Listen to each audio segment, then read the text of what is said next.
So please let's power tap on TikTok, and if you're joining us on YouTube and Facebook, thank you very much today. But please share on YouTube, share on Facebook, share on TikTok. Let's try and get the life out there.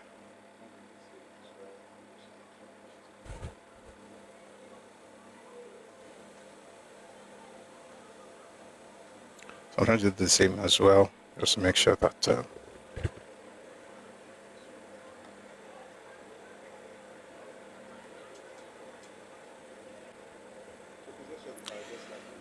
check what was Mommy Juba.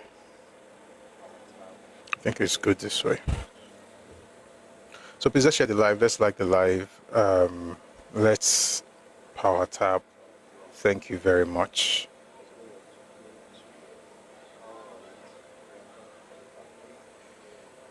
Oh dear. So today we're going to AWO Biafra, that'll be part 3.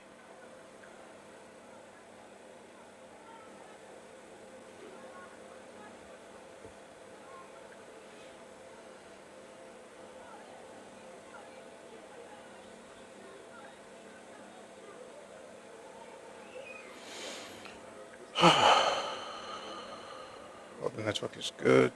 I think we're good. Yeah, I was listening to the playback, yesterday's stuff. All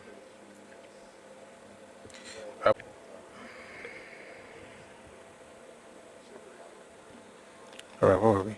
So please, guys, please, I want to make sure we're starting on a very good footing. So please, I really need you to please power tap and share the live. Now I want to do the same on YouTube, but nothing saying all. Okay.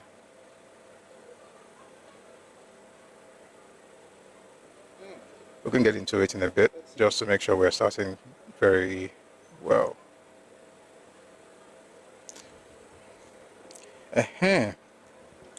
Let's see if this is going to work today.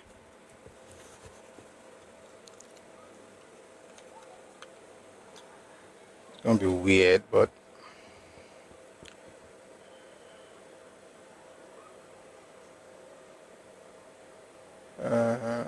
where's that thing?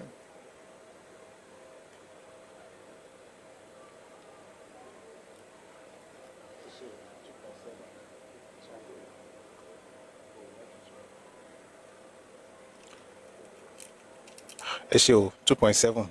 You have tried though, but we have to try more. We've tried with 2.7, but we have to do better.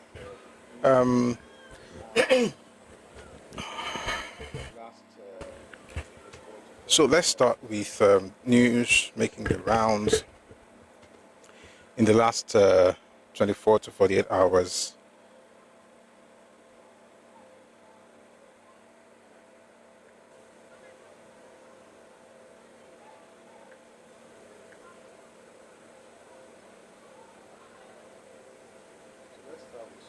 All right. So let's start with something in business from Dangote refinery. 1 second.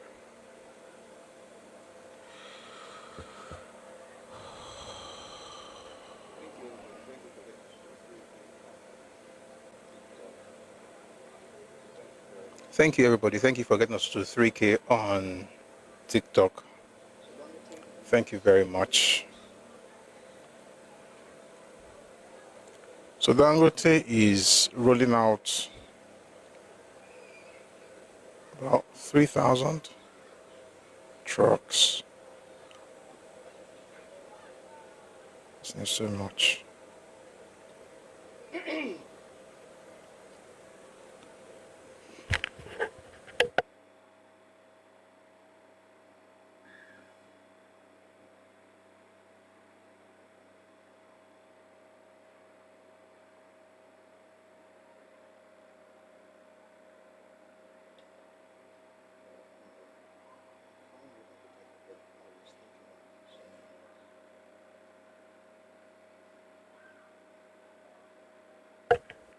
All right.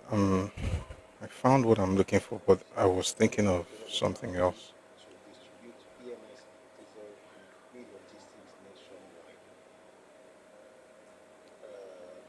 So it's a Dangote Petroleum Refinery to distribute PMS and diesel with free logistics nationwide.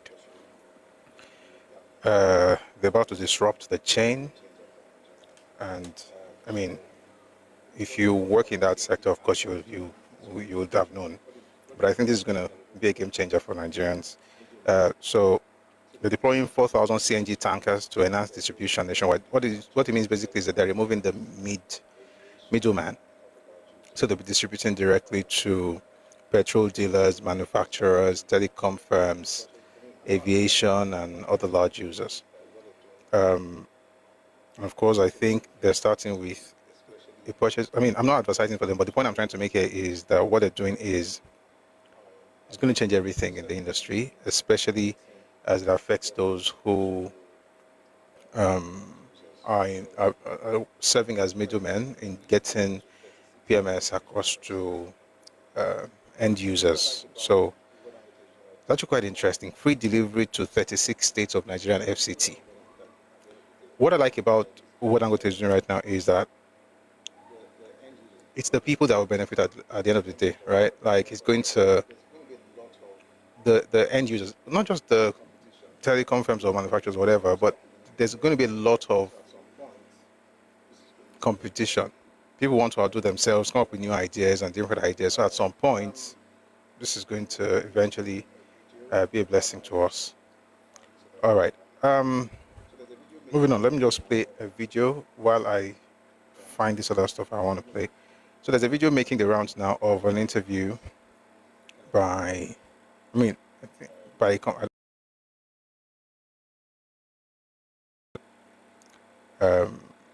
who was in LP at the time. So let me play. I mean, beats, not the old stuff.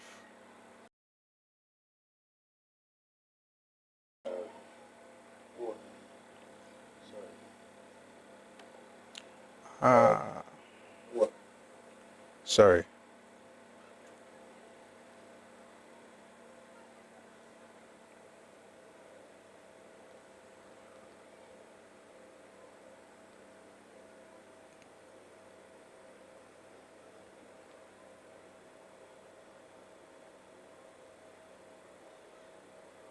There is anybody that betrayed the other, I can say it emphatically, that P2B betrayed me. If there is anybody that betrayed the other, I can say it emphatically, that P2B betrayed me. P2B that said that, after a little while, they went and lied to P2B that INEC has accepted them. That was a lie they told him. And then P2B surreptitiously went back to them. And I'm like, sir, you have made a public statement on integrity. Even if INEC has accepted these people, that is not a criterion for you to go back and start dealing with them. Because these people have shown that they are not democratic. If you go back to them, they will destroy your political career. And everything you have said about integrity and everything will die. That these people are now agents that you should not try it. And that since you have made a public statement and we have started acting on it, it's going to affect them. It is true that what they did was absolutely illegal and unconstitutional. If you go back to them, I will not go back to you. I will not go back with you. And you know what? I called all the people that were in the inner circle and told them the same. Look at what our guy is trying to do. He wants to go back with the Abure people. If he does it, he's not going to go back with me. Because I do not swallow back my words. And after saying all those things, Step into savings with Tammy's exclusive item. You have a chance to get it at an unexpected price.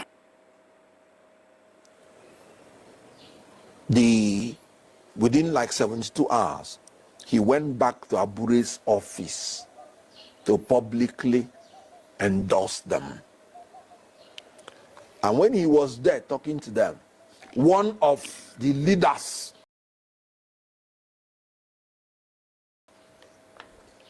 to mock me that the person I'm fighting for against them has come to their office to endorse them.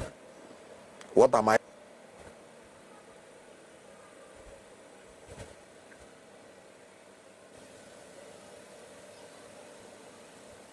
It was when INEC now publicly disassociated itself from Julius Aburi. That was when Obi now came out and became neutral. And I'm like, sir, you cannot be neutral on this issue. Something has to be done.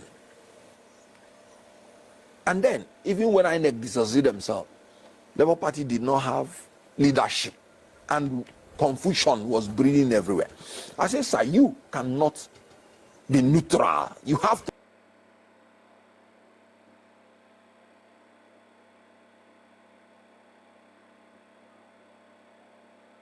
to say something. And LC had a meeting, and all of us came there. And he said he prefers to sit on the fence. And I'm like, hold on. In front of everybody, I said, sir, a leader must take it left. All the people there, we are so annoyed. I still begged them. I said, please. Because I know that his political career is on the line. I still begged them. I said, please. To take decision. Because everybody wanted to implement whatever is his wish. Because we are fighting for him. And I told them, the NWC having been rejected, this is the only choice we have legally. And that was how it was carried. And then Alex Oti, the governor Alex Oti, took it upon himself. Because he's a more decisive person. And then organized the woman here trip where they, chose and Obi came and announced the caretaker chairman. After that day, Julius Abure people went to court. Obi even told them that if they go to court and win, he will support them. After he's announcing the caretaker committee. And they went to court and won.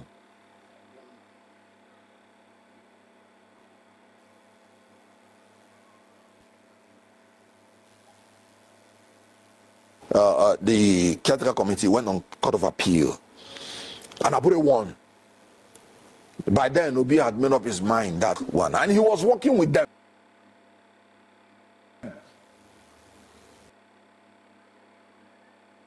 In Anambra State, it was Abure people that brought the candidate of Labour. Obi worked with them on that. And then I made it clear after the Court of Appeal decision, and I saw that Obi is still working with these people. The caretaker committee went on Court of Appeal, and Abure won. By then, Obi had made up his mind that these people are the authorities. All right, so just to play part of it.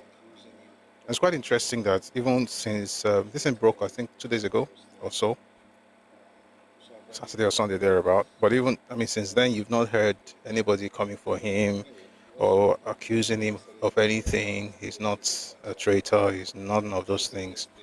So apparently, the only issue is just don't be Yoruba. But anyway, he also uncovers certain things as far as leadership is concerned. And one of the craziest things is, while I was listening to him, I remember a town hall meeting, it looked like a town hall meeting, where a gentleman asked Peter Obi, how does he intend to make people believe that he'll be able to fix Nigeria's issues if he cannot fix his party issues? And he went on saying, went on to say, oh, if the problem that LP has is the federal government that caused it. No idea of how to solve it, nothing about this is what we can do to make it better, just blame games. And of course, that was enough for me to know that I wasn't looking at a leader, but just to listen to his former spokesperson now talking about how he essentially worked with other people in Labour Party just essentially confirms that. All right, I wanted to just play that. Moving on, I'd like to play a video of the IGP of Police, Alberto Kun, speaking on what happened in Benue. Please take a listen.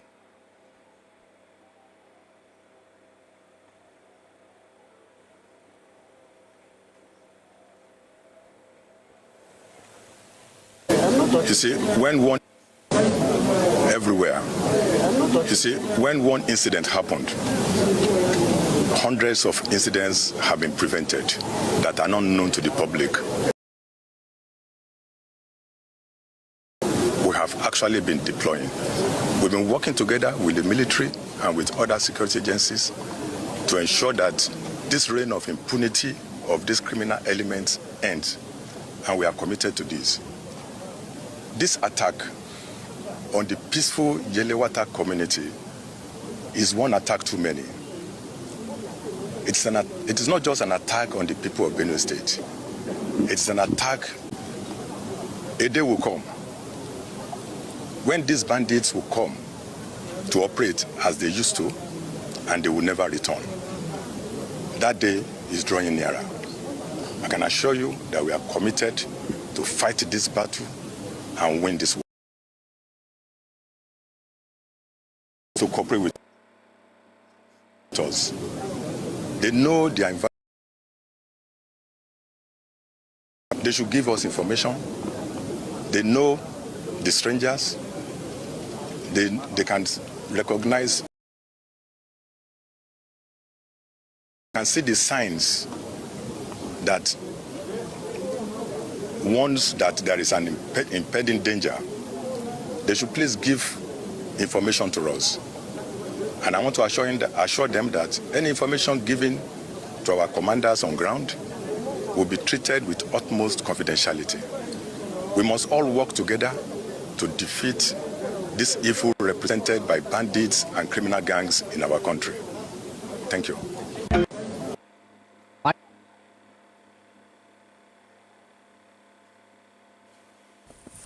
Yelwata community of Guma Local Council of Benue State has become quite the attraction following weekend's worrisome attack that has left the entire country. No, the thing affected the community seriously because we lost a lot of people. So many people, their life gone, innocent people, and many property here lost. Chief of Defense Staff General Christopher Musa, as well as the Inspector General of Police Kayode Egbetokun, visit the affected community to get a first-hand assessment and meet with community leaders. For us, like I said, we want this to be the last one that will happen. We're going to go all out to ensure that we address it. We have put in measures in other places and it has worked. Here is not going to be different. I want to assure Nigerians that not only Benue State, all over the country, to ensure that we restore peace and tranquility within our country. This attack on the peaceful Yelewata community is one attack too many. It is not just an attack on the people of Benue State. It's an attack on the entire nation. And we are not going to accept it. The people of this community are not alone. We are with them. The entire Nigerian communities are with them. The presence of the Chief of Staff, Chief of Defense Staff, and the IGP mean quite much to me, and definitely the people as well. Earlier, the Inspector General of Police was at the Government House, where he commiserated with the state government and the people of the state. The day is fast approaching when they will come The Chief of Defense Staff is scheduled to meet with stakeholders at the government house later in the day. Dofan Aga, AIT News.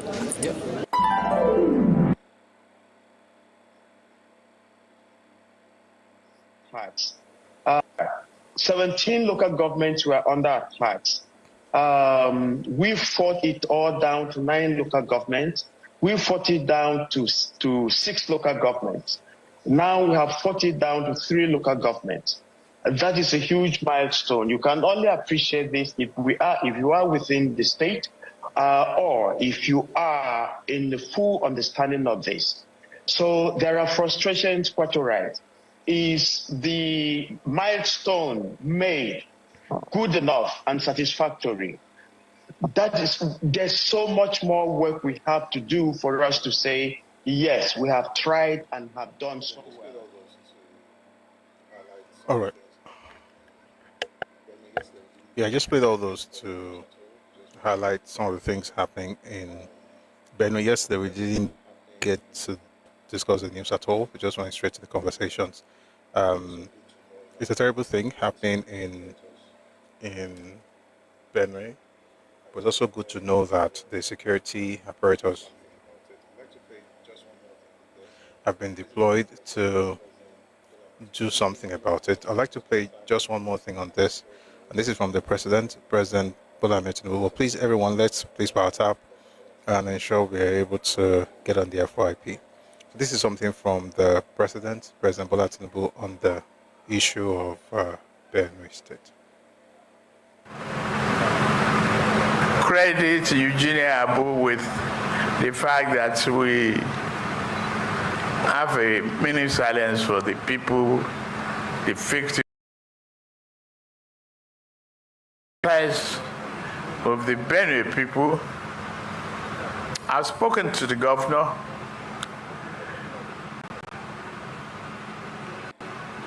The leadership and people of Benue to accept our condolences and tried hard, very, very consciously, to maintain peace, harmony among themselves. I've always said this, that we are one single huge family living in the same house,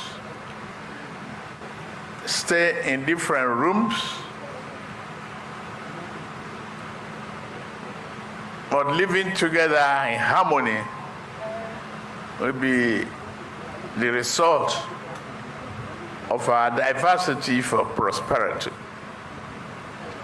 We should be able to manage our anger and frustrations. I sympathize those who have lost their life. I will adjust my program and go see Benue people on Wednesday.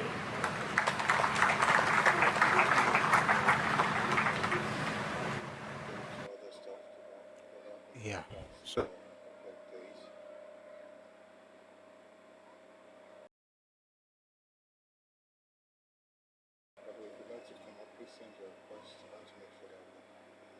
And just get into other stuff that have happened in the last couple of days.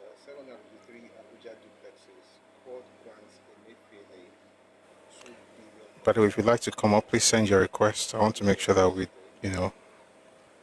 we bring people up earlier than we used to. 753 Abuja duplexes. Court grants Emefiele 2 billion naira bail. This was yesterday. So Emefiele has been, boy, the bail alone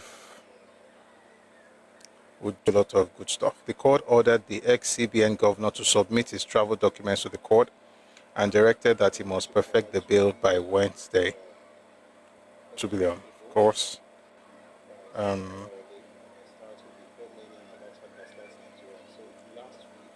That's something. There's a news report I'd like to read. It's published in the Cable. by Simon Kolawole, and it's titled "Before Miriam Abacha Gaslights Nigerians." So last week I watched an interview with granted by Miriam Abacha. She was talking about her husband, and saying, "Oh, Nigeria should leave him alone. He's not a bad man. Nigeria has just been tribalistic."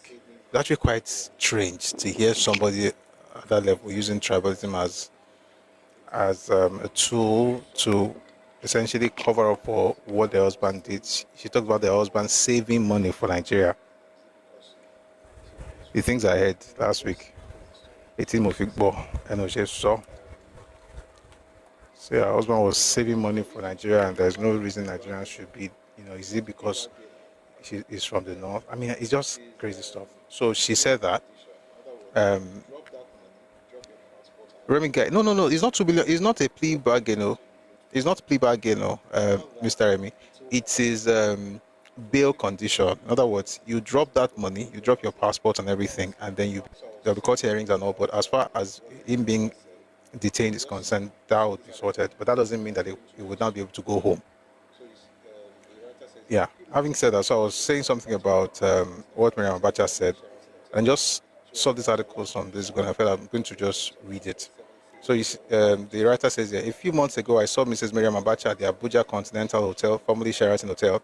She was about to alight from a car when I caught a glimpse of her. For a 78-year-old woman, she still looked elegant and gorgeous. Nearly 27 years after she was shorn of the power and the glory of being Nigeria's first lady. I imagine how she has coped with the tragedy of losing many loved ones, including her husband and 2 of her sons, Ibrahim and Abdullahi, over the years. Even though I was never a fan of her husband, who ruled Nigeria with maximum brutality between 1993 and 1998, I still had an urge to greet her out of courtesy for an elderly woman, but I let it pass. The next time I would see the woman was on TV. There was nothing elegant or gorgeous in her word. After all, that is how history is taught in some parts of Nigeria nowadays. People make up alternative facts. She only reopened. But she was speaking to an audience that included those of us who witnessed the murderous and plundering regime of her husband. Some of us old ones. This is one of those instances where silence is golden. If Mrs. Abacha was talking to toddlers and teens, after all, that is how history is taught in some parts of Nigeria nowadays. Regarding her husband, she demanded to know who witnessed the plunder, as if she was talking to a congregation of retards. And the money is at my... Why are you blaming somebody? Is that tribalism or a religious problem? Or what is it? My husband kept. Where did he steal the money from? Where would he have stolen the money from? In a few months. People are not talking about that. She even sent posers to... Sorry, end quote. She even sent posers to Abacha's critics. Quote, where did he steal the money from? Where would he have stolen the money from? And because Nigerians are fools,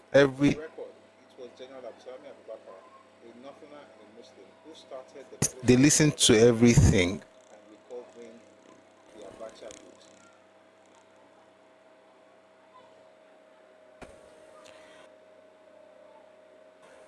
And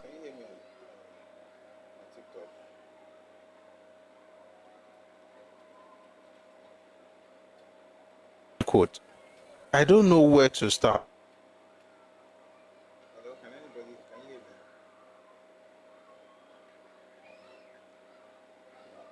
me? Yeah. But before we get, can you hear me?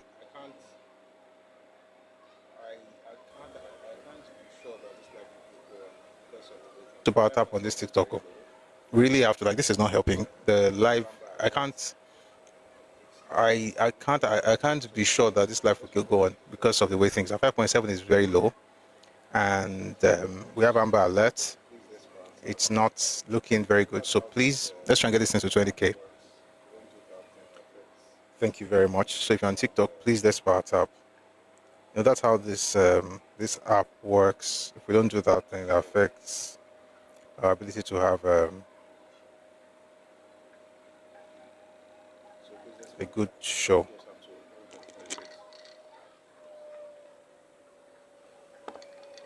So please, this part, I probably just have to hold on for a bit.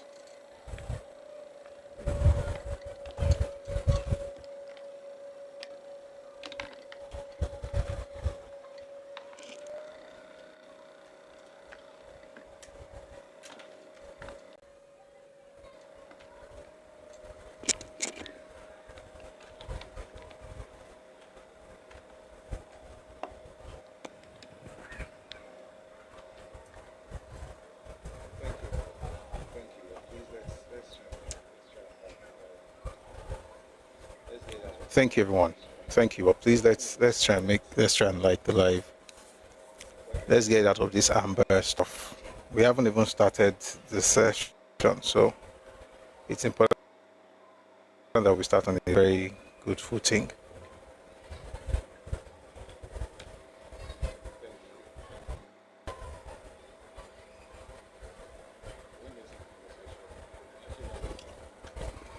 Thank you. Thank you.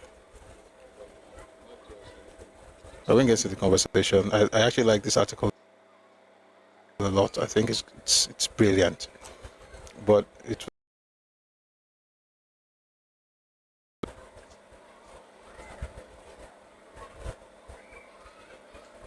Thank you. Thank you. Thank you.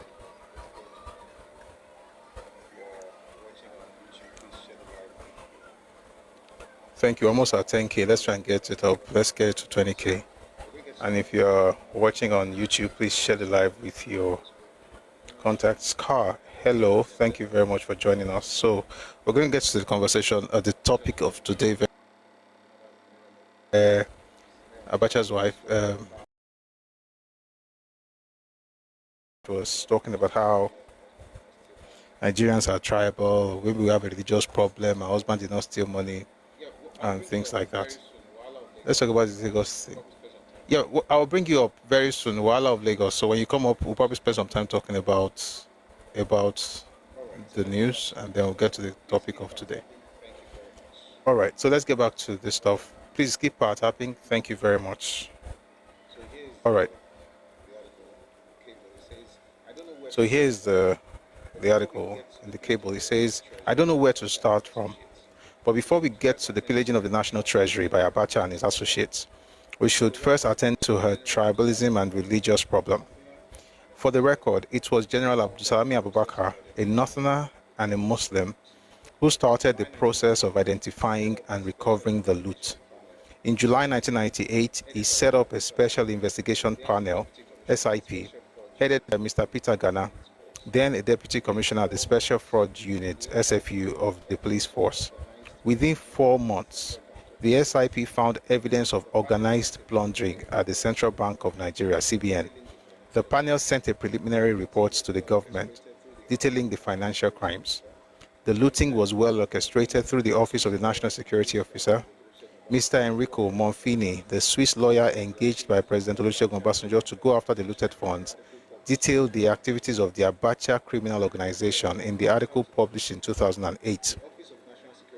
There was a pattern to the looting. The Office of National Security Officer, ONSA, would send dubious funding requests for security operations to Abuja, who would then authorize the CBN to release the monies. The funds were directly remitted in cash, $1.131 billion and £413 million, and in travelers' checks, $50 million and £3.5 million by the CBN to Abacha at home. According to Monfrini, the funds would thereafter be laundered through Nigerian banks or by Nigerian or foreign businessmen to offshore accounts belonging to Mohammed, his eldest surviving son, Abba, Mohammed's brother, Abdulkadir Abacha, Abacha's brother, and Abubakar Bagudu, an investment banker. Monfrini said there were 36 instances that funds totaling $386 million were wired by the CBN to foreign bank accounts abroad, held by offshore companies belonging either to members of the Abacha criminal organization or to Nigerian or foreign businessmen. who then remitted the same sums to the members of the organization. I don't know how this can be. Recovery started during investigation by the SIP. Several assets, including the Cowrie House on Adesola Road, Victoria Island, Lagos, and physical cash were seized by the federal government. Numerous looted assets were also identified, forcing the Abubakar administration to promulgate the forfeiture of assets and so on of certain persons, Decree number 53 of May 26 restitution process. This law, now an act of parliament, ordered the confiscation of real estate and movable assets and cash required and held illegally by Abacha to look too far away from home. More so, the facts are documented in court proceedings in Nigeria and abroad, as well as in an agreement signed with the government by her children. The Abachas were even complete waiver granted by Obasanjo just to get them to make full disclosure of what disappeared from the CBN safes into their pockets. Over $2 billion of the loot traced to them, not forgetting the about $500 million returned under President Muhammadu Buhari, who once said Abacha was not a thief. Mrs. Abacha repeated the fable that her husband left robust reserves that vanished within months after his death. I believe this myth has come to stay, but the real had an outstanding FX obligations in excess of $3 billion. There were several commitments, including hosting the 1999 FIFA World Youth Championship, funding NNPC JV cash calls, and repaying Paris club debts. That needed to be met. Crude oil was around $10 per barrel, and OPEC. I mean, I'm going to put the link there just so you read it. But the reason I'm actually taking my time to read this thing is just one simple reason. There is this ridiculous thing going on social media with young people, right? They don't know what happened. They didn't live through it. They don't understand what people went through. But I think it's important to have things like this just so we can understand and we don't, get carried away by the old noise that you see around the place. Everybody's saying, "Oh, we want Abacha." We have to be very, very, very, very careful. So I'm going to share the link. I hope, you're going to enjoy the reading, to be honest, because it's quite nice. Let's copy it here. So the link will be in Redomi Globe.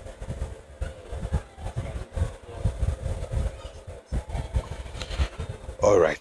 It's titled "Before Miriam Abacha Gaslights Nigerians." Okay.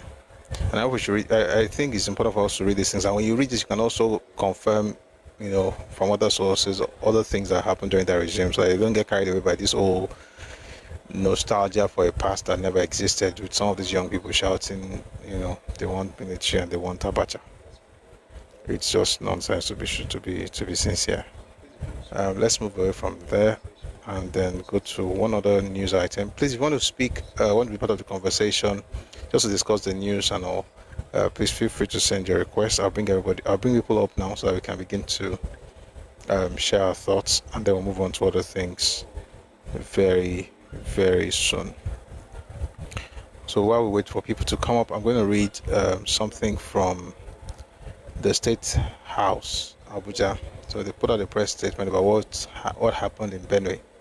So it's Benue crisis. President Tinubu directs security chiefs to implement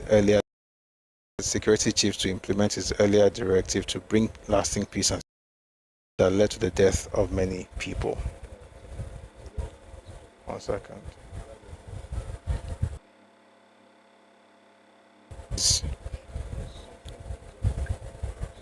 I think there's something we don't know about this whole thing going on in Benue. Like, there is something else at play, it seems. Because you don't are able to implement an earlier directive. The question will be, why didn't they implement it the first time? And by the way, this is not the first time this Benue thing is happening. It's been happening for decades. So why is it always happening? What's the underlying ethnic issue?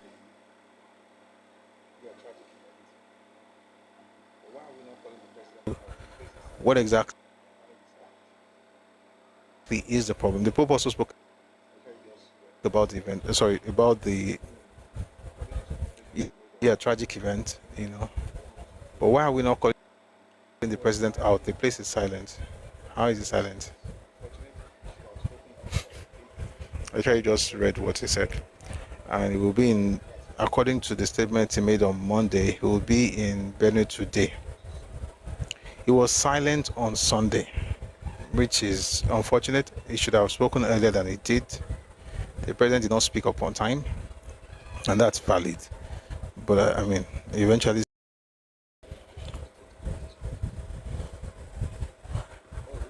All right. Okay, I think I read this earlier. I'd like to hear about it before we get into today's topic. Let's just talk about some of these news events so we get to understand it a bit more. Because I've been wondering, and honestly, I've not had time to research the issue, but I think there's something deeper. Good afternoon, Mr. Lani. Maga, good afternoon. Shewa. Kusholuwa. Ekubadu. Kushelu. Oluwa Kuze. Yes, sir. To my own understanding, I think those that created, those behind creation of states, cause our crisis. How much instead of bringing the tribe together, one tribe together, they now divide them into pieces. Imagine if Tifi are in the same place, not sharing them around and putting. I think in Taraba, there's many ethnicity in there or tribe. That's where the conflict is. Yes. There are little each places.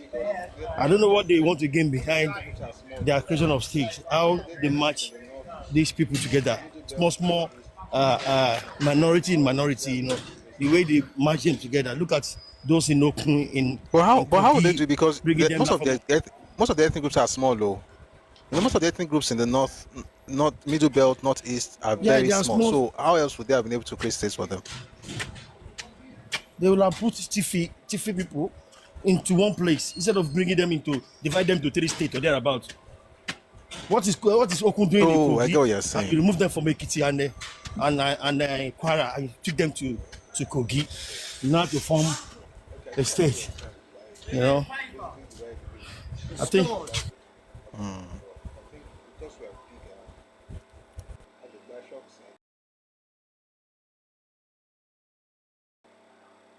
Oh, you're muted. Okay, I think basically divide people. It happened to your Bible too, apparently, but I think because we are bigger, Alegba shocks and drew smaller groups, though. Good morning. That's my own thought too, because what is there for years, not now crisis, there will be communal crisis in it, and they be having. Peaceful relatively. Only these 3 tribes, the southwest, the southeast, because majority of them, about 90% of them are Igbos. In southwest, about 95 or 98, 90% of us. I think majority of them also are Hausas that they now form maybe. Where you have people in the state based on language and ethnicity. Delta and Norwichekiri and Irobo and Jaws and every other thing like that. Just that most of them are not coming out. There's this crisis that have been going on for a very long time among them. It's a terrible thing happening in the south as well, in Akwa Delta State as well. But I hope the government will be able to also do something about that one, because but thank you very much for that insight. All these things are land. They are all land issues. Land grab and land issue. This land belongs to me. And the funny thing is that the leadership there, they are not even. Coming out to. I remember those days that this refinery in where it is now. The community stood up and tell them, if you misbehave, I'll take this into Badagry. As Badagry is where the oil is. Now if they misbehave, it's going to take it to Badagry. That's where leadership shows that. There's one this deep sea in Akwa Ibom. See today, our community in Jacob deep sea. They were fighting because how are they going to name the seaport? As a time Fashola wanted to build, I don't know, maybe road. And one committee was they are arguing. Fashola say, I will take this money somewhere else. People want to build. No, these are the things that always happen. It's just land disputes. And I believe the Benue, Thank you. the second to the the governor of the state and the second to the federal government have issues, and the leadership of the state. Everybody want to be a leader. That want to become a leader. The governor to say he should be leader. All those things. Oh, that's true. Yes, also used to. I mean, was a governor in Benue State. Yeah, he was a governor before. Thank you very much, Mr. Thank you very much. All right. Oyemi, I thought as much. I'm going to go to Mr. Remy, but before I go to him, let me just quickly answer someone on YouTube. So the person you asked for a name. Thanks. Good afternoon, Mr. Remy. Good afternoon, sir. Yes, sir. Thank you for more briefly, I basically want to comment shortly on 3 different points. The first one being the bail conditions for Emefiole. I personally believe 2 billion is just way too little. And there's this risk, like if you can remember Madam Petroleum, the one that now claims she has cancer in the UK. I mean, that was the same way, we would wake up tomorrow and this guy is gone as well. So personally, I believe he should remain in the gulag until, he can always go to court from the gulag, and I don't see why he has to be granted any kind of bail at all. I personally don't see it as necessary. Because any which way it goes, these people, like even in the DSS or wherever they keep them, they're still having the full life, having access to everything and eating good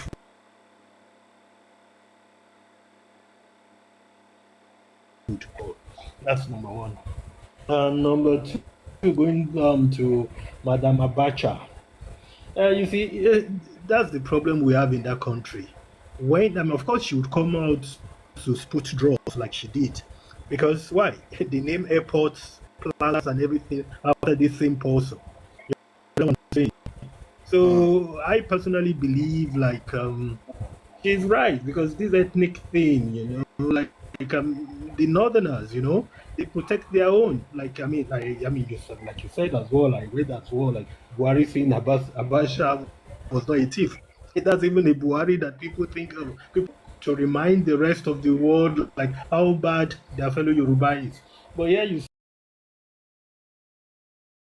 stand front, nobody is saying anything, and yes, it's really bad. And you said some people, and I read as well, some people are now, they want they were reminiscing about the Abacha time, Of course, definitely these people are these losers, these Ubingos, and these Yoruba Onu people, they're clamoring for Abacha, anything but, come up and they will see the Messiah in Lucifer, in as much as there's no Yoruba person, and especially not in Umbo. So that's that. And the third thing with this Benue issue, I still don't. Yeah, like the previous speaker, Mr. Lani, was talking about the intrigues going on between the present governor and some state official now or whatever. But for me, all these strong generals, military guys that are elsewhere, if I can remember, what's his name, David Mark, this billionaire, with the oil wells and everybody, they are from this slaughtered or the pipe. Why can't they get up and get together and provide their people with weaponry to defend themselves? I still don't get it. Why a region with so many ex-military generals, this and that, And Gowan is even from the area as well, if I'm not mistaken. Why are they being quiet like chickens, and there's nothing happening, like waiting for federal government to come and defend them? I don't understand. So that's I'll rest my case there for now, sir. Thank you for having me, sir. Thank you very much, sir. I really appreciate that. It is well with this country. All kinds of things happening, but we shall survive. Is there any other person who wants to come up to be part of the conversation before we move on? Because once we go on now, we just like to. In fact, you know what? I know somebody wanted to come up yesterday. I couldn't bring them up, so I'm going to invite you now.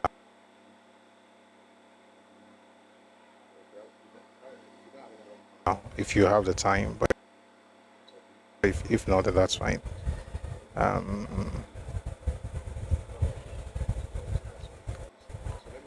But if we don't have anyone coming up, we're just going to go straight to the topic for today, which is Awolowo and Biafra.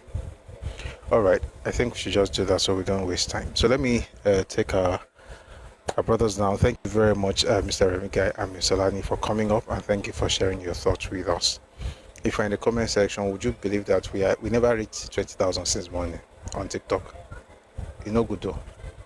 So please, if you're on TikTok, please, I need you to help power tap.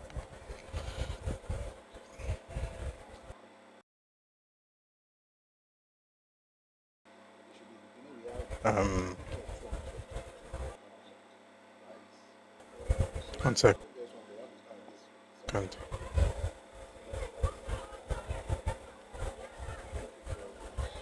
So thank you very much, Mr. Lani and Mr. Remy. Everyone on TikTok, please. We were thinking of 200,000 likes, but if we're going to get 200, we have to start at least with something. So let's start. Thank you very much. Let's power tap. I'm going to hold on for a bit just to make sure that this is done, because you know how it goes, you know how it works here. If we don't do those things, then we may have some issues with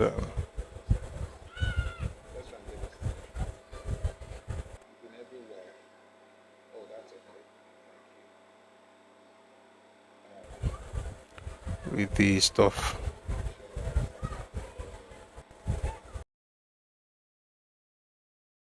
I'm going to repeat some of the things we discussed yesterday without going back to the very beginning, but I just want to wait for like another couple of seconds. Let's try and get this thing. You've been everywhere. Oh, that's okay. Thank you. Want to make sure that we're starting on a very, very good note. So please, if you're on TikTok, power tap. If you're on YouTube, please share. We're about to fly. We're about to fly.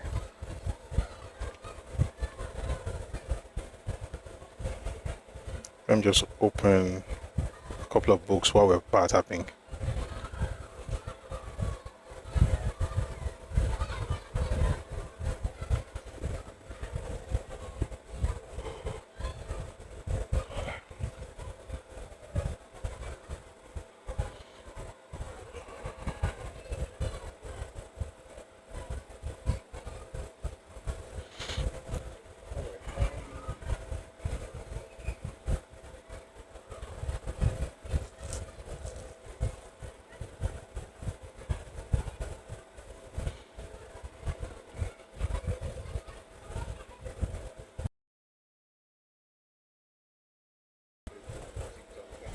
All right.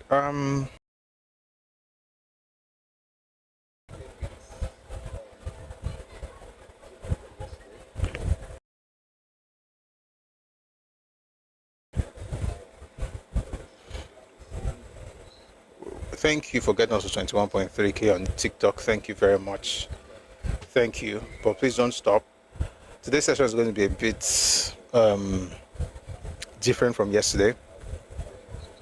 We're still going to read books because that's what we do here. We read so that we have references for the things we're saying. We're not just, sharing our thoughts. Of course, I share my thoughts and I share my opinions, but they're based on best way to have conversations such as the ones we're having here on these live sessions. I want to thank everyone who has been supporting the live session. Thanks to all the people who give on TikTok, and people also, sent cash, to support what we're doing. I really do appreciate you. And also those who are looking at reading me books now on on Telegram, all right? I spoke with someone today, and one of the people that helped us with some of those books, talking about sending books to someone outside the country. So apparently there's a way to ship those books. So regardless of where you are in the world, they'll be able to get across to you.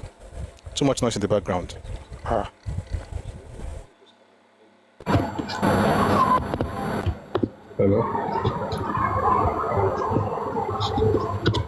It's coming in. Please just hold on for a bit because I don't hear any noise.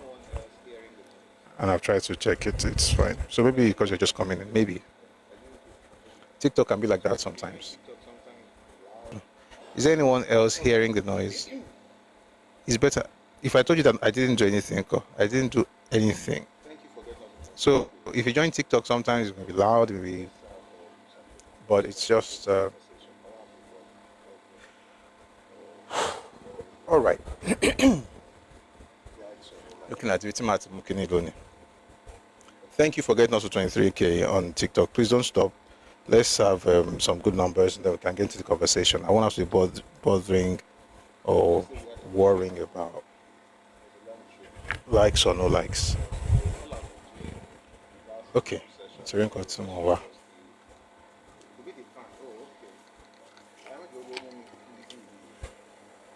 Yesterday we had a trip. It was a long trip, and of course, all I've been doing in the last 2 sessions really was just to give us the. Could be the fan. Oh, okay. I am your room. Victoria one here. But it be. Yeah. I want your room. If my folks actually hear me speaking like this, they'll be shocked. But I like the fact I'm able to flex my Ibadan connection.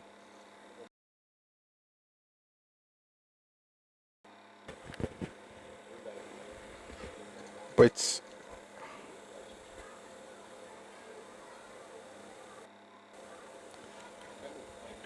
Oloye Benue, I'm able to flex my Ibadan connection on TikTok. In real life now, we'll be speaking Yoruba Jumolo. I'm trying to find it. Okay, you know what? Today we're going to start in a different way. What I've tried to do in the last 2 sessions was to, thank you so much, I'm afraid to marry, was to establish certain things about Papa. So, like I said when we started 2 sessions ago, so to speak, thank you very much for the gift. Today is Tuesday, so this is part 3. And the title, of course, is Awolowo and Biafra, AWO and Biafra. And in order to get into what really happened, I thought it was very, very important that we started with how Papa was involved in it. His imprisonment, his release, his involvement with the leaders of thought, his involvement with Gowon's government, his meeting with Ojukwu, working with the government of Gowon, then eventually how he supported the federal government, of course, with Yoruba people, and we proudly did it against the Biafrans because they essentially invaded the West at Ore. And we always talk about Olekwija Ore. It was a fierce fight. And so we moved from sitting on the fence to the federal side against Biafra. And then the war itself was prosecuted. And some of the things that we've talked about in the last few days also have to do with the lies about what Ojukwu said, or I released AWO, or I had a meeting with AWO. We had this. Thankfully, we have other sources to understand what Ojukwu's claims, or to know if Ojukwu's claims were right or wrong. And in studying, we discovered that most of what he said were not true. And that's why I said it's very important for us not to just take a person's word for it. So when you read the forgotten documents of the Nigerian Civil War by Ode of Famon, you read all the things Ojukwu, many of the things Ojukwu said. For instance, in his Boston interview in 2001, he claimed to have released AWO. He claimed to have set up a phone line between Enugu and Ikene, only for us to discover that in actual fact, what happened was that he went to meet AWO in the dead of the night. And where did we find that? We found that in the book by Wole Soyinka. The book is called You Must Set Forth at Dawn.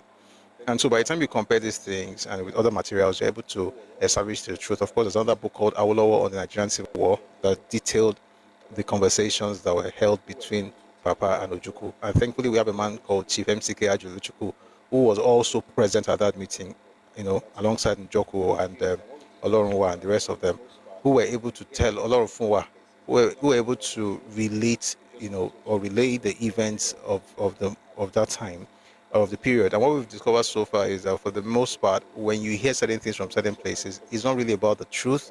It's just something that's going to make the quote-unquote Messiah happy. And that doesn't really work with someone like me, because I'm not going to celebrate your lies because it makes you feel good. I'd rather go for the truth, and then we can share it respectfully, and hopefully all of us can learn together and we'll grow. And to be clear, what I really want us to get from all of this is to understand history, of course, but beyond that, to also at some point find healing. And the way that will work is it's going to work based on truth. Now, I know that some people don't really care for any healing. And I know that because of a conversation I've had with a lot of people, and also to not discover that what I discussed with that person, I found it in history, on the history of his groups, as far as of his ethnic group, as far as their relationship with Nigeria is concerned. The idea basically is not to heal, is not even to get what they're telling you they want, is to use what they claim to want to get what they really want. And for those of us who decide or refuse to be blackmailed, I hope that this information will also help your resolve to stand on truth and to love everybody, but to be very, very protective of your space and of your mind. Don't let people gaslight you or blackmail you with lies. We talked about how Victor Banjo and the things that led to the switch for Yoruba people from wanting him to come to our side, and then to saying he shouldn't bother. And that, of course, was because he was leading the Biafran army. And from history now, we know that our elders were wise. And they were wise not to allow Victor Banjo to come in, because even without seeing the letter that Ojukwu had written to Victor Banjo, they knew. And Papa said that in a speech of August 1967 at Ibadan, which we read yesterday. We read it from the book called Chief Awolowo, The Political Moses. It's by Odufuwa. Wait, let me not pronounce the person's name terribly. So let me just, 1 second. I like it when I pronounce people's names right. By the way, like I said, I want to begin to spell Igbo as IBO, but pronounce it as Igbo, so that way I'm respectful. But that spelling that they're using to steal something from Yoruba land, we're going to have to change that one. Anyway, the book is called Chief Awolowo, The Political Moses by Adedara Oduguwa, not Odufuwa.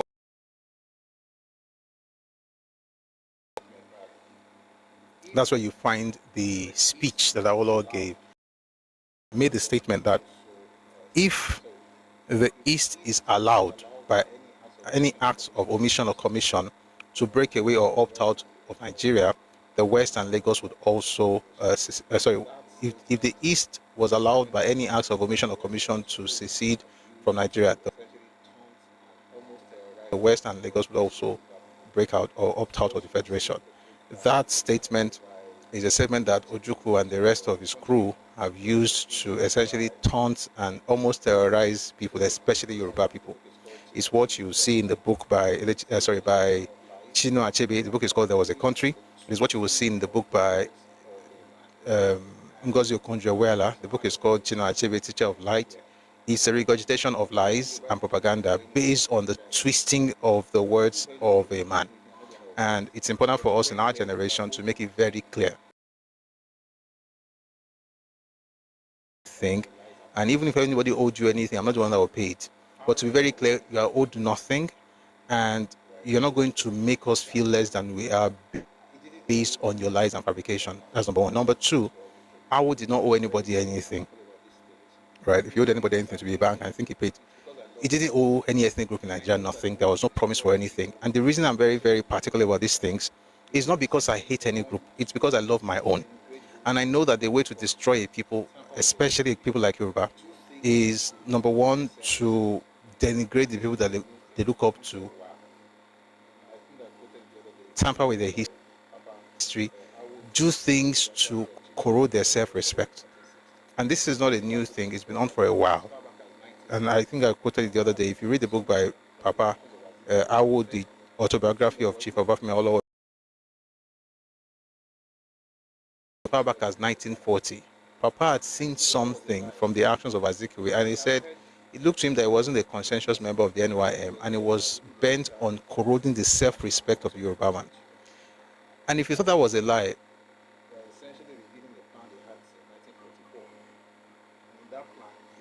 you must have heard, you know, I don't know, revealing the plan they had since 1944. And in that plan, they said a lot of things about different groups in Nigeria and what they wanted to happen to those different groups. And there's nothing cool about the things they said about Yoruba or about Hausa. It was about them. Now, like I always say, it's not that every single thing these people did, they were sent to do it by their people. So, for instance, people who say things like, it's not like our people did it now. But you see, it's difficult for me to take that as anything sensible, and I'll tell you why. Because you are the ones, regular people are the ones who repeat the same lines that these quote-unquote leaders are put out there. And regular people are also the ones who take advantage and benefit from the produce or from the profit that they get or from the gains of these lies. It's the regular people who regurgitate the same propaganda from this elite. It's also the regular people who are able to take advantage of the gains of their lies. Therefore, it's difficult for people to actually separate the regular people from the elites because they are almost one and the same. And I said almost because I know that there are still some people who don't join the bandwagon to, share propaganda or spread it. But it's important to acknowledge the fact that, for the most part, what a few people used to do back in the day is what majority of people do, especially in a place like social media. Social media has allowed everybody to share their thoughts. It's a free space. But you also get to see the heart of man, as it has to do with their political inclinations and their cultural awareness. These are the things that we see now, and that's why it's important for us to revisit these things. And then lastly, before I start reading, what Papa did is something that every Yoruba man and woman, boy or girl, elders and young ones should be proud of. Do not even for 1 second think of apologizing for it. It was good. It was right. If it was wrong, I would say it. I mean, I know you must be able to tell that I revere and adore Papa, but even then, if it was wrong, I would say so, but it wasn't wrong on this matter. And so let nobody gaslight you or make you feel sorry and say, oh, it's my fault now because my leaders, my forebears did it. My forebears were right as far as this matter is concerned. Having said that, let's get into some stuff. So we talked a lot about campaign. This interview was granted in Abeokuta, and he mentioned certain things, and those things become the basis of the conversation we're having. But thankfully, there are other sources that will also help us in understanding some of these things. So we're not going to start with his speech today. We're going to read this much later. But I want to read something from Achebe. And the reason I want to start with this is that, I always say it's important for you to read books, even if you don't like the authors, as far as history is concerned. And the reason is that even if you don't believe what they are saying, at least you would know what they are saying, right? And then it's also help you to understand the source of the information or the source of the things you hear in the streets, whether the streets, and the person, that actually came up with all of those things is primarily Chinua Achebe. But not primarily. It was one of those people who came up with it. In Radio Biafra, there was Okonkone them, there was Uche Chukwumereje, there was people like this, Chinua Achebe, who were essentially just parroting certain statements, not necessarily because those things are true, but because they have a particular agenda in mind. And it's so sad that even after the war, they never really stopped. But before we get to General Achebe, let me just repeat some of the things we discussed yesterday. So we talked about the whole thing about currency and how the currency was changed, and the fact that when you read Papa's interview, he mentioned that one of the things that Ojukwu said was responsible or were responsible for his defeat was a change in currency. Please power tap on TikTok. All right, we're going to have a great time, but we want to make sure that we are, we have no issues with, we have some people, we have detractors. So let's make sure that we don't give them the chance to get it out, right? Good to see you just becoming welcome. Yeah, so Juku mentioned that two of the things that actually affected him two of the things was the food issue and also the currency.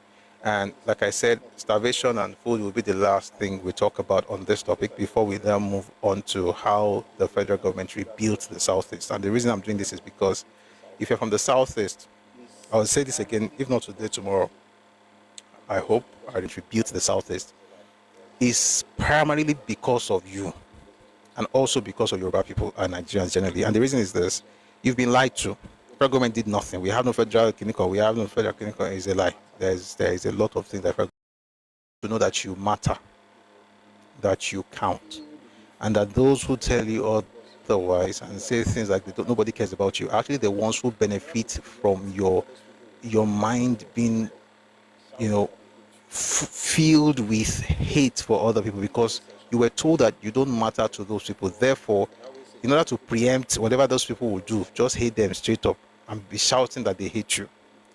You've been conditioned. So I'm hoping that these sessions will help you heal. But for, like I always say, in case people decide not to heal, at least for Yoruba people and for Nigerians, if anybody decides not to heal, you'll be protected with the truth. All right, moving on. Let's read a few things to just remind us that there was, when the Midwest was invaded, Ojukwu wanted, if you read the book by Niya Borishade, Victor Banjo, Revolutionary Betrayed, he mentioned how Ojukwu instructed Banjo to loot the Central Bank of Nigeria. Absolutely. QPID, you're very correct. We're going to get to that also today. Where was I? Ojukwu instructed Victor Banjo to loot the Central Bank in Benin, but Victor Banjo refused. However, his boys still succeeded in doing that. And when they were done, they got £2 million out of that, out of the CBN. £2 million at the time is a lot of money. And you find that statement in two books, Nigerian Civil War by John de St. John, and you also see it in Crisis and Conflict in Nigeria by A.H.M. Green. They acknowledge the fact that about £2 million was stolen by Ojukwu.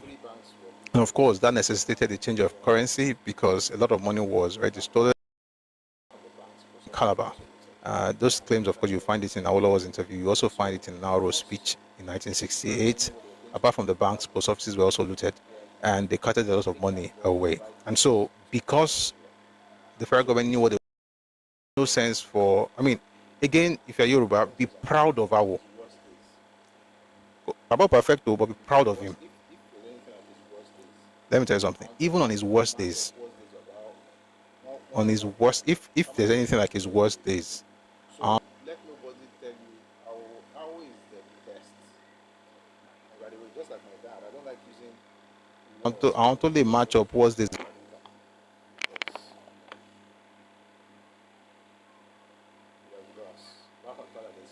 About one walk. Come and see on his best days. So let nobody tell you AWO is the best. And by the way, just like my dad, I don't like using words for him because they are with us. Apart from the fact that the spirits are with us, the books, the ideology, the thoughts are still here. So please be proud of him. He said he had to change the currency. And they had about 13 days to effect that change. They made an announcement December 30, 1967, and then they changed it then they started changing the money between the 2nd of January 1968 and before the 20th or so. of 1968. Let me read it so that I don't want to give you the wrong information. Give me a second. Dates are important to me. I don't want to mess it up.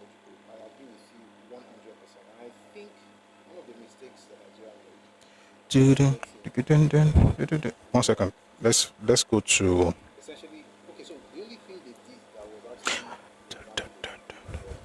An example was, you are doing a good job. Thank you very much. 100%. I think one of the mistakes that Nigeria made was to let him go. As in, like, essentially, okay, so the only thing they did that was actually the example they made really was that they didn't let him have access to money early enough. And that was the reason it was romancing all the governments. By the way, what I just said right now is in the book by Awolowo. The book is called The Open Soul of a Continent. Baba was just £2 million from the vault of. I've already talked about that.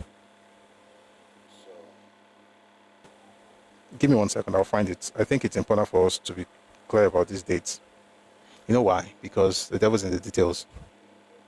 And once you don't have those details, then they'll come and just muddle up the water and then begin to cry foul.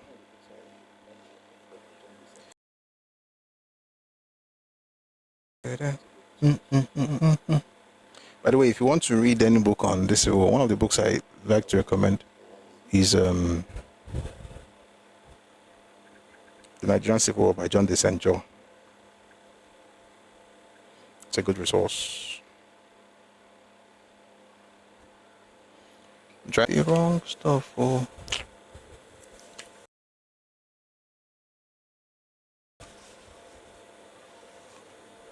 Can't find that date.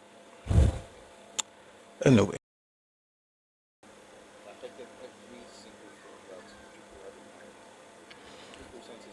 One second. I want to make sure. If I don't get it now, I'll get it later, so I don't stop everybody. But it was in January of 1968 that the money was changed. And then when that happened, it affected every single thing that Ojukwu had in mind. Ojukwu sent his boys all across the world, carrying briefcases of money of Nigerian pounds, trying to change it. Of course, they failed because when the federal government did what they did, they tightened it. So let me read something to you from The Tragedy of Victory by Godwin Labi Sama. It says, Biafran economists did not anticipate the strategy in currency change. All their purchases of food and weapons were backed up by Nigeria's foreign reserve. So Nigeria changed its currency. This was a very brilliant move by Chief Obafemi Awolowo. The information for the change of currency was leaked to Ojukwu, who loaded 2 plane loads of Nigeria's currency to Switzerland. New York Times of January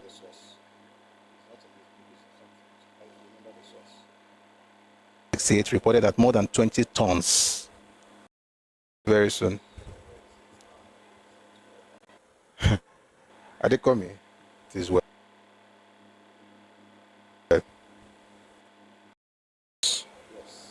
Stuff. So it says here, on 30th December 1967, Nigeria's finance commissioner.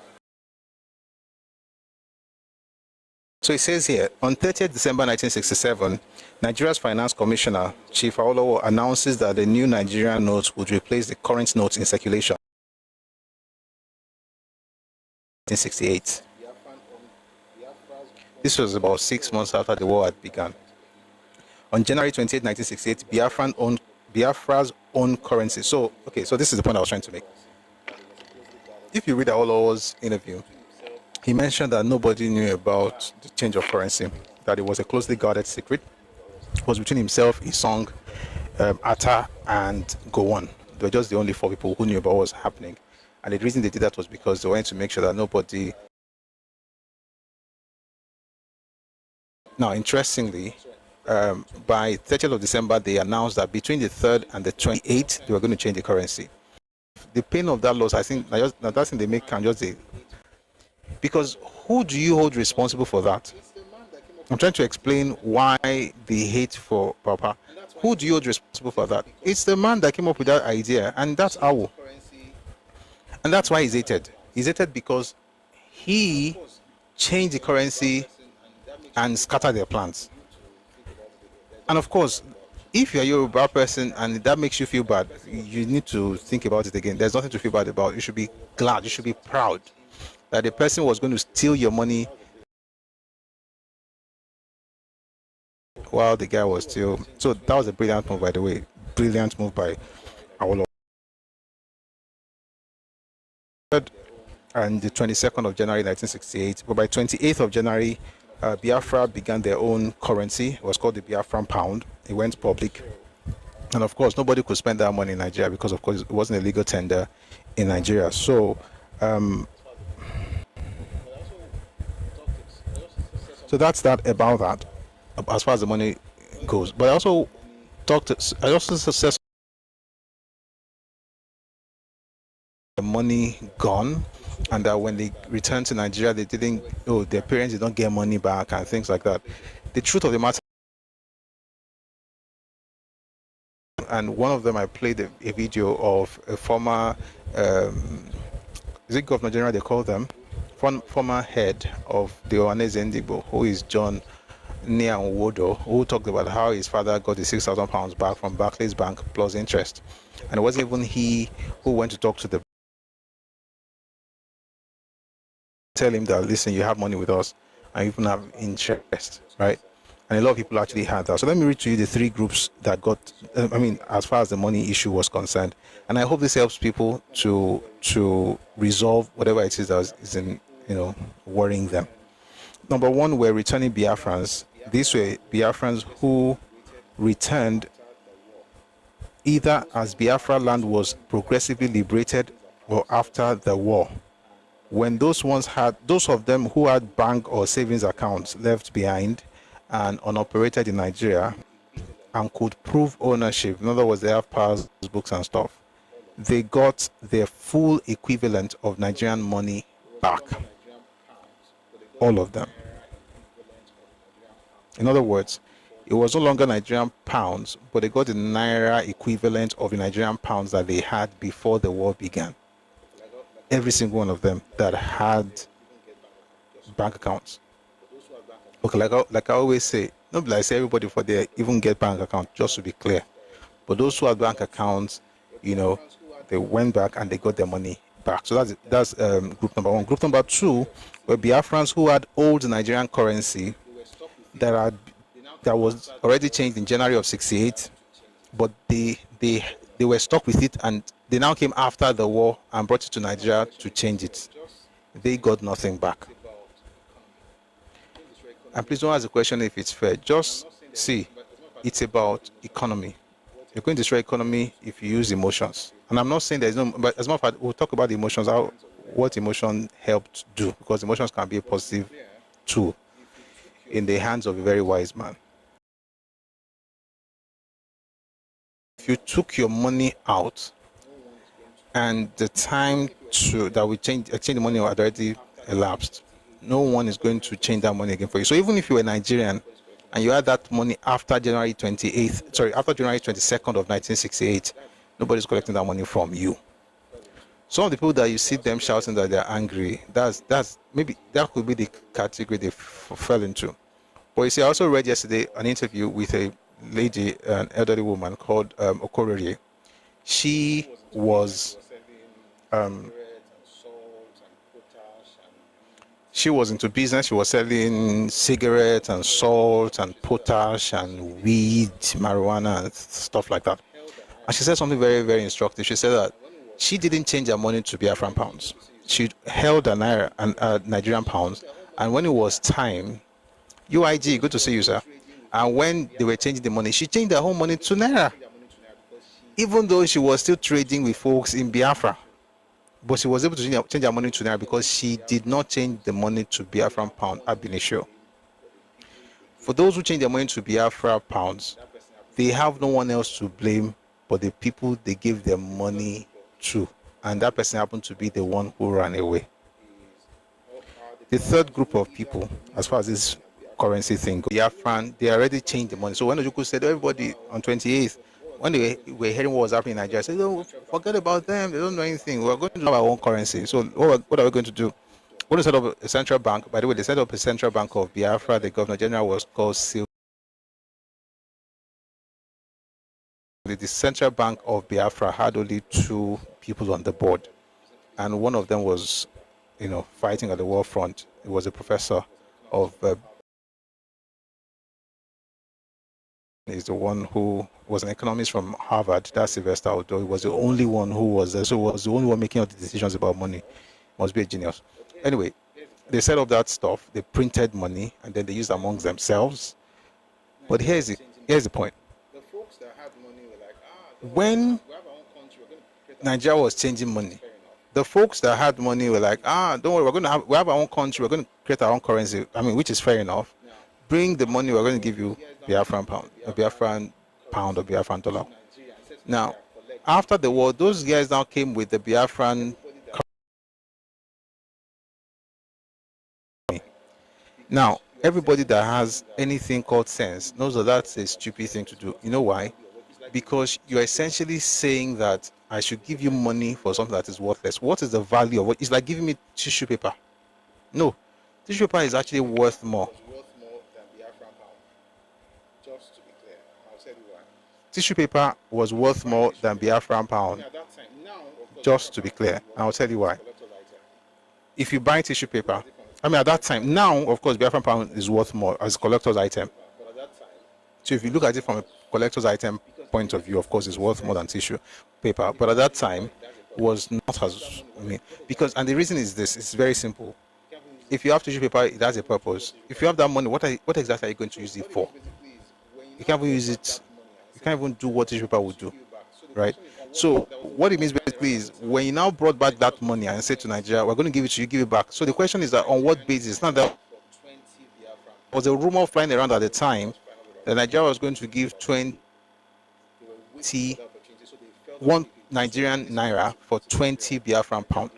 It was a rumor that was flying all around the place, and some people believed it, by the way. They were waiting for that opportunity, so they felt that, okay, if you took this money to like, listen, we're going to give 20 pounds, to these people, so that at least they'll be able to restart their lives. They had a rude awakening when they got to Nigeria. And by the way, if you are on the Telegram channel, again, you'll be able to access that interview. It was Papa. Like, listen, we're going to give 20 pounds. To these people, so that at least they'll be able to restart their lives. Let me read that interview. By the way,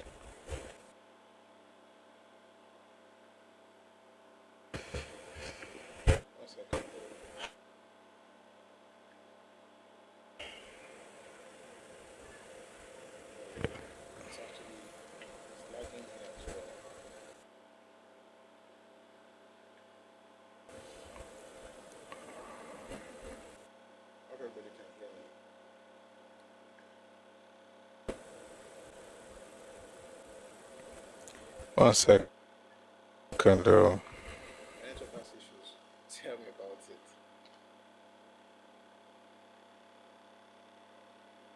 It doesn't. Thinking of what else to do because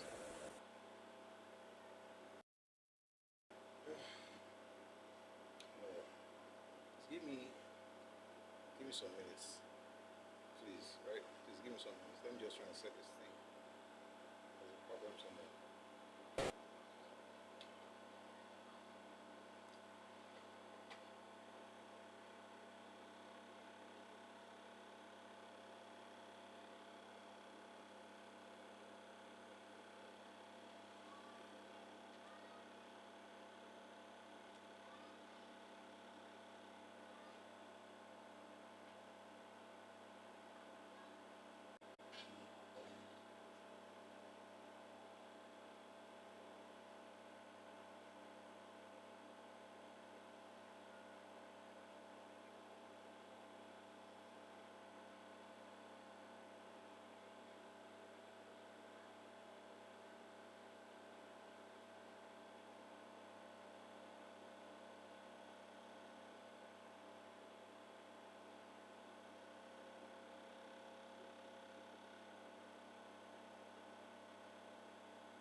Sorry about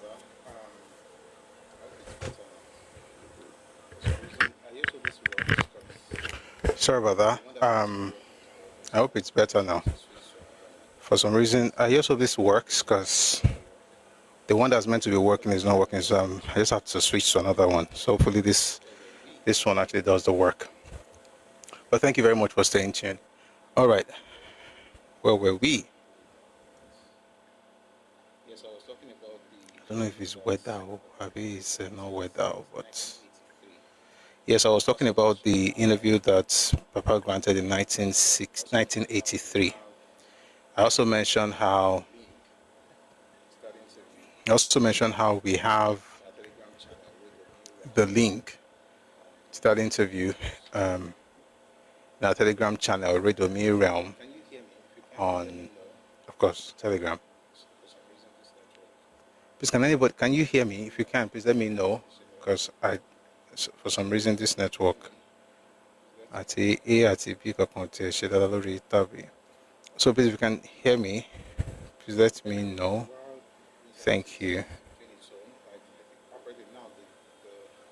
Anyway, while internet is doing its own, like I think apparently now the phones can connect, but the tab is not. But we're going to continue with this. So anyway, one second. I think I have another source for this thing. The banks were doing their own, and yes, I remember what I was saying. So they're talking about the fact that they were going to bring 20 Biafran pounds, and then they will get 1 naira back, which makes no sense apparently because there was no basis for that. So so what that means basically is this: if for every 20 Biafran pounds, you got 1 naira back. So that means that if you have 100 Biafran pounds, you get 5.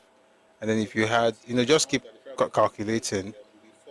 So if you go by that rumor, the 20 pounds that the federal government gave to them will be 400 Biafran pounds. The 20 Nigerian pounds that they got will be 400 Biafran pounds. I don't know if everybody there had 400 Biafran pounds or if they had more. But the question is that the money they were talking about was just exactly the same thing as Zimbabwean dollar. It's not worth much. And that's the reason Papa did not bother, the federal government didn't even bother that, dealing with all of that. And I think, like I always say, it's something that your Bible should be proud of because that's ingenuity at work. All right. How come this one is not connected? Okay, hold on 1 second, please. Let's use the airplane mode. All right, then we went from there. All right, just to confirm one of the things I'm saying while I'm waiting for it, now let me read Crisis and Conflict in Nigeria. Hey, Jesus. You can't hear me? Every other person can hear me, or if you can't hear me, just hold on, you will hear me. Or just to be sure, can other people hear me? I'm sure that people can hear me, trust me. If you're just joining and you have some issues, don't worry, just stay for a bit. That's how TikTok works, you will hear. Thank you very much for the feedback, UIG and Deeps and Yemi. Thank you so much. All right. I want to read something. Yes, I want to read Crisis and Conflict in Nigeria by A.H.M. Kirk Green.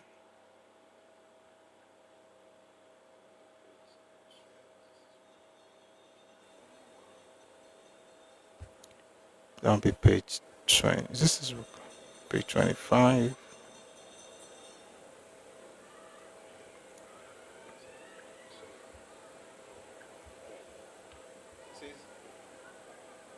One second, I want to.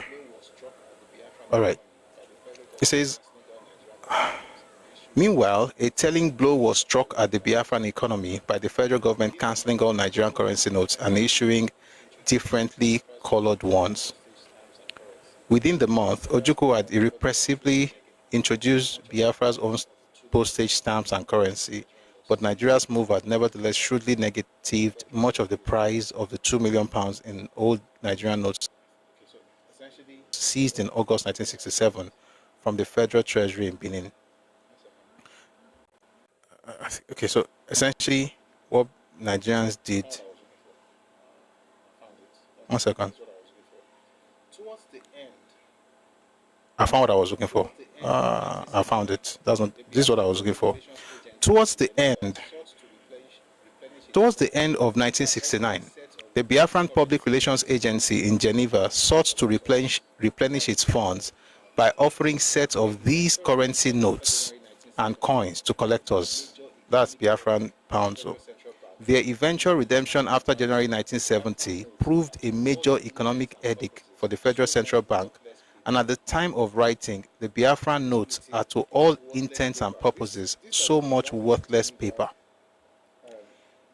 It is that worthless paper. This by the way, is happening in Geneva. This worthless paper is the one that people are saying when they brought it to Nigeria, Nigeria should give them Nigerian pound in return. That would be unfair for us and for the economy. And like I said, in order to understand this thing even a bit better, we're going to compare it with another part of the world where something similar had happened. So before we go into that, let me just explain something here. It is estimated that a total of 198.5 million Biafran currency was printed in 2 series, of which 115 to 140 million Biafran pounds were in circulation by the end of the conflict, which with a population of about 14 million was approximately £10 per person. So what's saying basically is this: the Biafran currency in circulation at the time was between 150 million to 140 million Biafran pounds. And you have about 13 point something, roughly 14 million people at the time. So that would be about £10 per person. And if you're going to giving £20 to people, it's actually more than what they would have gotten when you look at it on an average, on the average. According to Awolowo, it costs approximately £230.8 million in local currency and £70.8 million in foreign currency to prosecute the Nigerian Civil War between 1967 and 1970. In 1970, the end of war year, Nigeria's oil revenue was £97.3 million.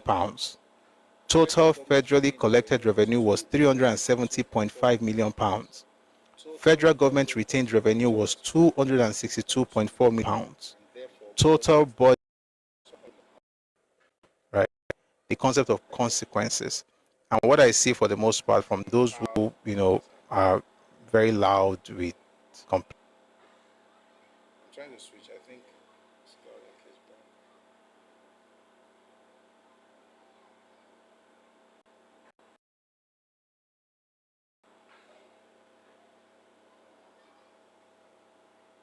One second, let me switch this one as well, please.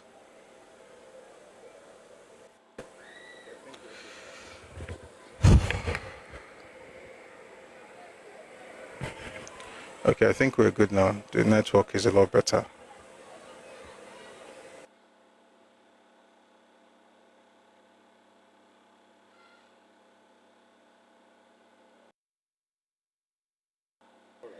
So one of the back to us, and thank you very much for staying tuned.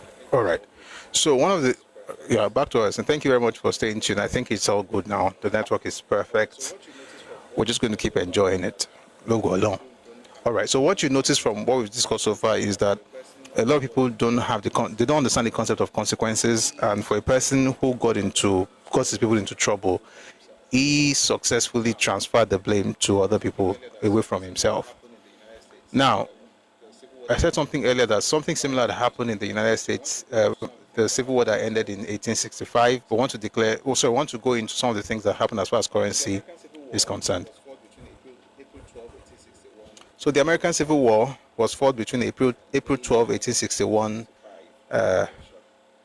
and May 9, 1865 by declaration.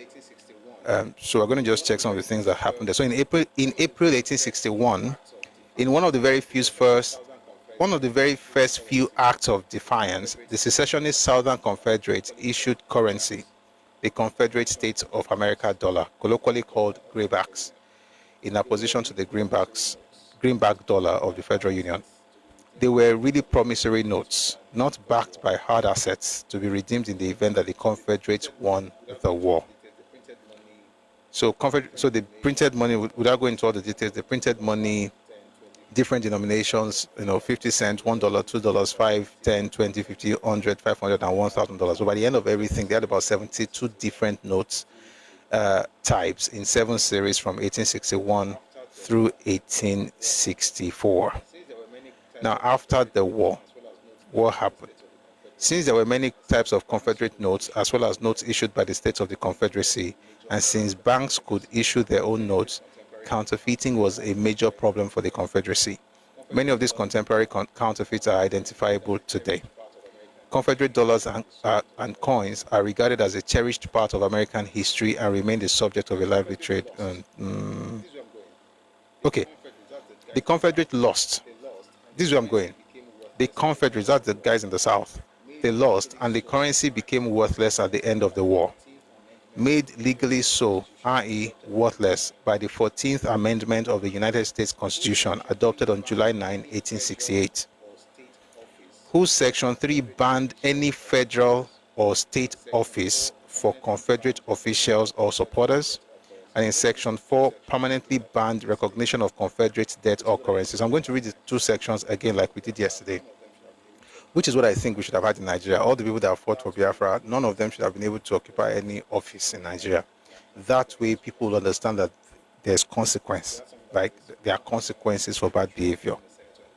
Because if we had something like this, you would not have someone like Ojukwu trying to become a senator in 1983, trying to become president in the 1990s or 2003, thereabout. I mean, that's like spiting people. After you have done whatever you wanted to do, you could just come back and still be in the same government. What would it have looked like? You'd be in the same government house, the same government you said was nonsense. Let me read to you what you find in the sections 3 and 4 of the 14th Amendment of the U.S. Constitution. Section 3. No person shall be a senator or representative in Congress or elector of president and vice president or hold any office, civil or military, under the United States or under any state, who having previously taken an oath as a member of Congress or as an officer of the United States or as a member of any state legislature or as an executive or judicial officer of any state to support the Constitution of the United States shall have engaged in insurrection or rebellion against the same. In other words, if you have been part of insurrection or rebellion against the United States, you would not be able to occupy any political office. We should have had this. If we had this, even if people want to lie, at least they'll be lying in their loss, not lying in the fact that after losing, people are still stretching the hand of fellowship and people are still doing whatever it is that they wanted to do. Section 4. The validity of the public debt of the United States authorized by law, including debt incurred for payment of pensions and bounties for services in suppressing insurrection or rebellion, shall not be questioned. In other words, whatever debt the United States incurred in suppressing insurrection or rebellion, you cannot question the validity of those debts. However, neither the United States nor any state shall assume or pay any debt or obligation incurred in aid of insurrection or rebellion against the United States. What they are saying basically is this: if Biafra owed anybody money, maybe they borrowed money from somebody or from some country to buy weapons, even after we have decimated Biafra, Nigeria will not pay that debt because nobody will owe you that money. You have to go and look for Ojukwu. Then they say here, neither the United States nor any state, in other words, even plus Imo states, nobody Imo state will even pay you that money because now Imo is no longer part of Biafra. Imo and Ambra, they are all now part of Nigeria. So neither the United States nor any state, neither Nigeria nor any state in Nigeria shall assume or pay any debt or obligation incurred in aid of insurrection or rebellion against the United States or any claim for the loss of or emancipation of any slave, but all such debts, obligations, and claims shall be held illegal and void. Oh yes, Daniel, thank you. Ojukwu even created his own political party, APGA. When people talk about the fact that Nigerians, there is no law, they should be talking to themselves first, because if there were laws that really worked, Ojukwu should never be seen. Well, it could be forgiven. it could be pardoned. Eventually, it was pardoned, but it was too early. 12 years did not do. It should have taken a longer time. What I'm saying basically is, Because and I'm not saying I don't know if you guys get what I'm saying. What I'm saying basically is, and I'm not saying it for Nigerians to gloat over anybody's loss, but I'm saying that even his own people should be able to see the person who caused them the troubles they went through. That's actually my point. It's not even about Nigeria just showing that, oh, we are bigger than you. It's about these people, so that if that happens, for instance, when the next generation is rising, nobody would aspire to become like him. What do we have now? We have a lot of mini Ojukus waiting to happen, and when they happen, they will eventually, face the same end. Because you didn't do anything about the first one, so you're going to have many more. That's why even he was not telling people we don't have to have another Biafra again. Ideologies are very difficult to destroy. One of the ways you can destroy it is by changing, is by ensuring that the person who came up with it, right, will go through something that when every other person sees it, they'll be like, and I'm not talking about trying to make a matter out of him or trying to persecute him. I'm just saying that there has to be consequences for bad behavior. And Nigeria has to look into that. And the reason I'm saying this also is because what Gowon and the rest of them did, we're going to get into all of that much later. What they did was to try to give people this soft landing, like we are still brothers. But in reality, they should have given the Igbo people that treatment. But those leaders that caused that wala, they should have been dealt with. The people can be treated as brothers, but those insurrectionists and the ones who actually caused the wala and caused a lot of people to die, those ones should have been punished.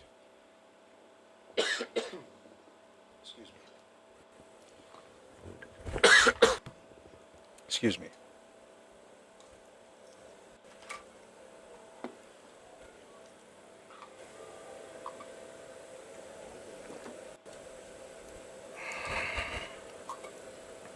Moving on.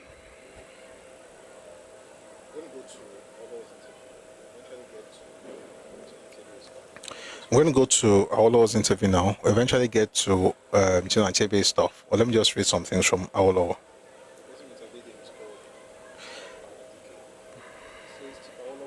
The person who interviewed him is called Mr. Okparadike.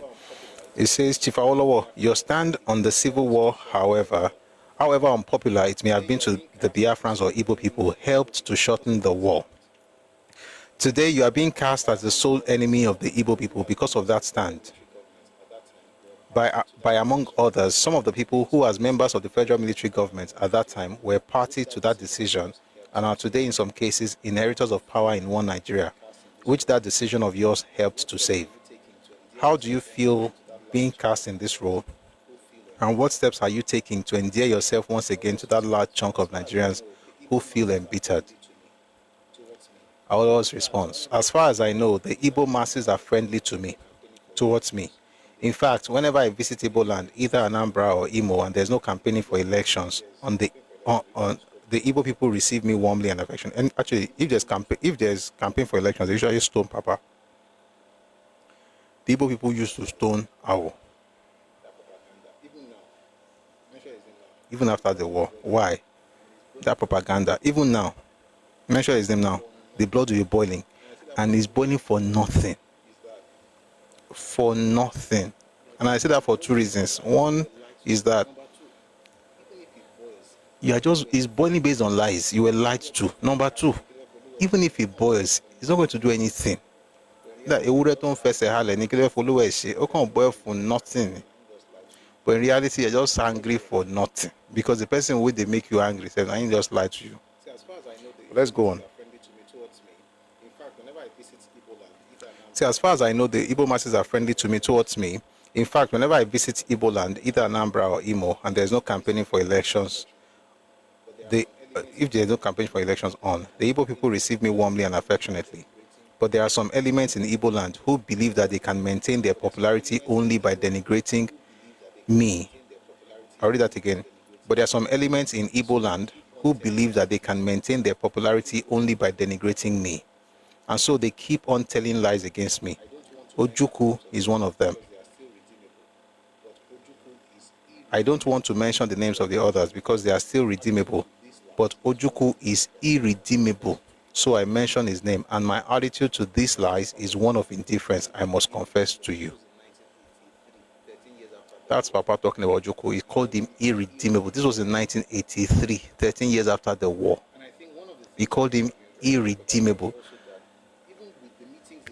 And I think one of the things that must have been responsible for that was also that even with the meetings they had, Ojukwu was still lying about what they had in those meetings, despite the fact that there were other people who were saying the same thing, corroborating what they were all saying. They were corroborating each other. Ojukwu had a totally different idea of what happened, because I think he lives within his own imagination. He had a nation. He didn't get Biafra as a nation, but he was able to create his own imagination. It's in that nation that he comes up with all these lies. And that's why even AWO said the man was irredeemable. So there's no way Papa thinks someone's irredeemable, and I think there's something good that can come out of him. Well, maybe a broken clock can be right twice a day, but he's not going to be the bastion for hope or anything good. I have learned to rely. Okay, I'm going to move on from this because I talked about his personal stuff. If you want to read everything, it's in the Telegram channel. You'll be able to access it. It's free of charge. Thank you. You're welcome. All right. Let me read something about the 20 pounds policy from here. Then I'll now go to starvation. Then after starvation, rebuilding.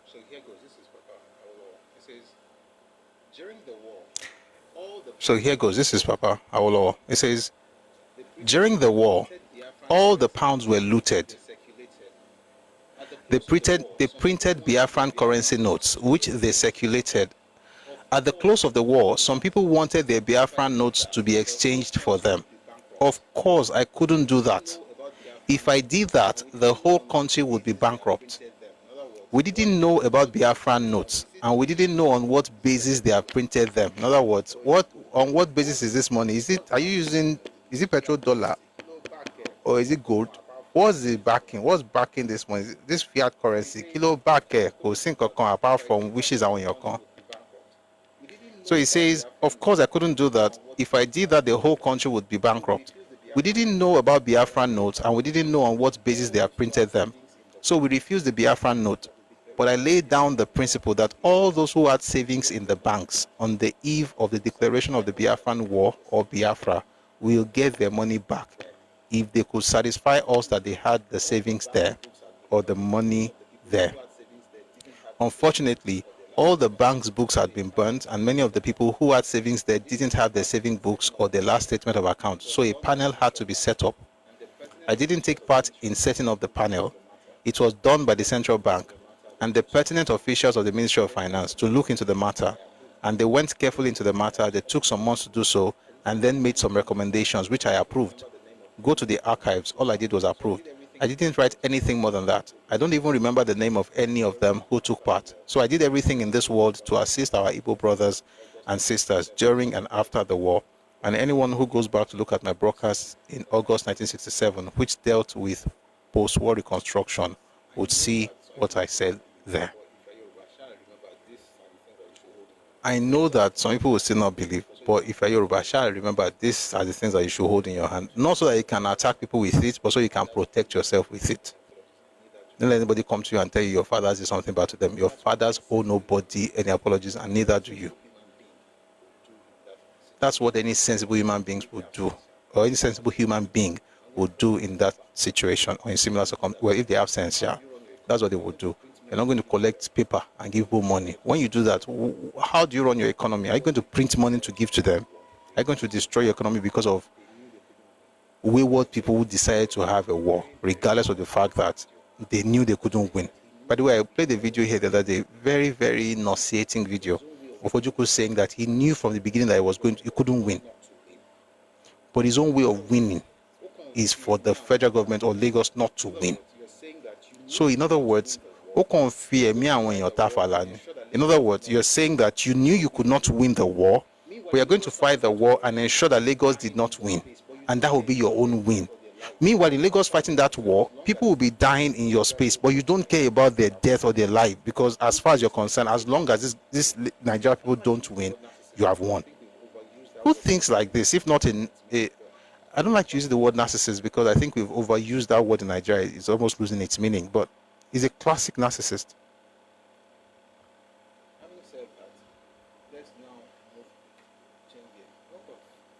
Having said that, let's now move, change gears. I hope I've finished everything I want to say about 80 pounds. No. 1 second. There's still some things I want to say about the 80 pounds. Then we'll move on from there and discuss starvation. 351. Okay.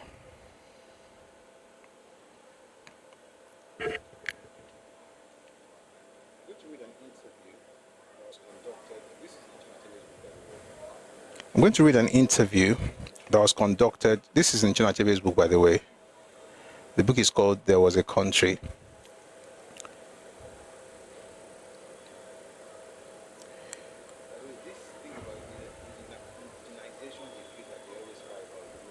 By the way, this thing about indigenization decree that they always cry about, we were not able to buy anything when you start business. Just remind them that before then, you know what, let me not talk because it's going to sound insensitive. But the truth of the matter is that when the Igbos had opportunity in the civil service, they occupied everywhere. And they did not do it because they were more qualified than others. They did it because they were Igbos. When the indigenization decree now came up and they said they were not able to take advantage of that thing, you have to understand the fact that the world does not rotate or revolve around you. And that's why you should be fair. When it's your turn, be fair. If you eat everything with your two hands and just say, it's about me, it's about me, it's about me. When your own time leaves, what's the word? When it passes, it's gone. As a matter of fact, I think Nigeria actually did too much good for the Igbos. And the crazy part is that they show no gratitude. It's always complaining. By the way, it's a cultural thing. With all due respect to to those who are Igbos who don't think like that, it's actually a cultural thing. We have records from the 1940s. I have a 1947 record. Would you believe that? Of complaints based on nothing. They wanted more stuff, but they contributed the least.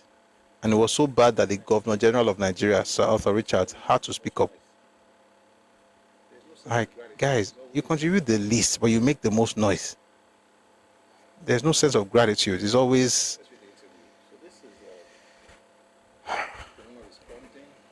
Let's read the interview. So this is the one responding to a journalist and writer. His name is Pini Jason. And I'm reading the book, There Was a Country by Chinua Achebe. So the Pini Jason asks, 2 years with 20 pounds, the Igbo were still trying to find their feet. They were in no position to buy into any company. Gowon says no. Remember what was being indigenized before it was speeded up? Excuse me. Were some of the small Lebanese businesses like textile stores, in which, in any case, the Igbo were very well established. Yesterday, today, and even tomorrow. Probably in Lagos, they were not able to buy into many such businesses as they would have desired. Otherwise, certainly I know that by 1972, there was sufficient recovery enabling the Igbo to participate. I don't want to talk about that yet. I want to talk about what the federal government did for the Igbos. I'll do that later, but let's just do it one by one.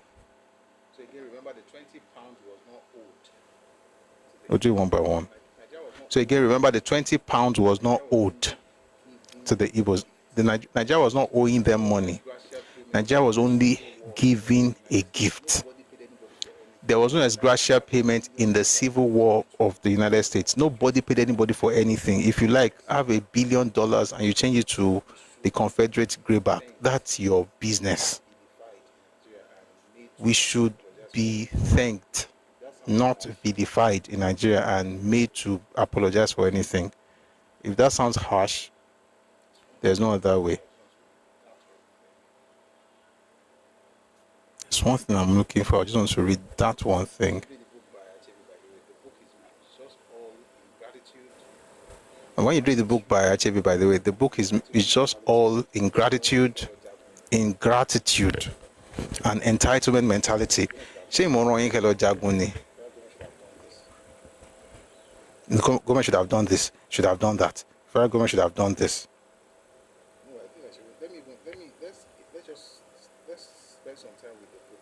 You know, I think I should. Let's spend some time with the book by Achebe.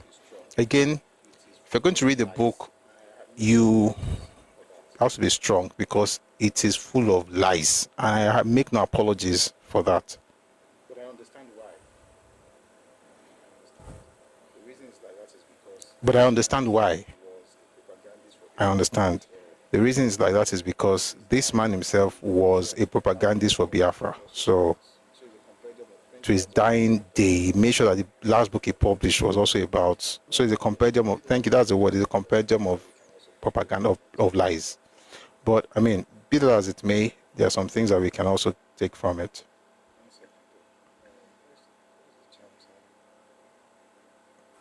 One second though.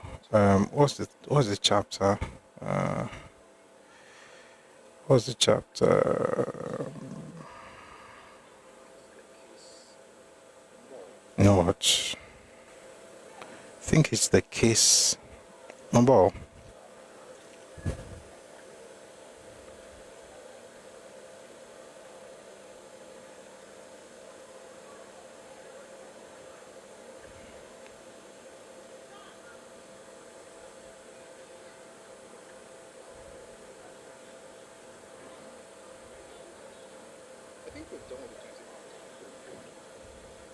Should we get into this now? I think we're done with the 20 pounds. I think we're good. We're good. We're good. I think we're good with 20 pound stuff. Let's venture into the starvation thing. But let's not start with Achebe because Samoye Query on YouTube, good to see you, and also good to notice that you have not stopped being stupid. Any more nonsense you write will make you... I'll send you to the naughty corner because you're a baby, you're a toddler, so you'd be there for, let's see, let's make it, let's make it 5 minutes for now. Hopefully you grow up by the time you come back. If not, that will make it 10 minutes. This is not the place where you get to tell people what to do. You can go to your beer parlor and regurgitate your nonsense.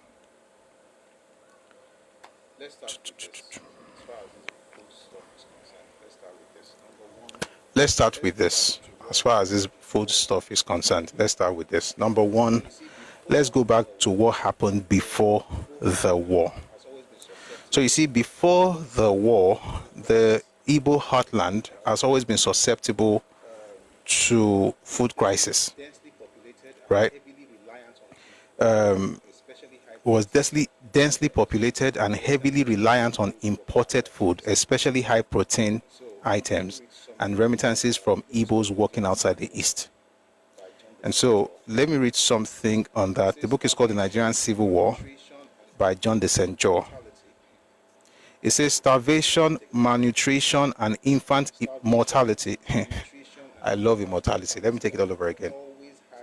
Starvation, malnutrition, and infant mortality have always had a high incidence throughout Nigeria, the last rising to a phenomenal 50% in some places. But even before the war began, the situation was deteriorating in the Igbo areas of the East. By far the most densely populated part of the country, only Rwanda, Burundi, and the Nile Valley match it in Africa. It relied traditionally and heavily on imported food, especially high-protein foods. These imports were paid for by the export of palm oil and kernels and by the remittances sent home from Igbos working outside the East. Even then, the level of feeding and protein intake was dangerously low. The troubles of 1966, which created 1.5 million refugees in the East, cut off the valuable remittances and destroyed the precarious balance. The outbreak of fighting eliminated further sources of protein, notably the cattle-raising districts of northeast Biafra. Much of the fish from the riverine, much of the fish from the riverine areas and the vital imports of Norwegian stockfish. By the end of 1967, the situation had reached crisis proportions and the churches in Biafra made their first public appeal for help. The basic needs were in order of priority: protein-rich foods, medicines, and later bulk foods. The overall problem was starvation, but it was a twin-barbed killer Even its names, marasmus and kwashoko, have a deadly ring. Marasmus produces the living skeleton featured so often in atrocity and fundraising pictures. Caused by not having enough to eat, the body simply wastes away, producing a terrifying appearance, but in fact allowing its victims a much better expectation of life than kwashoko. This is extreme protein deficiency, which leads to the body cannibalizing itself. The symptoms became one of the most familiar sights of the war. Tiny children were the worst hit, with their soft, fluffy ginger hair and almost fleshless skulls, shoulders like miniature coat hangers, and ribs that stood out in delicate relief. From the breastbone downwards, an obscene contrast began. Swollen bellies and overblown legs and ankles where the flesh had started to peel off like the skin of a tomato, fresh from boiling water. The Biafrans, never short of a propaganda phrase they really understood journalists' needs, called this terrible phenomenon Gowon's boots. Protein, not medicine, was the cure for kwashoko. Caught in time, it could be quickly and dramatically reversed. Left too long, it either killed or maimed through brain damage for life. The great majority of civilian deaths on both sides of the fighting came from kwashoko. We're going to go back to this, but let me just say this. The reason I put this particular portion to the end of this session is that it's a very, very emotionally charged topic, right? And I wanted to make sure that I dealt with every other thing, right? Like the money part, right? Currency, because life, of course, is superior to money. Now that we are here, let me make something clear before we get into it.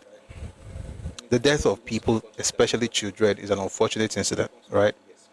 And it's because we know it's unfortunate that we tell people today to be circumspect in their speech and to also be wise in their dealings. Because if the things they are doing continue, they might get the exact result that their fathers got. Because it's not something to celebrate. People died. Regardless of how they died, they died. So before I get into how they died, I'm first acknowledging the fact that it was a very terrible thing and it was a terrible sight. I'm sure you must have seen images, pictures of Biafran children. 1 second, please.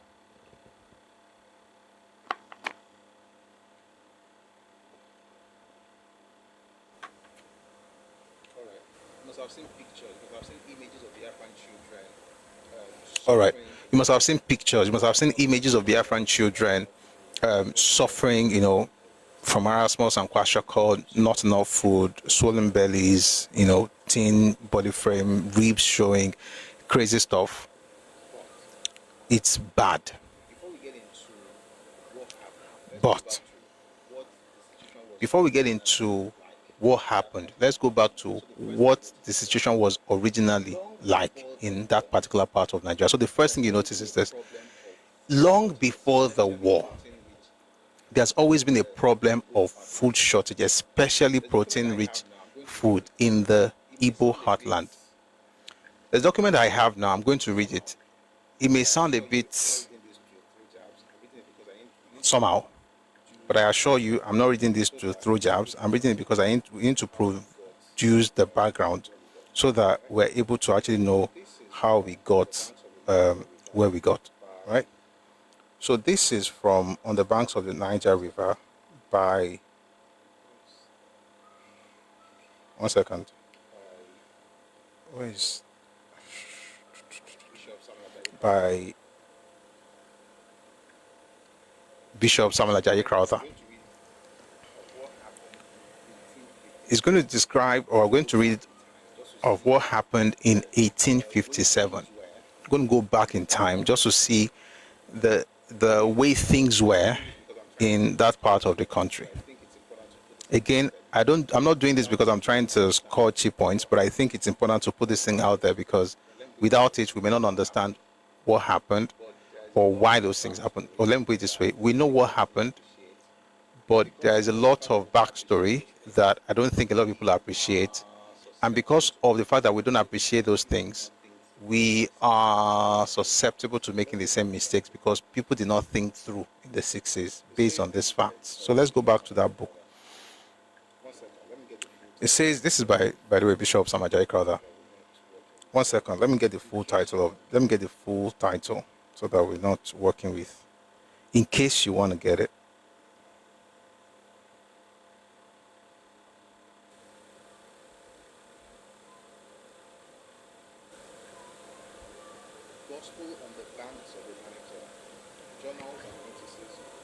Gospel on the Banks of the Niger, Journals and Notices of the Native Missionaries Accompanying the Niger Expedition. Is a long stuff. So, Gospel on the Banks of the Niger.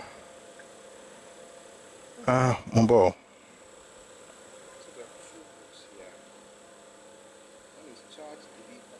So there are two books here.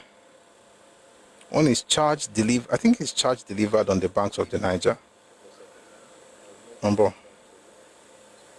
Just give me a couple of seconds. I'll note which one to.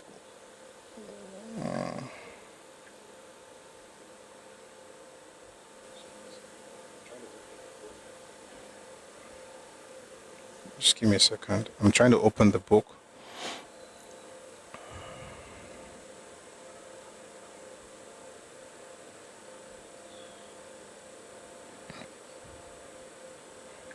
Page 14, I think.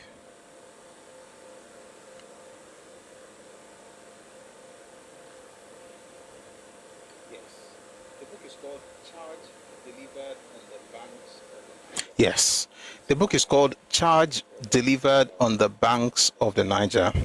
It's by Reverend Samuel Ajayi Crowther.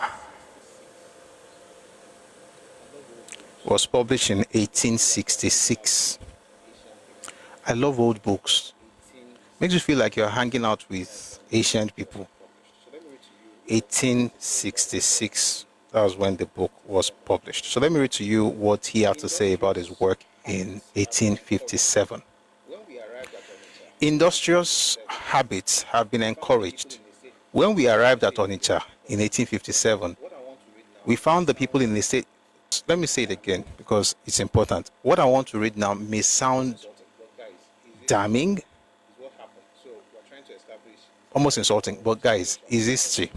Is what happened. So we're trying to establish the idea of starvation and how things were back in the day. So again, the book is called Charge Delivered on the Banks of the Niger by Reverend Samuel Ajayi Crowther. The book again was published in 1866. So it says, industrious habits have been encouraged. When we arrived at Onitsha in 1857, we found the people in a state of idleness and with its attendant evils. They were scantily and filthily clothed and in a state bordering upon starvation. When was this? 1857. They were scantily and filthily clothed and in a state bordering upon starvation, especially between the cessation of the old and the ripeness of the new crops. The old crops were barely sufficient to supply their scanty wants for 9 months of the year. They did not grow more, although the exuberant fertile soil was ready to yield them 100-fold increase in return. The remaining 3 months was a time of dearth and scarcity, when they had to live upon fruits and other edible plants, the spontaneous produce of the fields, as might be found in the bushes anywhere. But since the introduction of the cassava plant, cassava, by the way, is what they called cassava back in the 19th century. Since the introduction of the cassava plants into the country by Mr. Taylor and other fruitful trees, and the people have been taught to raise a second crop of Indian corn by Mr. John Smart, a scripture reader, and how to grow their yams better, by the united example of all the mission agents, they have had enough to eat and to spare. The introduction of the cassava plant into the country is universally acknowledged as one of the greatest temporal blessings brought to them by their zealous minister. And so the first thing you notice here is that the idea of starvation has been something that has been around for quite a while. Is that justification for what happened? No, but it gives you an idea of the area you're talking about. You see, even before the war, there were two main places that the Igbos got their protein from. And those two places were outside Igbo land. this was, I'm saying, what I just read now happened in 1857. But I'm saying even in the 1960s, after the British and everything, after independence, even before and after independence, the Igbos had their protein from two major sources. That's animal, well, let me not say animal, let's say beef and fish, or seafood. Now, neither of those two things were found in their land. Let me digress by saying something. You see, in Yoruba land, we used to have issues with cows or with raising cattle. And the reason is because we have this very interesting fly called sissy fly. And that fly, if you went to secondary school in Nigeria, especially in Yoruba land, you must have heard this word before, trypanosomiasis. That fly used to cause that. And so it would make sense for us to say, oh, because we have that issue, we don't have cows. But what then Papa did, Awolowo, was to travel and get certain animals. Yeah, that's sleeping sickness. They got cattle that could what's the word now, adapt, or that would thrive in our environment. And they succeeded. They created farms in different parts of Yoruba land, and one of the biggest was Fashola Farms in Oyo State, in Ibadan. Thankfully, I mean, although that was destroyed by the military government, thankfully it has been restored by the present Oyo State Governor, Governor Seyi Makinde and his government, which is a fantastic thing. So the kind of cattle that we got, of course, thank you very much, were trypanosomiasis resistant cattle from Mali. And then we had back then they had the grandparent stock, then the parent stock, then the commercial stock, which was what was eaten and sold. Of course, before the military came and just hit at the so the British essentially destroyed that farm with their eating everything. Sorry, not the British, the military. There's a reason I digressed. The reason I digressed is because you can't say because certain things happen, there's no way out. But what we notice in the history of the East is that they were heavily dependent and they didn't change that stuff for whatever reason. And I'm not here to say they were right or wrong. I'm just telling you what happened. The first place they got their stuff from was from the northeastern part of the eastern region. So that would be places going to Ogoja. So if you know Obudu Cattle Ranch, literally the name is in that. You get the cattle ranch already in Obudu. It's after Ikom, after Ogoja. And if you've been there before, really a beautiful place, going towards the north. That's where the cattle came from. The fish came from the riverine areas, mostly riverside. So that means that they were not self-sufficient in food generally, but specifically as far as protein-rich food were concerned. And that's why for a person who was planning a war, who wanted to fight by force, by fire, not thinking about that is actually, it's unforgivable. UIG, think, yes, that Obudu side is close to the north now. It's close to Taraba side, Taraba Adamawa area. In fact, by the way, the weather in that place is similar to what you have in Taraba, and the lushness of the greenery, the fact that you have mountains and the clouds. I was in the cable car, when I went to visit. This was years ago when the place was still good. I don't know if it's still okay. I don't think it's okay now, sadly. It was as though you were in AC. That was the only place that was the first place I ever visited. And I don't visit another place in Nigeria. No, two places, just as well. It was the only place where I knew that you didn't need ACs. You had heaters. Anyway, the fish came from the riverside. So that would be rivers. Thank you, Nico Wens. Thank you on YouTube. So you have rivers for fish, crabs, and seafood, and maybe parts of Calabar as well. But then when you're looking for meat, you have to go Ogoja direction. Now, here's the point. When the COR were agitating, COR is Calabar, Ogoja, Rivers provinces. So that means that the meat, they inside Calabar, Ogoja side. The fish, they inside River side. East Central, no get protein. Beans, no they grow there. So whether you're talking about animal protein or plant protein, you don't have it there. I'm saying ab initio. It's not the word that.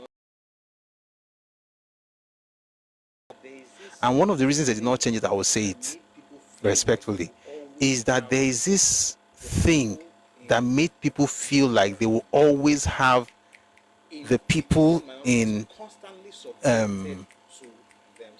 the eastern minorities constantly subjected to themselves. If you think I am lying, I'm going to read one line from that stuff I read yesterday.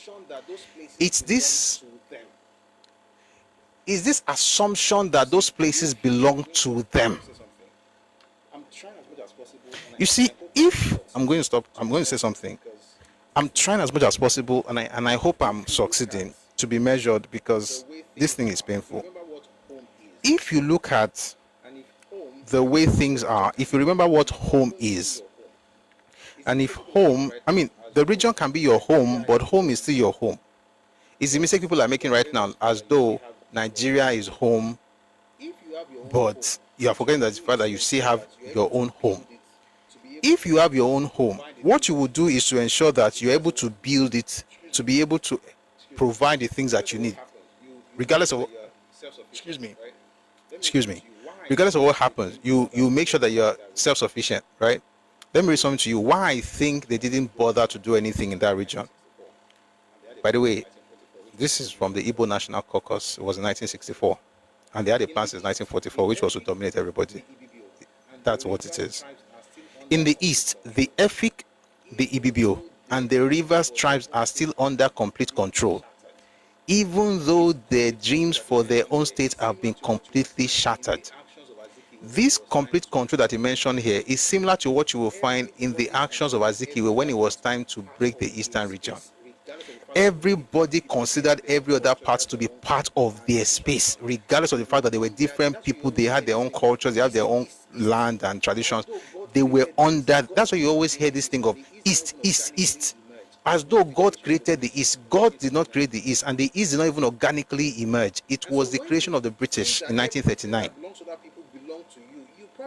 And so when you think that everything that belongs to other people belongs to you, you probably will not even think of you don't think of self-sufficiency. And so you always have that dependency. Listen, kwashiorkor doesn't happen because you have no food. Kwashiorkor happens because you don't have enough or lack of proteinous food or protein-rich food. So you may even have food, but there is no protein. Therefore, you are susceptible to kwashiorkor. So even if people had food, protein bear, they will still have kwashiorkor. Now, your region does not have protein. Now, somebody wrote in the comment section, how about bushmeat? So number one, you're talking about the most densely populated part of Nigeria. The bushmeat concept will be running from human beings because where is the bush? Southeast today.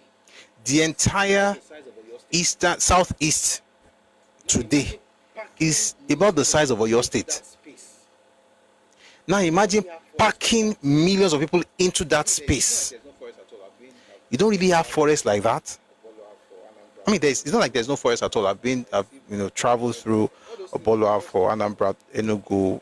I see forests, but all those things you cannot stand by the whole place in like one day. It's not big.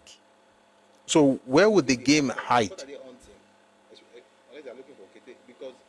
Who will be the hunters? Like, what are they hunting? Unless they're looking for kete. Because, and then even if you find the game, and I'm not saying there's no game in the forest, so try and understand. I'm not saying there's nothing there. That's not what I'm saying. What I'm saying is that it's a very small space, and it's the most densely populated part of Nigeria, even today. And it has been like that for a very, very long time. I'm going to read something else from Marjorie Parham. She wrote this in a publication called The Listener, and this was published in 1960. Hope I quickly find that. Yes. Again, all of this I'm not doing this to. Again, all of this I'm not doing this to. We're not doing this to denigrate any group, but it's important to understand stuff. If you want to break free from ignorance, you have to be willing to actually dig deep a bit, right? So I hope people are getting it. The point is to educate ourselves. But if you come for me, you will collect. God bless you. This is Marjorie Parham's views, which she wrote in the Listener of 20th October 1960. And this provides more background information on the state affairs before independence. She wrote, beneath these difficult restraints, regional differences are great. I believe that the Igbo are the main force for unity. They need unity.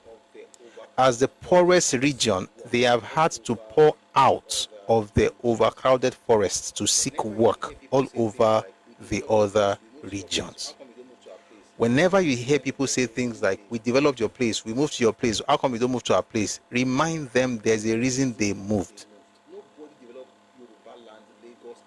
There's a reason they moved. Nobody developed Yoruba land, Lagos, any part. Nobody can say, take any glory for any of those things. Lagos was bubbling for centuries before the British even knew that the Igbos existed, let alone bring them into Lagos. They got into Lagos in the 1930s. Lagos was bubbling as far back as the 15th century. By the 17th century, there was a lot of trade already. In fact, before the Portuguese came in the 15th century, there was trade in Lagos. Just to be clear. Okay? And people went to Lagos, and by the way, they're in Akure as well. In Ado-Ekiti, Ibadan, Okobi. There are markets that you have just Igbo in. And guess what? It's not a problem. It's not a problem. But the problem is when people who left something begin to say, we made you something. Like you couldn't make me if you tried. And by the way, you didn't try because you couldn't. So the real issue is this. They left, this was before independence, they moved out of the overcrowded forests. That's what we'll talk about, densely populated. Have you been to Onitsha before? Onitsha, once you go over the bridge. Those buildings, you see the gaps between them. Everything is sumo around because you are wondering how these people are going to breathe. Let me tell you one example. One day I went to preach actually. I was at Onitsha. Oh God, that place was beautiful. It was a school. It was beautiful. I was like, good. You don't have to even feel a sense of, you have to move away from Igboro. Like, but then Igboro, Abule, Gbogbo, almost the same thing because made them go there. But at least those ones the school had space, so we're able to spread and stretch. But once you enter the way the buildings are built, everywhere is so. It's not now that it became like that. It has always been overcrowded, and there's a reason for that. And I don't want to mention it. Not now. Not yet. Sorry, guys. Let me just write it there for you. What's the public WhatsApp Telegram handle? Oh, okay. Sorry, guys. Let me just write it there for Nick Owens. It's Redomi Global. So that's it on YouTube. I'm going to pin it. And if you want some of these books, you can find them on Redomi Books. But yeah, Redomi Global is the group name. Let me type it here as well in case anybody wants to join. You'll find some materials that will probably help you understand why we speak the way we do. Yeah. All right. There's a reason for that. There's a reason the place is choked. And that choking did not start today.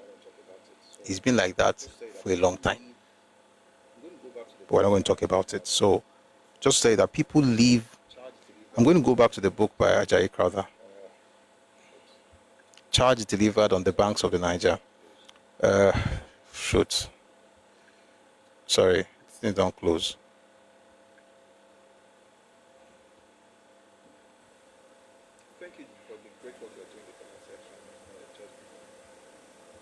Thank you for the great work you're doing in the comment section. Just becoming. Knight, you are writing human protein, Jesus. Let's not go into that part of the story, because but it's true. I'm not going to lie. It is true. But I'm not going to talk about it. And I'm not, if I want to say things like this, I'm not going to just say it. I'm going to read it. So it doesn't look like somebody's just lying. Knight, of course it's the truth. It is. I just don't want to get into it now. You're not lying, though. No, it's not from this book. It's another book. You're not lying. No, it's not from this book. It's another book. The book is called Among the Igbos by G.T. Basden. There's another one, but that one is bad enough. G.T. Basden did a lot of work. It's an interesting read, by the way, but let's leave that one for now. There's a part I wanted to read. Where is it?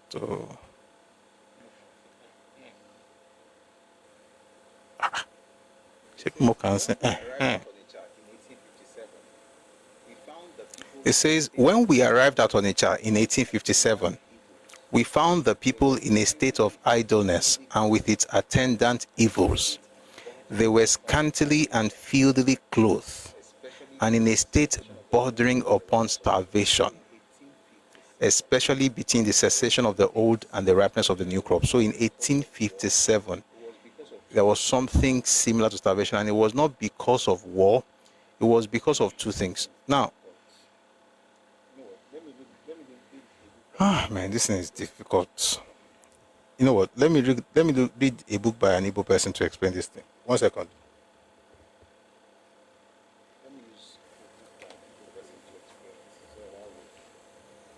Let me use a book by an Igbo person to explain it, so that way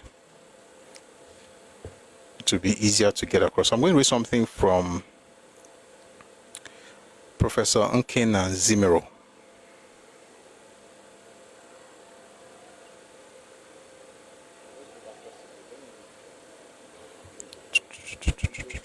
Let's go back just a bit. Let me read from Joy Bokwe. It goes 20 years after Biafra. Okay? It says, before the balkanization of the former Eastern region in 1967 into East Central State, Southeastern State, and River State, the Igbos were totally in control of the entire region, which is why they didn't want them to go. Let my people go. They had no problem leaving their enclaves. I don't like statements like this. Guys, for the optimist time, let me say this. Igbo writers, please, when you write, and this is something I've noticed in every single book, I've seen it in Chuk's Logban book on Iransi. I've seen it in Chino Achebe's book on, in fact, books, The Trouble with Nigeria and There Was a Country. I've seen it in Professor Dr. Ngozi Okonjo-Iweala's book, Chino Achebe, The Teacher of Light. I'm seeing it in this book also by Joy Bokwe. You guys don't respect your readers. It's not right. They don't respect the readers. It's paining me because I read books. I read their books as well because we all want to know what's up. But guys, please, if you're an Igbo writer, on behalf of all readers in the world, try to respect us. I beg. Why am I saying this? The guy says, the man says here, the Igbos had no problem leaving their enclaves to rivers and southeastern states in search of a better life due to the presence of seaports in Port Harcourt and Calabar. No. It's not like they have no problems leaving. It's like they have no other choice but to leave. Like, let's stop lying to ourselves and, making look as if we are going places to do people a favor. Sumbu, if Nigeria is burning, go and burn to set fire on yourself and go and burn with your country, with your own part of the country that is burning, right? Go, if you say Nigeria is burning, you too go and burn. Get some, whatever. I won't tell you the details, but be creative. Burn as well.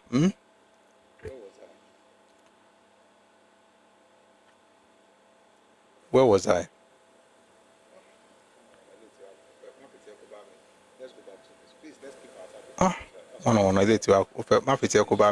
Let's go back to this. Please, let's keep our topic on Twitter. On TikTok and YouTube. Please share the live. Thank you very much for your support.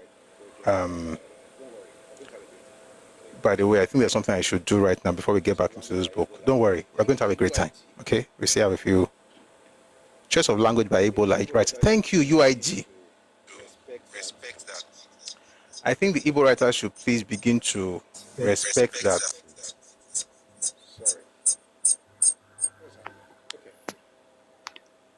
Sorry. What's happening? Okay.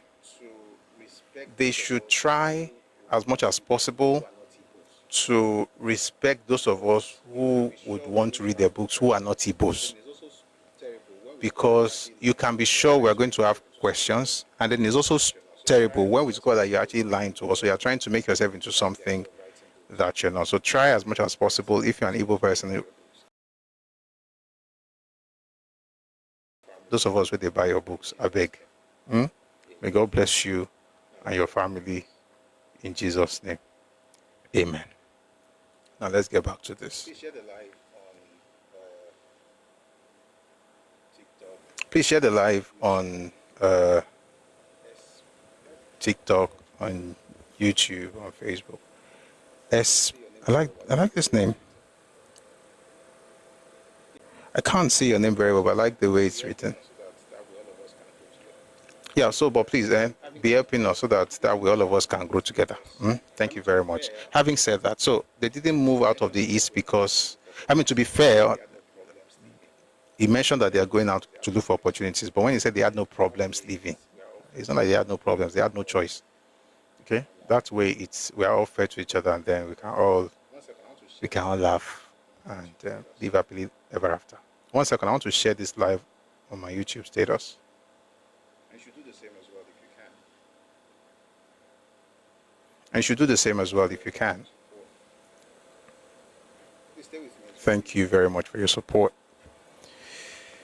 Please stay with me. It's going to be fun. Stay with me. You are. And by the way, if you notice, when I read some of these things, I'm always, Mama, I don't want to go deep straight. I'm always acting, going back and forth. Don't be saying I don't know what I want to talk. It's just that sometimes truth also requires tact. Right? So that's why. Having said that, let's go back to the truth with tact.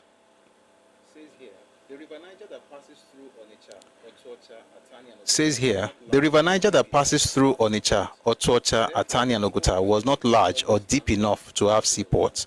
Therefore, the Igbo enclaves were almost landlocked. Actually, they are landlocked. While people in places like Otuocha, Atani, Oguta, Anam, Abakaliki, and a few others in Igbo land could still boast of earning a living via agriculture, others in Onitsha, Nnewi, Awka, Okigwe had no such opportunity. In fact, Professor Nkena Nzimiro has related the higher rate of migration of certain sections of Igbo to three things. Number one,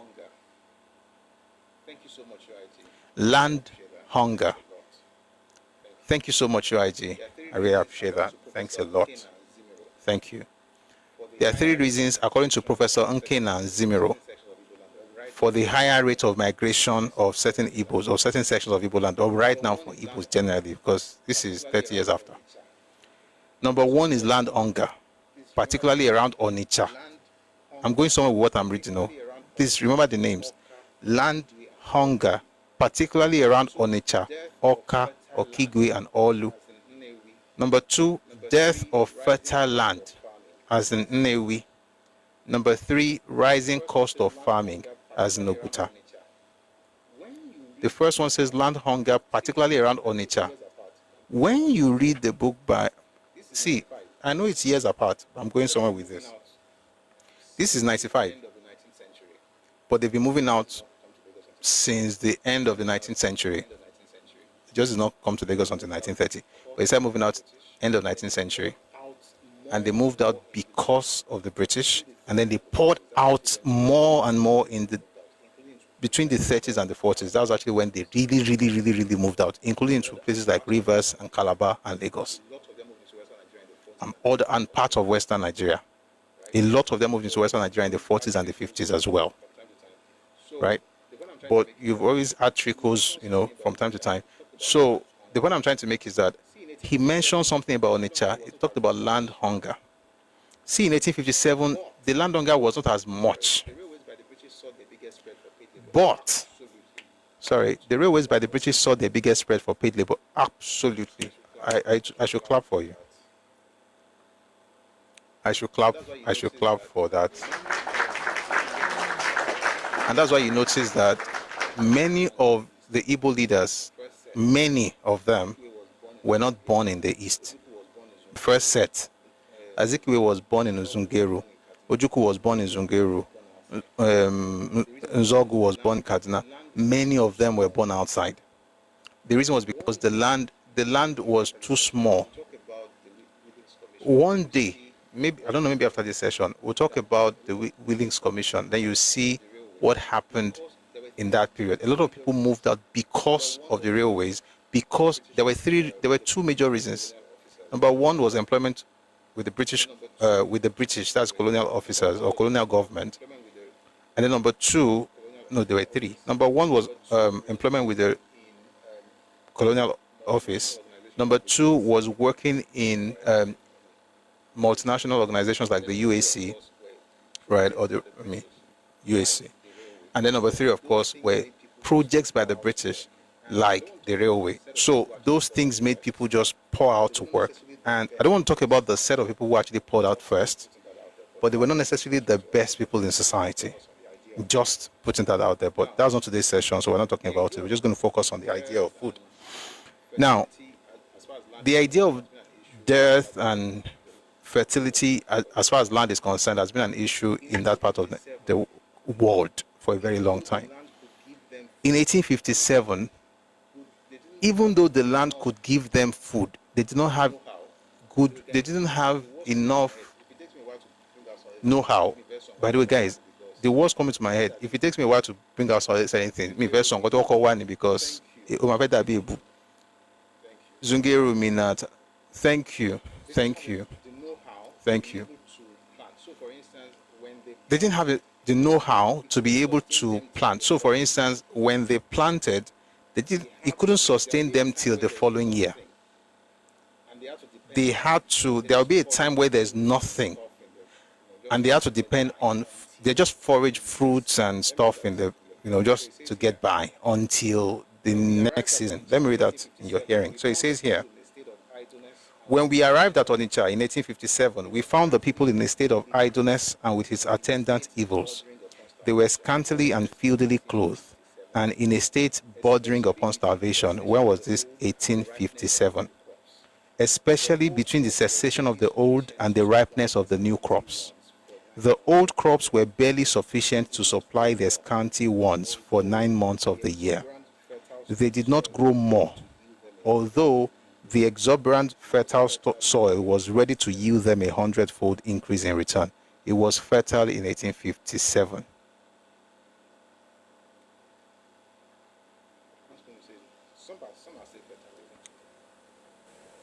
I'm not going to say some are still fertile even today, but yeah, stay with me. So they did not grow more, although the exuberant fertile soil was ready to yield them 100-fold increase in return. The remaining 3 months was a time of dearth and scarcity when they had to live upon fruits and other edible plants, the spontaneous produce of the fields as might be found in the bushes anywhere. But since the introduction of the cassava plant into the country by Mr. Taylor and other fruit trees, and the people have been taught to raise a second crop of Indian corn, Agbado.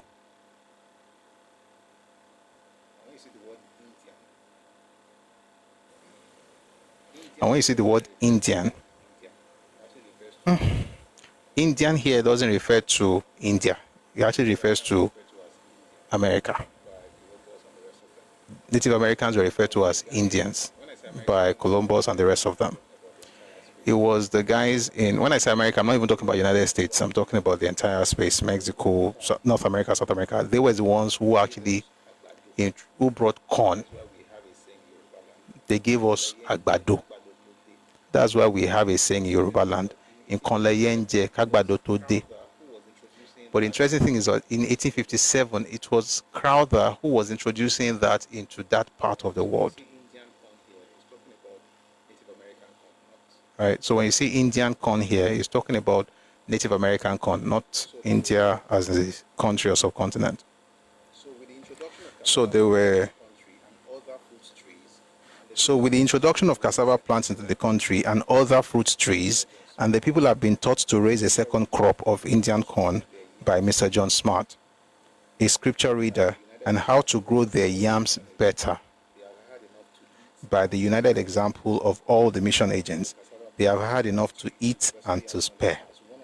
The introduction of the cassava plant into the country is universally acknowledged as one of the greatest temporal blessings brought to them by their zealous minister. So that's the thing about the space. But like we're saying, let's go back to the book by John de St. John.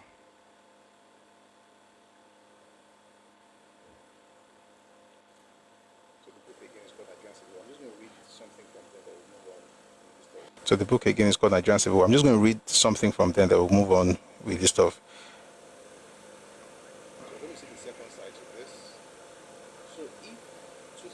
So we're going to see the second side to this. So if two things, number one, things didn't grow well,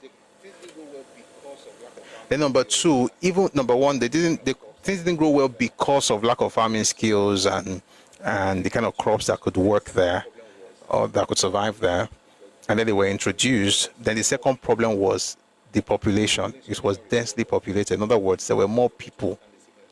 If you read the Willings Commission report of 1958, you're going to understand this even a lot better. The idea of just being land hungry. I'm not making these words up, by the way. It's literally in this book. Was said by Professor Nzimiro. It says land hunger, particularly around Onitsha, Oka, Okigwe, and Olu. People needed land. There's another reason for that, but we're not talking about it today because, we're not going to talk about that. But then, that thing was there. So even if the land could produce, it had more people. It was overcrowded. There are more people. And then you see, of course, you saw that in the Majiparam stuff, the overcrowded forests. They had to pour out. And this, by the way, Majiparam was talking in 1960. That's true. Number three, even if there was overcrowding and the land was good, there were certain things you couldn't get there. Proteinous or protein-rich food were scarce in the south is have been issue like from time. Now I'm going to go back to the book I first read. It's called The Nigerian Civil War by John de St. John. It says starvation, malnutrition, and infant mortality have always had a high incidence throughout Nigeria. But even before the war began, the situation was deteriorating in the Igbo areas of the east. By far the most densely populated part of the country, only Rwanda, Burundi, and Nile Valley match it in Africa. It relied traditionally and heavily on imported food, especially high protein food. These imports, so establish the first fact that most of the protein that got into the East, even before the war, did not originate in the East. So the question is, if the food are being imported into the East, how can you afford to buy it? Is it that you have a lot of businesses running in the East that supplies that? Actually, that's not how it works. There's a reason, there's another angle to this. These imports were paid for by the export of palm oil and kernels, and by, this is the second part, which is very important, the remittances sent home from Igbos working outside the East.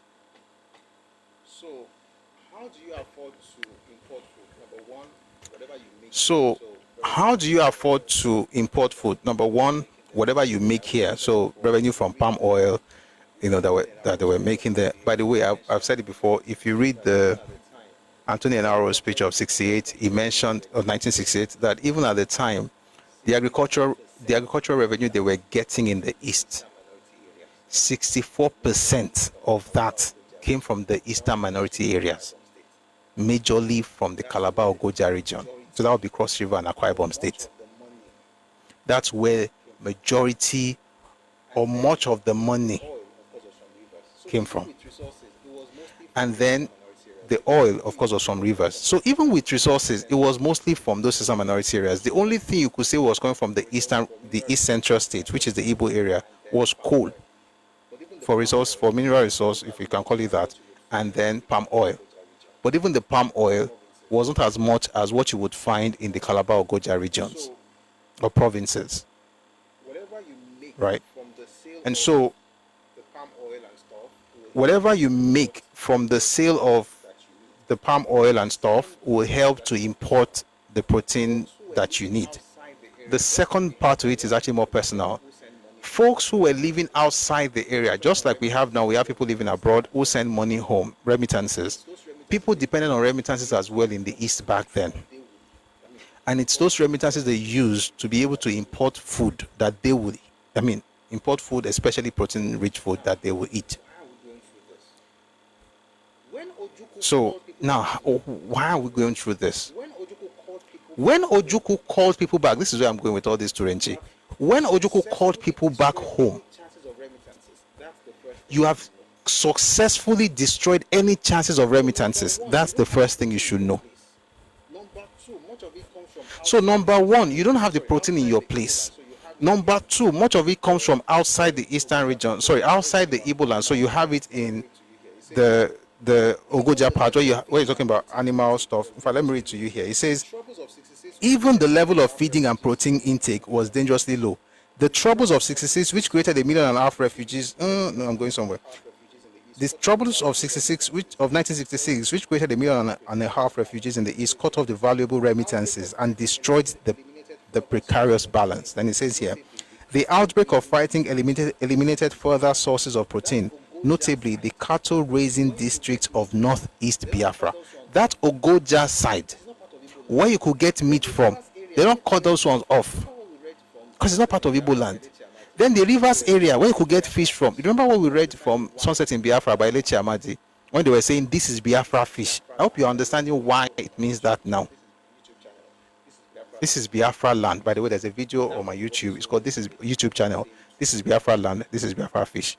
That was what the soldiers and the Igbos were saying to the rivers people during the war. Why is this important? Because you didn't have enough of those things. So number one, the land could not produce what you needed in terms of plant protein. Number two, animal protein was coming from outside your area, although within the region. So that would be, the Ogoja, Calabar side, and then the river side.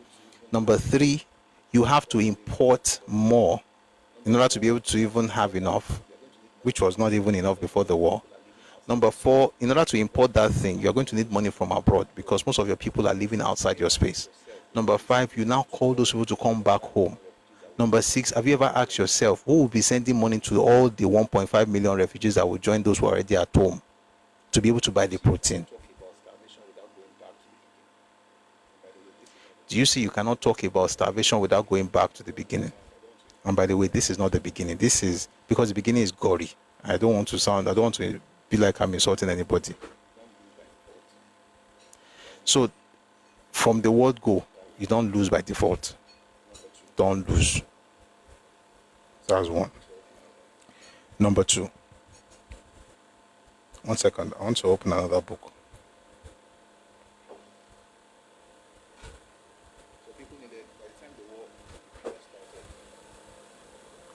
So people needed, by the time the war started, the more you ate on them, the more God Almighty is blessing them. God bless you both.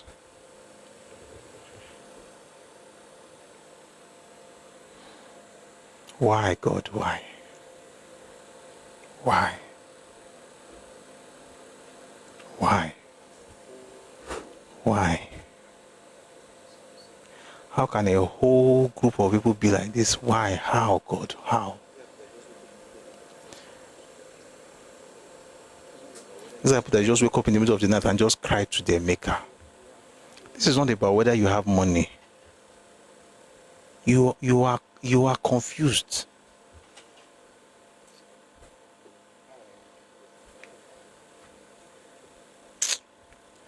How are you? Welcome.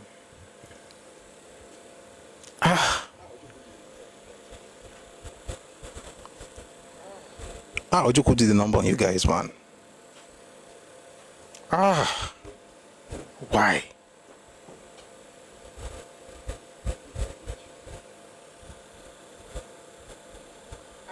You think I hate you? May God heal you people. The Igbos, may God heal the Igbo people. May God help you. Because majority of you believe like this. And this is a sign of retardation. Wallahi. It's a sign of retardation. It confirms what Ohaneze Ndigbo said at Oputa panel when they said 2 million people from your ethnic group are permanently, irreversibly retarded. This is a confirmation. How did we go? Waiting we collect. How did we go from here, from where we were, to what you are saying in the comment section? When you are not retarded, or maybe you are. God, have mercy on these people. Because what will happen to the next generation? Because now it's like everybody's at the same. Everybody just plateaued. Prof. Ẹkáàbọ, everybody's at the same level since 66. They're just there. Why? Why? God wants better for you. I want better for you. And it's not about having money. You have identity crisis. You don't know who you are. One day you are from Israel, the other day you are from England, and you are somehow related to, what's this one's name? What's that man's name that blew up World Trade Center? Ibn something. What's that, Guinea? No, not Saddam. How much you are going to Abacha? I just want to know in the comment section. Koko and to Blue World Trade Center. Osama bin Laden. Thank you. You're either to Israel today. You are Hebrew. Then you are Osama bin Laden. Then you made America. Then you started Japan. The same people in Europe. You created Europe. Then America is Gorinka. Japan has Chukwu Ibuka inside. And then you are now Ife. Then you are complete to Yoruba. Abba. And then you think of Ijebu. You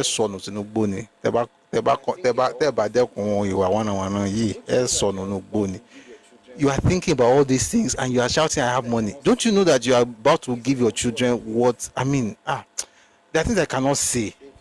Please now, God, please save these people. In Jesus' name, amen. I hope, to be fair, to be honest, right? There are people there are smart people amongst them, but I mean, and it's important to talk about it. But see, this one like Glory Evan, for instance, the only difference between her and the other stuff I don't want to mention is the wig on her head. But I don't want to mention. I don't want to compare you to that thing because the only difference between you and that thing is a wig. Just remove that wig now. You're not different. You're not different. And you can type. But I'm sure if you teach that thing so very well, that thing will be able to type as well. So what's the difference? Marshall. Where were we?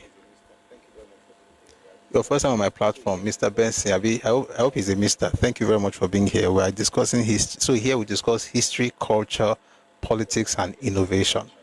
And we're trying to get to the starvation issue. Like I said in the beginning, it's a very emotional stuff, terrible episode in Nigeria's history. Is nothing to loathe or, mock people over, but it's something to understand. And in understanding it, we have to go.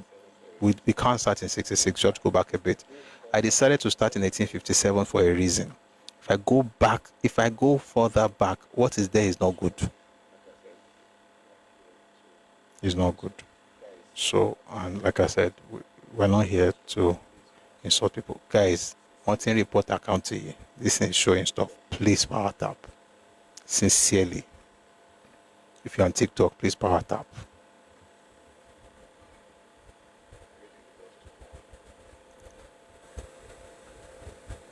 I really need us to power tap now.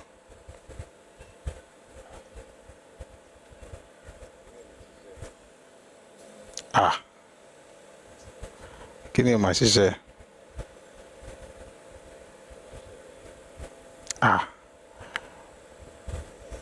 Kí ló ń ṣẹlẹ̀? Wàhálà kí ni òṣìṣẹ́ o?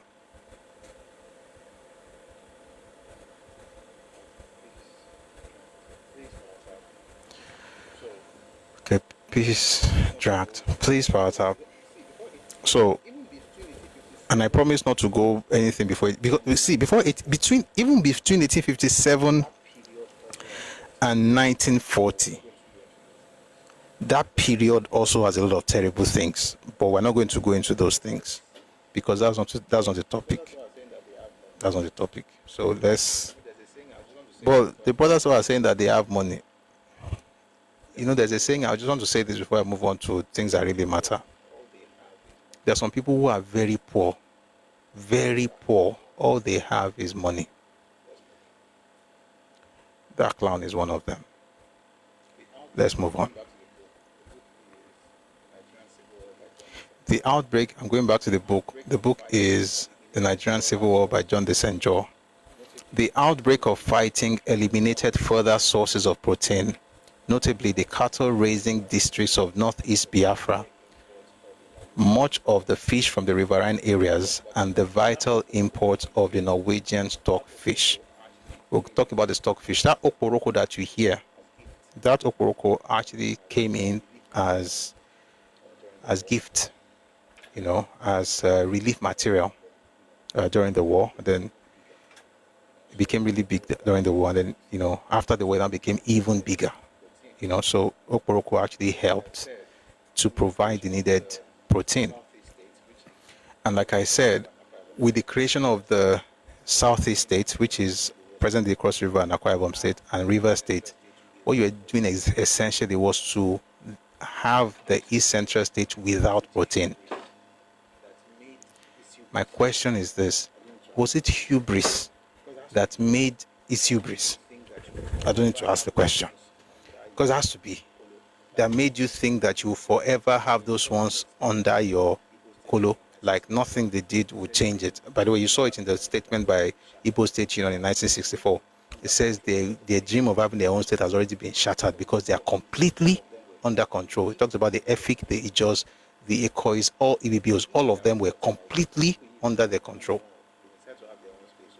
If they are thought like, and people, you know, in your non, they may decide to have their own space, so maybe they would have found a way to grow fish if that was possible. But you get the point. All right, let's move on to other things. So when the war started, of course, Nigeria cut off some parts because, again, it's a war. It's a war, right? And when wars, one of the reasons we tell people to be careful how they speak right now is that, you know, when war starts, it doesn't care about idealism or the ideal way of doing things. But they match the bell. Don't worry. I know that's why people still not here. She insult me. I see that one that insulted me now. I didn't even mention your name because you're not worth it. I want to move to another book.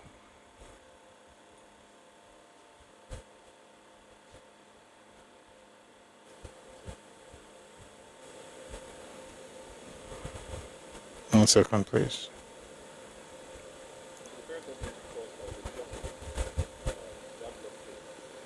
So the federal government, of course, there was a blockade, and that blockade actually affected, the food blockade affected the East. See, this is not terrible, but it happened. Again, it's war. If you really want to fight, hey, there are things I don't want to say. But see, the thing is, if you want to fight the people, you have to be able to guarantee your own food, though, before you get into the war. Like, that's a commonsensical thing to do. I know if they fight you, they ask you for food, though.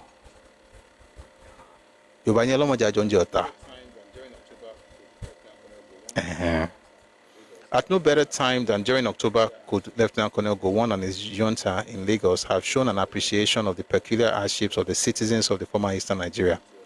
No more opportune moment could have been wished for by the junta to begin to rethink about the madness of the activities since the previous May. Sad to say, however, it was precisely at this time that Lieutenant Colonel Gowon, by the way, this is from the Eastern representatives, so he insulted Gowon, it's fact, all is fair. It was precisely at this time that Lieutenant Colonel Gowon and his advisors decided to deal to deal what they hoped would be a death blow to our people. On October 19, Lieutenant Colonel Gowon imposed a food blockade on us by prohibiting any diversion to us of what he called food meant for consumption in Lagos. The police and the army were summoned to enforce the blockade at checkpoints throughout Lagos, western and midwestern Nigeria. Thanks to the determination of our people and the capacity for hard work, we had no shortage, but our people did not miss the lesson of the blockade. Now, let me explain something to you.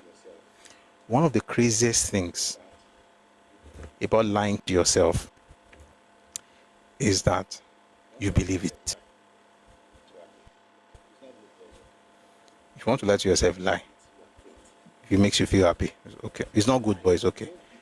But if you believe it, you are dead. Like, you can lie, but don't get high on your own supply. Don't drink that Kool-Aid. You don't believe that lie. These guys are saying that, listen, we have no hardships, we are good, regardless of what happened, we are fine. If you were fine, according to I don't want to go into this whole thing. It's a speech that was given in August of 1968. But if you were fine, then you would not be complaining about people having food blockade. But the question is, why did the food blockade happen? 1 second, please. Let me see. How do we do this? Okay, hold on. Let me use this one.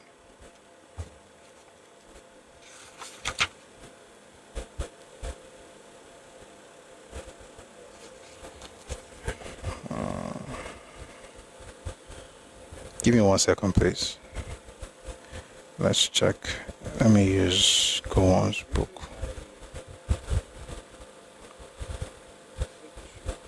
The reason I think we should read this book is because, 1 second.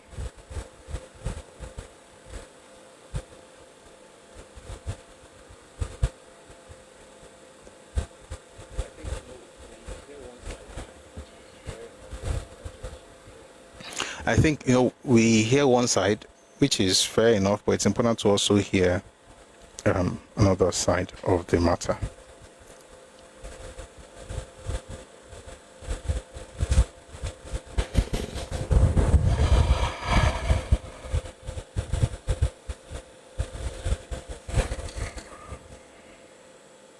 One second, please. I'm looking for something.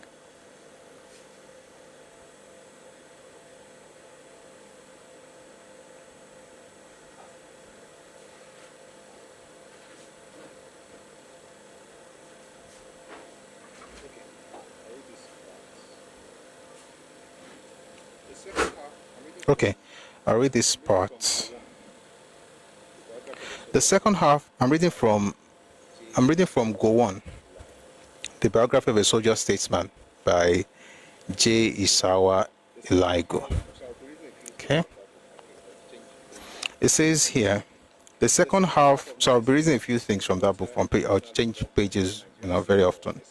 The second half of 1968 witnessed greater external involvement in the Nigerian Civil War, especially in reaction to Ojukwu's allegations of genocide against the federal government. With secessionist propaganda extracting international sympathy for her, the Vatican Relief Agency, that's a Catholic church, Roman Catholic Church, Oxfam, Caritas International, Save the Children Fund, the French Red Cross, the International Committee of the Red Cross, and various church organizations began to put pressure on the federal military government. Allegations of genocide even got the federal government to set up a team of observers with representatives from Canada, Sweden, Poland, United Kingdom, and the OAU. 1 second, I'm looking for something.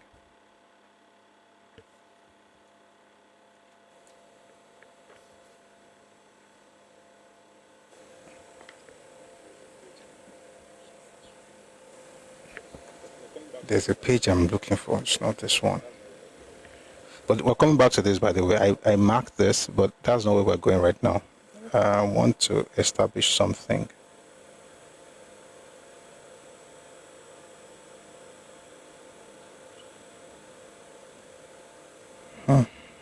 Let's not jump.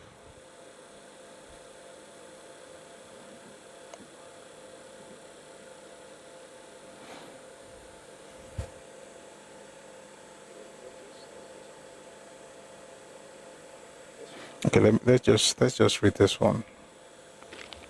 Let's read from Biafran side. We might have to.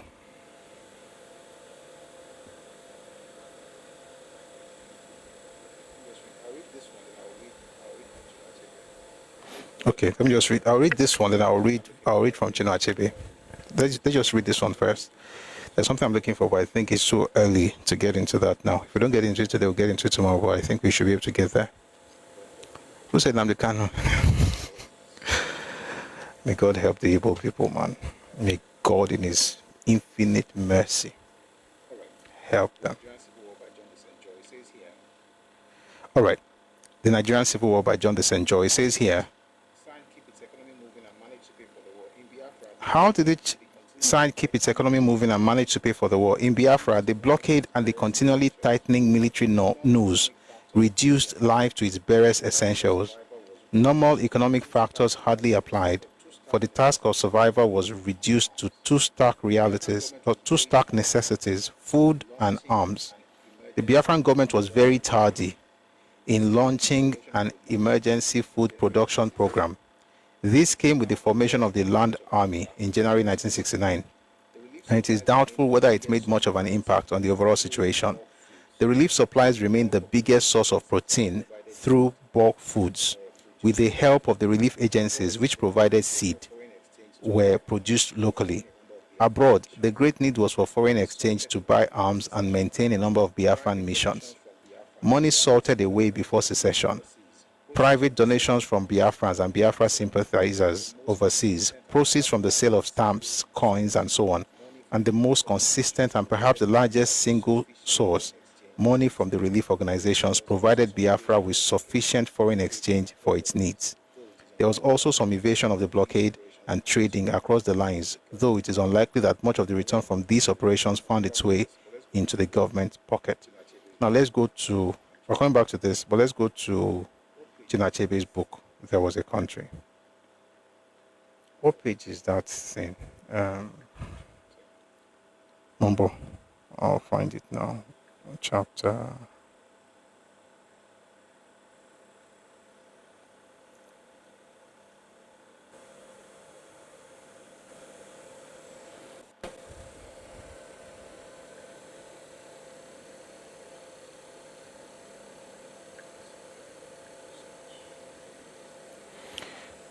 One second, I have to search.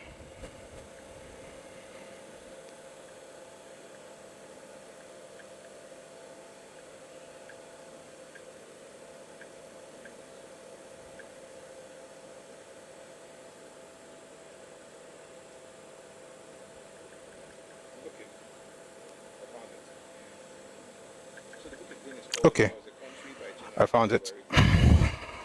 So the book again is called There Was a Country by Chino Achebe. We're reading page 214. If I read this thing, I'm going to start talking. I'll talk because he's throwing shots at AWO. But let's read a part of it. It is important to point out that most Nigerians were against the war and abhorred the senseless violence that ensued as a result of the conflict. Gowon's wartime cabinet, it should also be remembered, was full of intellectuals like Awolowo and Anthony Naro, and super permanent secretaries like Alison Akene Aida, among others, who came up with a boatload of infamous and regrettable policies. They did not have any infamous or regrettable policy. No, I'm not going to do that. Nah, that'll be too much for your parents. There is nothing infamous about what they did. It's just that it did not favor the East like they wanted it to. The East, Igbos, let me not say Igbos, because at this point I don't even know how to even put this thing. But listen, in the entire history of the world, as far as war is concerned, in my own studies, maybe I will find something else tomorrow, I have not seen any group in this world who blamed the enemy for not feeding them during a war. I've not seen any.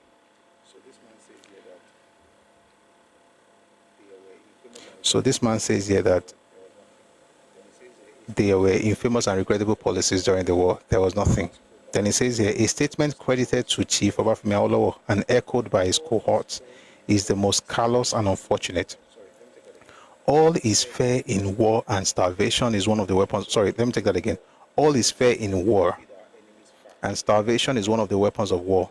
I don't see why we should feed our enemies fat in order to fight them harder. I'm reading Gino Achebe and he's quoting, he's saying that Chief Obafemi Awolowo said that. Now let me quickly say something. Papa was 100% correct.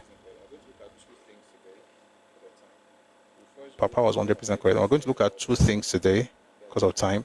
We'll first go into what Papa even said about the food, and then we'll now go to what Ojukwu said. Sorry, what Robert Goldstein said. Now, let me just try and explain something. I'm not preempting, we're still going to get to it from Papa's own speech, but let me just say this, that, you see, all is fair in war is a valid statement. Oh, thank you, Prof. All is fair in war is a valid statement. You are not going to a tea party. This is not a church fellowship program. This is war. The person who is fighting you thinks about himself first and alone. The only reason he's thinking about you is how to decimate you. That's the reality of. See, guys, wars are bad though. Forget all those movies that people have seen, Saving Private Ryan. It's not like that though. That's one.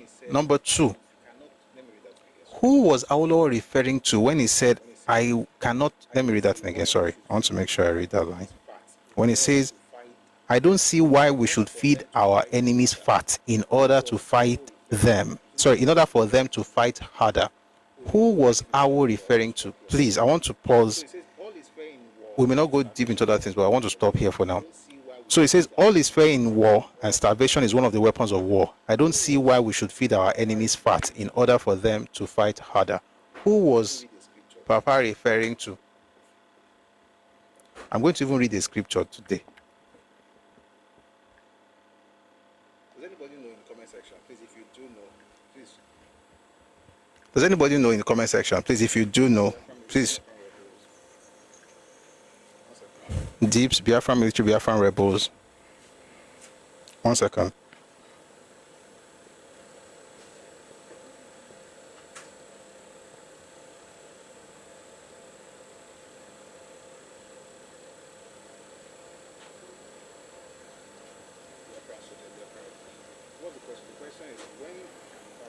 Biafran soldiers, Biafran rebels.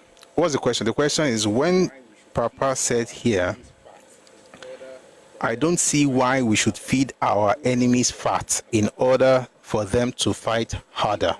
Who was it talking about? In that statement, you already find all the things you're looking for. Who is going to fight harder or hard or fight? Who is fighting at all? The people? No, the soldiers. Why did he say it? I'm going to get to why he said it, but just to make it very clear. The question is, why did he say it? I'm going to get to why he said it, but just to make it very clear. He said, I don't see why. He's right. Any sane person will say the same thing. Are we joking here? Any sane person will say the same thing. I'm not going to feed the enemy so that they can grow fat and fight harder. He's not talking about the people. He's talking about the forces, the soldiers. What people see, I don't care how people see it. Whatever happens to their eyes, whether they use glasses or whatever, maybe whatever happened to how they saw it, I don't care. Listen, it's not about how you see what I'm saying, it's about what I am saying. I can say something, you decide to use it to mean anything, that's your bloody business. The point is not about the people, it's about the soldiers. I don't see why we should feed our enemies fat. I don't see why we should feed our enemies fat in order for them to fight harder. I'm not going to feed the enemy. The enemy in this context is written boldly. Fight harder tells you it's talking about soldiers. Who feeds the enemy? But the question is, why do people say it's for Kenya? There are two sources we're going to read. Time. There are two things we're going to read. Number one, let's go to. Let's first answer the first part where they said food is a. What's that thing they said? Let me read it. What's that thing? all is fair in war, and starvation is one cause of war. And it did not start in 1967. Starvation has been used as a weapon for centuries. If you don't know this thing, don't fight. I'm not explaining it to them, Adekunle. I'm explaining to Yoruba people who people will come and tell and make you feel bad about something. Your father said food is not available to us and the starvation is a weapon of war. You will not be apologizing. I'm talking to Yoruba people right now. I'm not trying to convince anybody about the good thing that AWO does. I don't care. I'm talking to Yoruba people today. I want to explain to you why things happened the way they did. There are examples all over history. It happened in World War II, but guess what? It happened, guess what? It happened in the Bible. And just so let me respond to you. I know we're not in church, but it's important.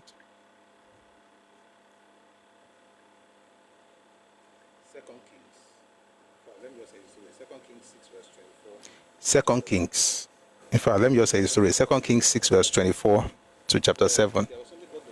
2 Kings chapter 6 and chapter 7. There was something called the siege of Samaria. Thank you, UIG. The siege of Samaria, where they ensured the king of Syria ensured that nothing was going in and out of Samaria. Because see, when you do that, it's necessity. So the idea based, I'm not saying it's a good thing to do. I'm just saying that it's the reality of war. If you don't want that, then you make sure that you have supplies before you start fighting people. Because again, remember, the person who declared to secede, now you. So that means that you already thought about everything and you have a plan for your people. This is not so much about the people of the East as it is about the leaders of those people. No plans, nothing. You don't even have anything that people are going to be living on, and then you declare a nation. They say you should come back, you're going to have a war. You start fighting. You're not asking them to give you food. Listen, even back then in 2 Kings chapter 6, they blocked, it was blockade, it was a siege. But does that justify what Papa said? Number one, yes, it does. But number two, since we're not talking Bible, we're talking Nigeria's history. So let's go back to what Papa actually said in response to all this noise about, he said, there's nothing wrong with what he said, by the way. And I'm saying that because just in case anybody here find yourself in leadership positions, to be a leader is not to be following what will make people like you. Because if that's what we're doing, Nigeria would have been destroyed by now. Anybody that has sense will be thinking, the person will say he won't have nation. Why not think of food for my people self? And to make matters worse, it wasn't even about the people. And we're going to get into it now. Let me see if I can get to that page. This is Awolowo's interview in 1983. So once we hear Papa himself defend himself. But we can defend him even without him defending himself. But let's allow him speak. It may not be like, say,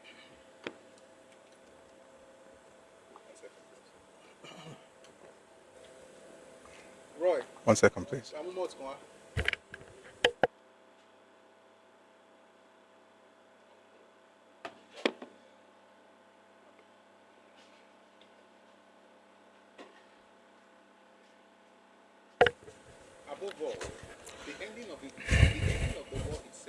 Above all, the ending of the war itself that I am accused of starving the Igbos.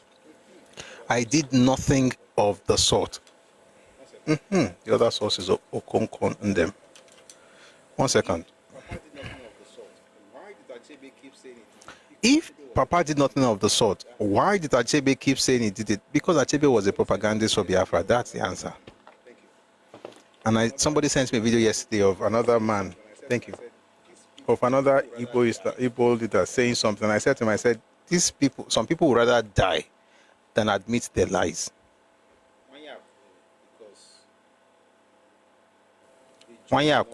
Because they just will not agree that they did anything wrong. They have to blame somebody else. Like it's... Okay, so let's go back to stuff. Okay. Again, what I'm reading right now is in the Telegram channel, Redomi Global. And just to be clear, we're not here to denigrate a people, but we are here to defend the honor of a person. Just saying. So this particular section, in fact, everything we're discussing about AWO and Biafra is to defend AWO's honor, but not with lies, with the truth, right? But if you feel hurt by that, then maybe you don't have elders at home. So you don't know what it feels like for people to lie, or for people to denigrate elders, and you're supposed to be looking on because we want you to be happy. Nah, that ain't gonna happen. All right, this is AWO from 1983. Above all, the ending of the war itself that I'm accused of starving the Igbos. I did nothing of the sort. You know, shortly after the liberation of these places, Calabar, Enugu, and Port Harcourt, I decided to pay a visit. Please listen very carefully, very attentively. I decided to pay a visit. There are certain things which I knew you did. I decided to pay a visit. There are certain things which I knew you did, which you did not know. Let me take that all over again, please. Above all, the ending of the war itself that I'm accused of starving the Igbos. I did nothing of the sort. You know, shortly after the liberation of these places, Calabar, Enugu, and Port Harcourt, I decided to pay a visit. There are certain things which I knew which you do not know, which I don't want to say here now. When I write my reminiscences in the future, I will do so. Some of the soldiers were not truthful with us. They didn't tell us correct stories. I wanted to be there and see things for myself. Let me jump to the part about the food. But when I went, what did I see? I saw the Kwashiorkor victims. If you see a Kwashiorkor victim, you'll never like war to be waged. Terrible sight in Enugu, in Port Harcourt. Not many in Calabar, but mainly in Enugu and Port Harcourt. Why didn't you have many in Calabar? The answer is simple. They were the food basket of the region. So they were okay, at least to a larger extent. And of course, they were good, with or without relief materials, but relief materials also helped. So it says terrible sight in Enugu, in Port Harcourt, not many in Calabar, but mainly in Enugu and Port Harcourt. So it says terrible sight in Enugu, in Port Harcourt, not many in Calabar, but mainly in Enugu and Port Harcourt. Then I inquired what happened to the food. Listen to this, please. Papa says, I inquired what happened to the food we were Papa says, I inquired what happened to the food we were sending to the civilians. This link is in the Telegram channel. You can find it there. What happened to the food we were sending to the civilians? When we are done, maybe by the end of the day, you discover that even the federal government, AWO, was sending money to the PR representative of Biafra to take care of Biafrans. What happened to the food we were sending to the civilians? What happened to the food we were sending to the civilians? We were sending food through the Red Cross and Caritas to them. But what happened was that the vehicles carrying the food were always ambushed by the rebel soldiers. That's what I discovered. And the food would then be taken to the soldiers to feed them. And so they were able to continue to fight.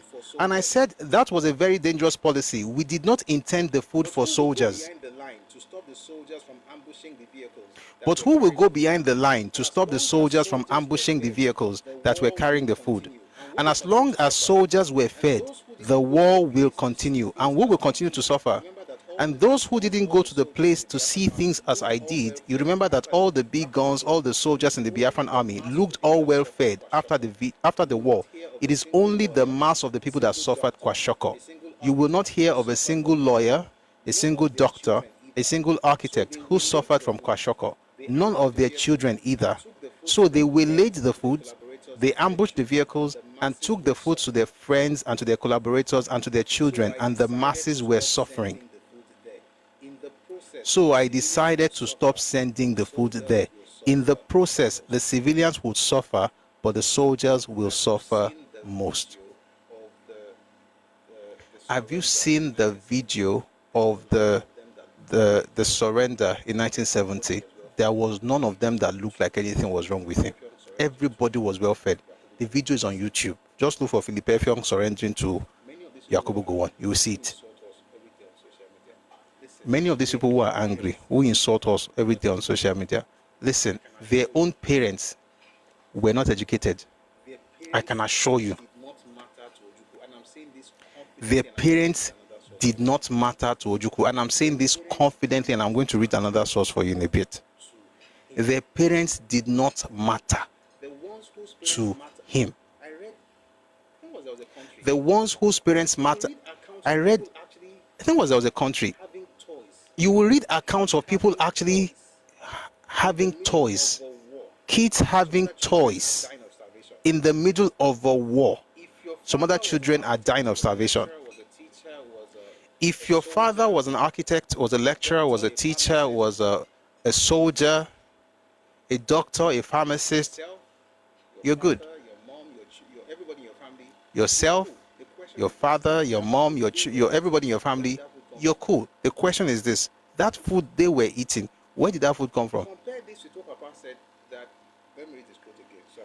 Compare this with what Papa said that. Let me read this quote again, so I don't want to misquote. If they said he said this thing, I'm supporting it 100% because I have common sense. It says, all is fair in war, and starvation is one of the weapons of war.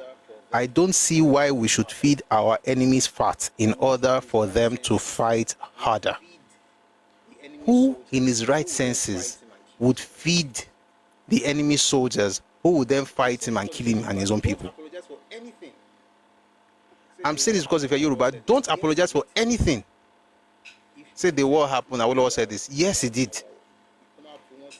Listen, most of the people that are shouting, and that's the funny thing with all this Enudun Rofo, Enudun Juyo, your mouth is sweeter than salt. You can talk. You know how to play the game better than those people. You know, I always say this. Folks in the bleachers somehow know how to play the game more than people on the pitch.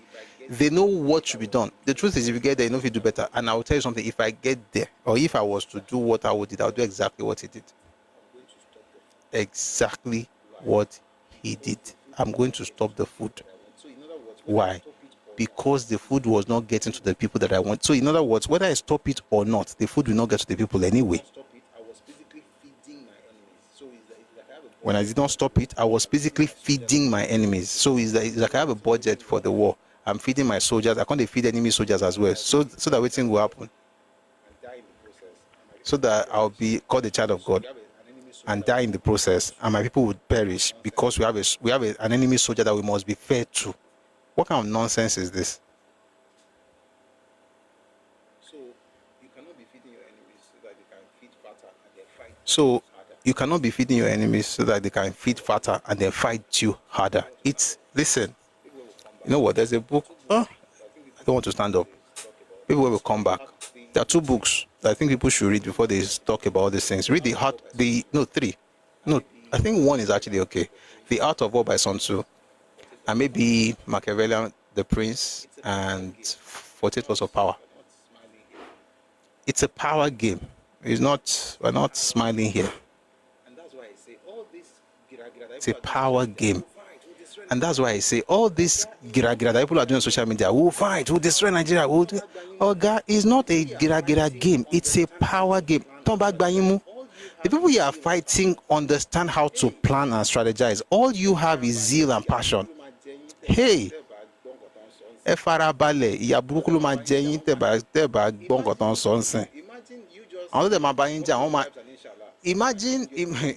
you just working on vibes and inshallah, and you're dealing with people who actually are strategizing. Unless God is the one telling you to go and fight, better go and sit down in one place. Now let's move to something else.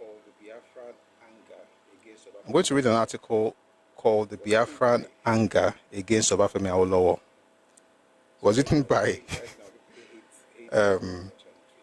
somebody that I think right now people hate him very much on Twitter, and I don't know whether it's for good reason, but I'm laughing because I'm thinking of how obedient to this guy, Reno Mokri. They hate him very well. But there's some things he said that I think I should read.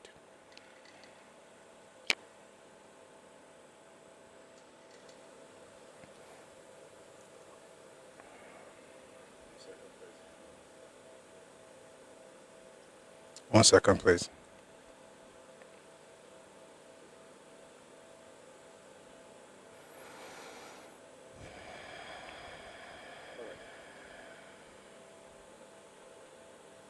All right.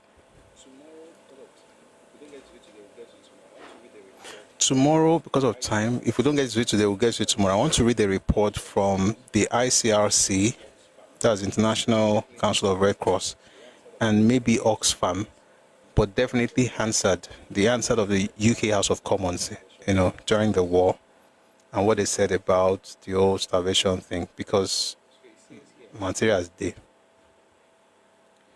So it says here,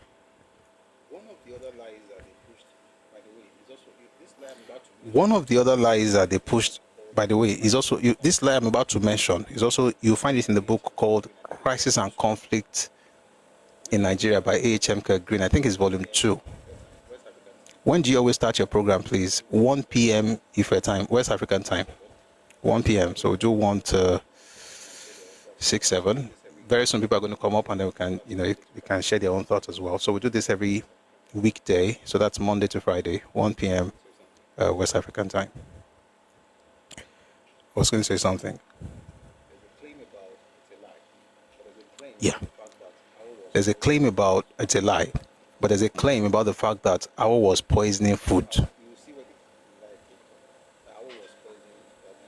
You see where the lie came from. That AWO was poisoning, that Nigeria was poisoning food. And that claim found its way into the book. By the way, this particular volume is a compilation of different people's speeches. So it's one of those speeches from Biafra. The book is called Crisis and Conflict in Nigeria, Volume 2. Was published by A.H.M. Green. So let me read something about that from Vino's article. Some have accused Chief Awolowo of using starvation as a means of war. Others have written on my Twitter timeline that Chief Awolowo sent poisonous food to Biafra to kill Igbo. Nothing could be further from the truth. Why would Chief Awolowo poison the food he sent to Biafra to feed civilians? First and foremost, he had no duty to send food. I like to repeat that thing. Nobody owes you shishi. You know that thing we say we don't give shishi. Nobody owes you shishi. I'm saying you may go fight. Thank you, Mr. Zechariah on YouTube. Thank you very much. Where was I? First and foremost, he had no duty to send food. It was a humanitarian gesture because Chief Awolowo had personal principles. The gesture brought him into conflict with General Gowon and Murtala Mohammed. You have to understand that Chief Awolowo was a very committed ascetic Christian, as well as an esoteric mystic, and he could not live with himself as Biafran civilians were dying. The food itself was sent. By the way, this is a confirmation of what Papa already said. The food itself was sent in conjunction with the Red Cross, the World Council of Churches, as well as the Catholic Church through Caritas. Are you telling me the Red Cross and are you telling me that the Red Cross and these other bodies would allow Chief Awolowo poison food relief? Here's the point. Federal government was not taking food to Biafra. If you read Awolowo's interview, he said that they were sending it through Caritas, through ICRC, that's Red Cross. They were sending it through Red Cross to get to the people. So the question would be this: are you saying that Caritas, World Council of Churches, Red Cross, ICRC, they will collect poisonous food? They will come deliver the food. Now, Red Cross, they deliver. You don't even know where the food they come from. You want to collect food chop. And when I say you, I'm talking about the particular man. He's a very terrible human being. Ojukwu was surrounded by terrible people. God. May God have mercy on their souls. You get the name very soon, but let me just say it now. His name, this particular one, his name is Okonkon Ndem. He's not even Igbo, but he has this zeal to try to compensate for his lack of Igbo identity. His zeal was more than even Igbo's zeal in Biafra. We'll get to him in a bit. It says here, the food itself was sent in conjunction with the Red Cross. The food itself was sent in conjunction with the Red Cross, the World Council of Churches. The food itself was sent in conjunction with the Red Cross, the World Council of Churches, as well as the Catholic Church through Caritas. Are you telling me the Red Cross and these other bodies would allow Chief Awolowo poison food relief? That particular propaganda was initiated and spread by a man called Okonkon Ndem, a presenter on Radio Biafra. The purpose, listen, the purpose was to make the civilians for whom Chief Awolowo intended the food reject it so that it would be given to Biafran soldiers. Do you see what the Igbo call Oporoko? We talked about that earlier. It was a prominent aspect of the relief materials. This is why and how Oporoko became popular in Biafra and Igbo land today. They have Chief Awolowo and the nation of Norway to thank for Oporoko. Before the war, they did not know anything like Oporoko. Even in Europe, when the Germans surrounded the Russian city of Leningrad for 900 days, during the siege of Leningrad, they did not send in any food. When the Allies surrounded Germany, they also did not send in any food. During the American Civil War,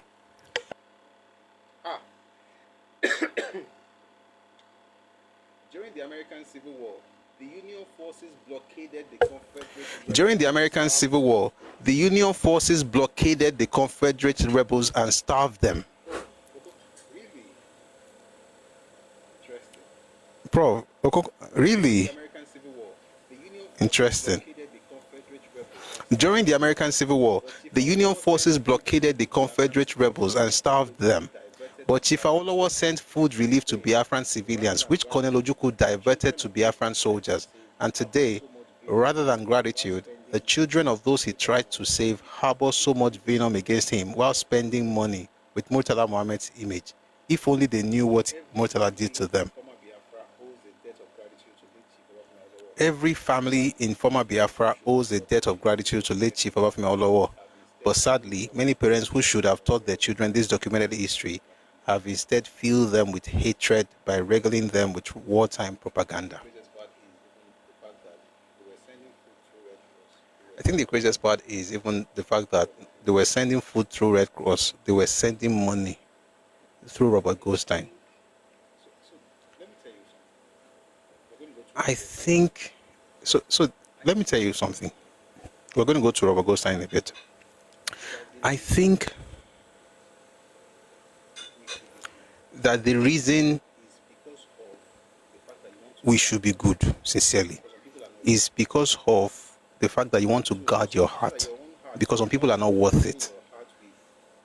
So so that your own heart, you will not poison your heart with bile or guile, you just do good to everybody. May not be like say, don't allow people's actions to determine how good you. Because on a normal day, who send anybody, Papa? Why? But Awo did this. Well, at least he knows that he did the right thing. But the people you helped then raise their children to hate you. And in 2025, they still believe that nonsense. Awo was poisoning food. The question is, where did the food end up? I read a book, I saw that they had chocolate during the war, and they said they had blockade. There was chocolate, there were toys. There was food.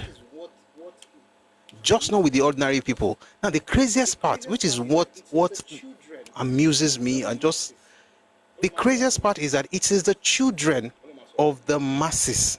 All of us are the masses. All of us are the masses. Got all of us can ṣe láyé wa ní ká ti ran àwọn masses lọ́wọ́. Káwọn náà gòkè. Ṣé rí ọ̀rọ̀ masses ọ̀rọ̀ dàbí nǹkan tí ìgbà tẹ́ pé nǹkan tó bá sọ pé kán gbàgbọ́. Kọ́ pé mẹ̀kúnnù. Nǹkan táwọn olórí àbáwọn adarí wọn ti ń ṣe olórí gan. Àwọn adarí tó bá ti sọ fún àwọn mẹ̀kúnnù ó gbẹ̀nà ń gbà. We have a duty to help the masses and elevate them. May you not be counted amongst the masses. I mean, I said it the other day that I've been talking like this since I was a lot younger. I remember I was in uni. I think it was my first year or second year. I was talking to my dad, and my dad said something about, the masses. And I said, why are you saying the masses? Like, I'm not part of the masses. You shouldn't be part of the masses. He didn't say we the masses. He just said the masses are suffering. So I was like, essentially saying that your job or our job is to help the masses, not to now be saying, oh, the masses are suffering, let us go and complain. I was young, I was a lot. This is Of course, you can do the math. 200 level would be a long time ago. About 25 years ago. I was saying that, when I say masses, Sherry, there's a reason I say that. With the masses, you just put out something, they believe it and regurgitate it, and their children believe it. Even when those children eventually become elite, they believe the lies that their masses' parents told them. That is what is mad in all of this. Professors, PhD holders from the East believe this thing because their parents told them, and their parents told them because that's what their parents were told. Those who told their parents knew they lied till they died. They will not admit. They will never admit. I told you I saw an interview yesterday. They will never admit. But listen, the entire superstructure. They knew they lied. But listen, the entire superstructure of the culture of the people rests on the lies. The identity of the people rests on the propaganda that they spread during the war. So today, when people have conversations, you're not talking about history. Who cares about history? It's propaganda passed from generation to generation. And the one who speaks against that is the one who hates you. Come on. A person says the food was poisoned. Nobody ever asked that question. So what happens to the poisoned food? It's in his belly. It's in his stomach. He ate it. He's read himself and his friends ate that food. They ate it. There's another part to it. That one is in the Red Cross report. So the first thing you discover is this. It was terrible. Let me make something very clear. There was blockade. Salt was very scarce. The interview I read yesterday of Evelyn Okorore was in 2020 by CNN. She talked about how scarce things were and how, they had to, she was even selling salt, potash, weed, that's marijuana and stuff. But salt was very, very expensive commodity. And that's why, if you remember, when we were reading Uyilawa Oswanlele's work, the book is titled The Biafran Minority, the Midwest Minorities Response. The Midwest Response to Biafran Occupation and the Liberation by Nigeria, something like that. They mentioned that one of the prized commodities that Biafran soldiers were taking out of the Midwest was salt. They would invade homes, pack salt, come out, sell to people who would then take it to Biafra. They would take cars that expatriates left in Warri and then send it to Biafra. And they'll just tell you that it's needed in Enugu. Once they say Enugu need them, they don't finish.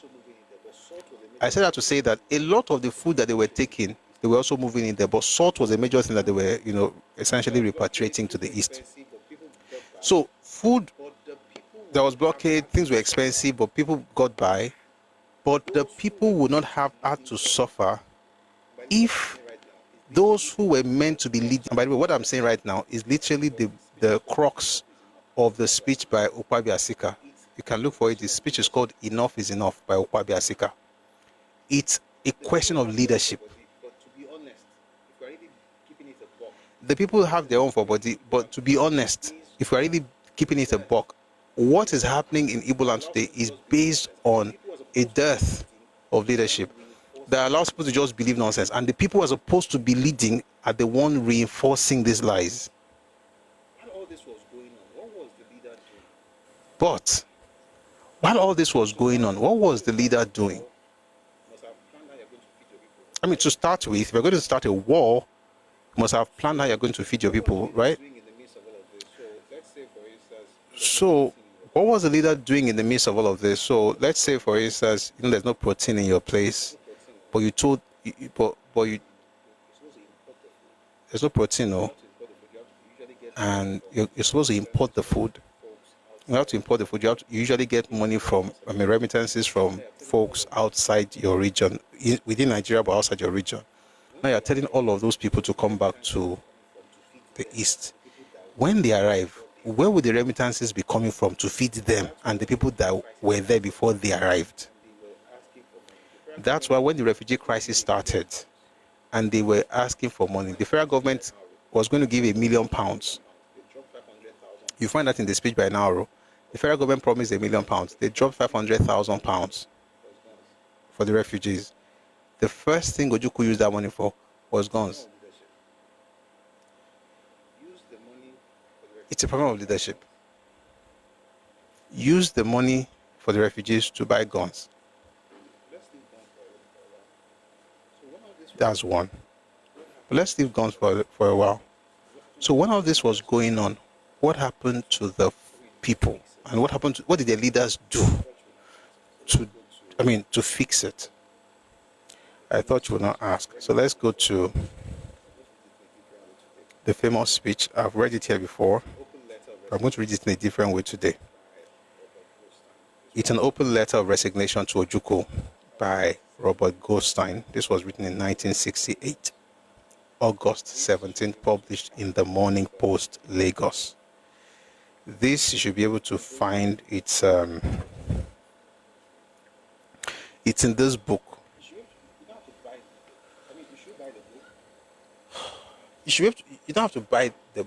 You should buy the book.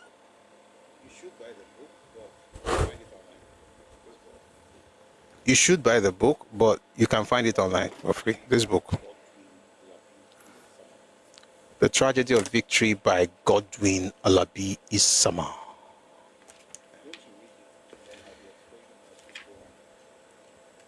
I'm going to read it and then I'll be explaining as we go on.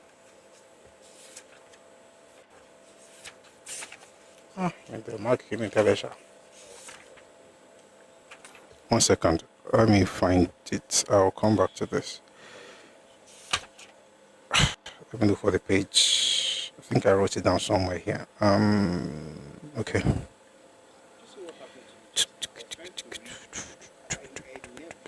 Did you see what happened to me just now? I was trying to read Achebe. I can't read a page of Achebe straight up without, or maybe let's say 2 pages or 3 pages of Achebe without pausing and walking away, and maybe just read it later. The book is a chore. Reading it is a chore. So I said they don't give me work where I'll be like, where I go start from now? Baba just a drop number. Okay.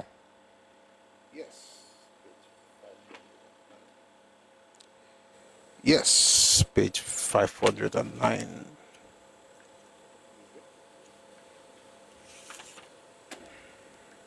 Is it?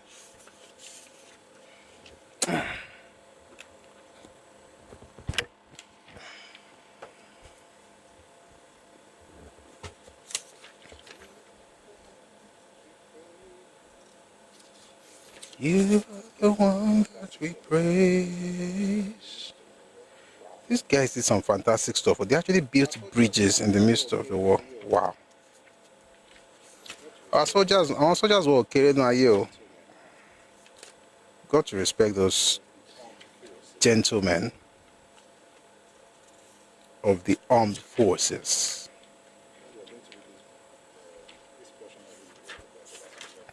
One day we're going to read this book, this portion that he wrote about Obasanjo. We'll compare it with the book that is critiquing. That's my command. All right, let's read the letter by Robert Goldstein. You'll find it online. I'll see if I can find a link, but maybe because I have the book, I never really... but you find it. I mean, we are men. We can do it. 1 second, please. Let me change the audio source, please. But before I do that, I have to get in on this account. 550. Once because I can tell you something for free. I have a lot to say.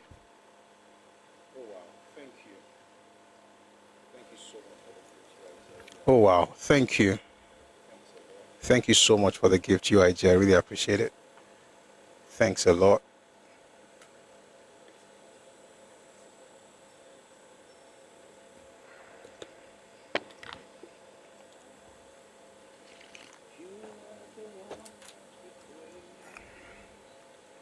You are the one that we praise.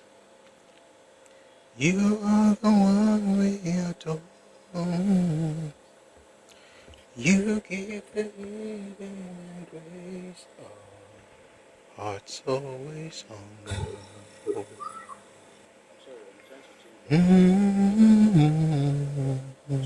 I'm sorry, I'm trying to change the audio source. Once I change it like this, now we just jump inside the book.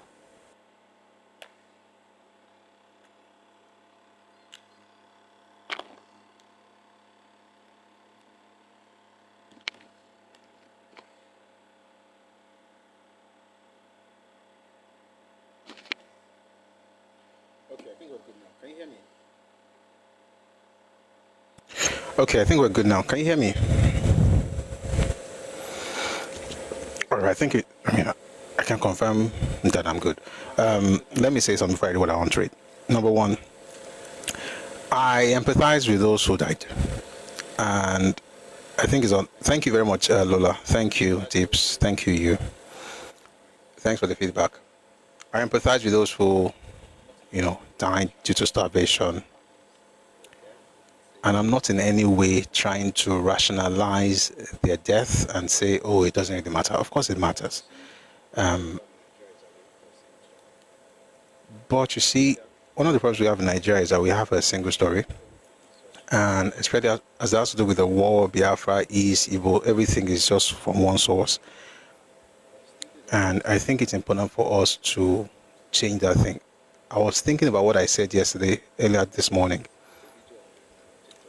I was talking about the play. By the way, it's a video on TikTok now. These videos will go on YouTube later at night. I mean, the ones that are on TikTok that went on TikTok this morning.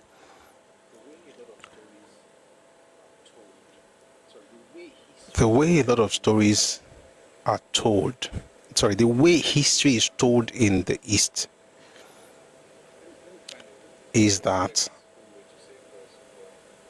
let me find a more respectful way to say, because, oh boy, I'll say it this way. The history of the East is mostly fictional.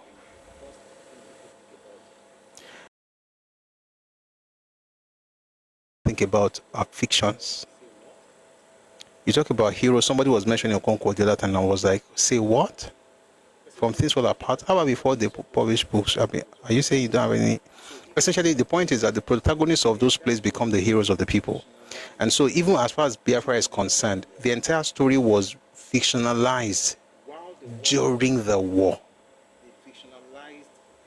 While the war was on, they fictionalized Biafra in stage productions within Biafra. What I'm saying right now, I'm not making it up. It's in the video. You see it. It's from a book called The Nigerian Civil War by John de St. John. They rewrote the story of what was happening while it was happening and sold to the people a different narrative. And those people believed they were seeing history. What they were watching was Nollywood before Nollywood, before Nollywood became Nollywood. It's just fiction. And so some of the things that you believe about the world, now lie and tell you, now just story. And so some of the things I say and the way I speak sometimes, to be fair, can sound harsh. It's not because I want it to be harsh. It's just because I'm probably saying to you things that, you were not told when you were growing up. That's one. Number two, in all of this, the people to blame are the elites, the political elites, and the military. You know the funny thing? There's some military guys who even were against Ojukwu before the war and during the war. Like when you read, I'm taking my time, I'll read that one verse. When you read On a Darkling Plain by Ken Saro-Wiwa, he mentioned how some officers were against the idea of the war. Why am I even doing all of these things? Because if you are young and they are bringing to you that, oh, let us have a country today. Maybe if we hear these things and understand the history, maybe we'll have less of agitators who just don't know nothing. I was on this platform minding my business when somebody came up and we're talking about Biafra. This guy finished from Michael Okpara University, Umudike, has a degree, and somehow sees sense in the things that Nnamdi Kanu was saying. And I was like, and you have a degree. It's not that he's dumb. It's that he's not exposed to the truth of what happened or the facts of the matter. So I did all that preface because of what I want to read right now. I read it here before, but some of the things that you're going to hear you may not like, but don't be angry with me. Be angry with Ojukwu. That's what I was trying to say. All these my students, be angry with Ojukwu. Don't be angry with me. But if you're angry with me, that's okay. Your anger will injure you, shall. Just saying. Open letter of resignation to Odumego Ojukwu, published in the Morning Post, Lagos, August 17, 1968, from Robert S. Goldstein, public relations representative of Biafra in the United States. Here goes. As your public relations representative in the United States, it is my distasteful duty to tender my resignation based on the following points. Point 1. In November of 1967, when we met in Umuahia. Point 1. In November of 1967, when we met in Umuahia, you and your cabinet were very impressive. You told me of the woes of your little republic, that thousands of people had died, were dying, and more were prepared to die for freedom's sake. You and your cabinet told me you believed world opinion would help your cause if you could get your story across. You expressed the opinion that very few, if any, people in the United States knew of the plight of the Biafrans.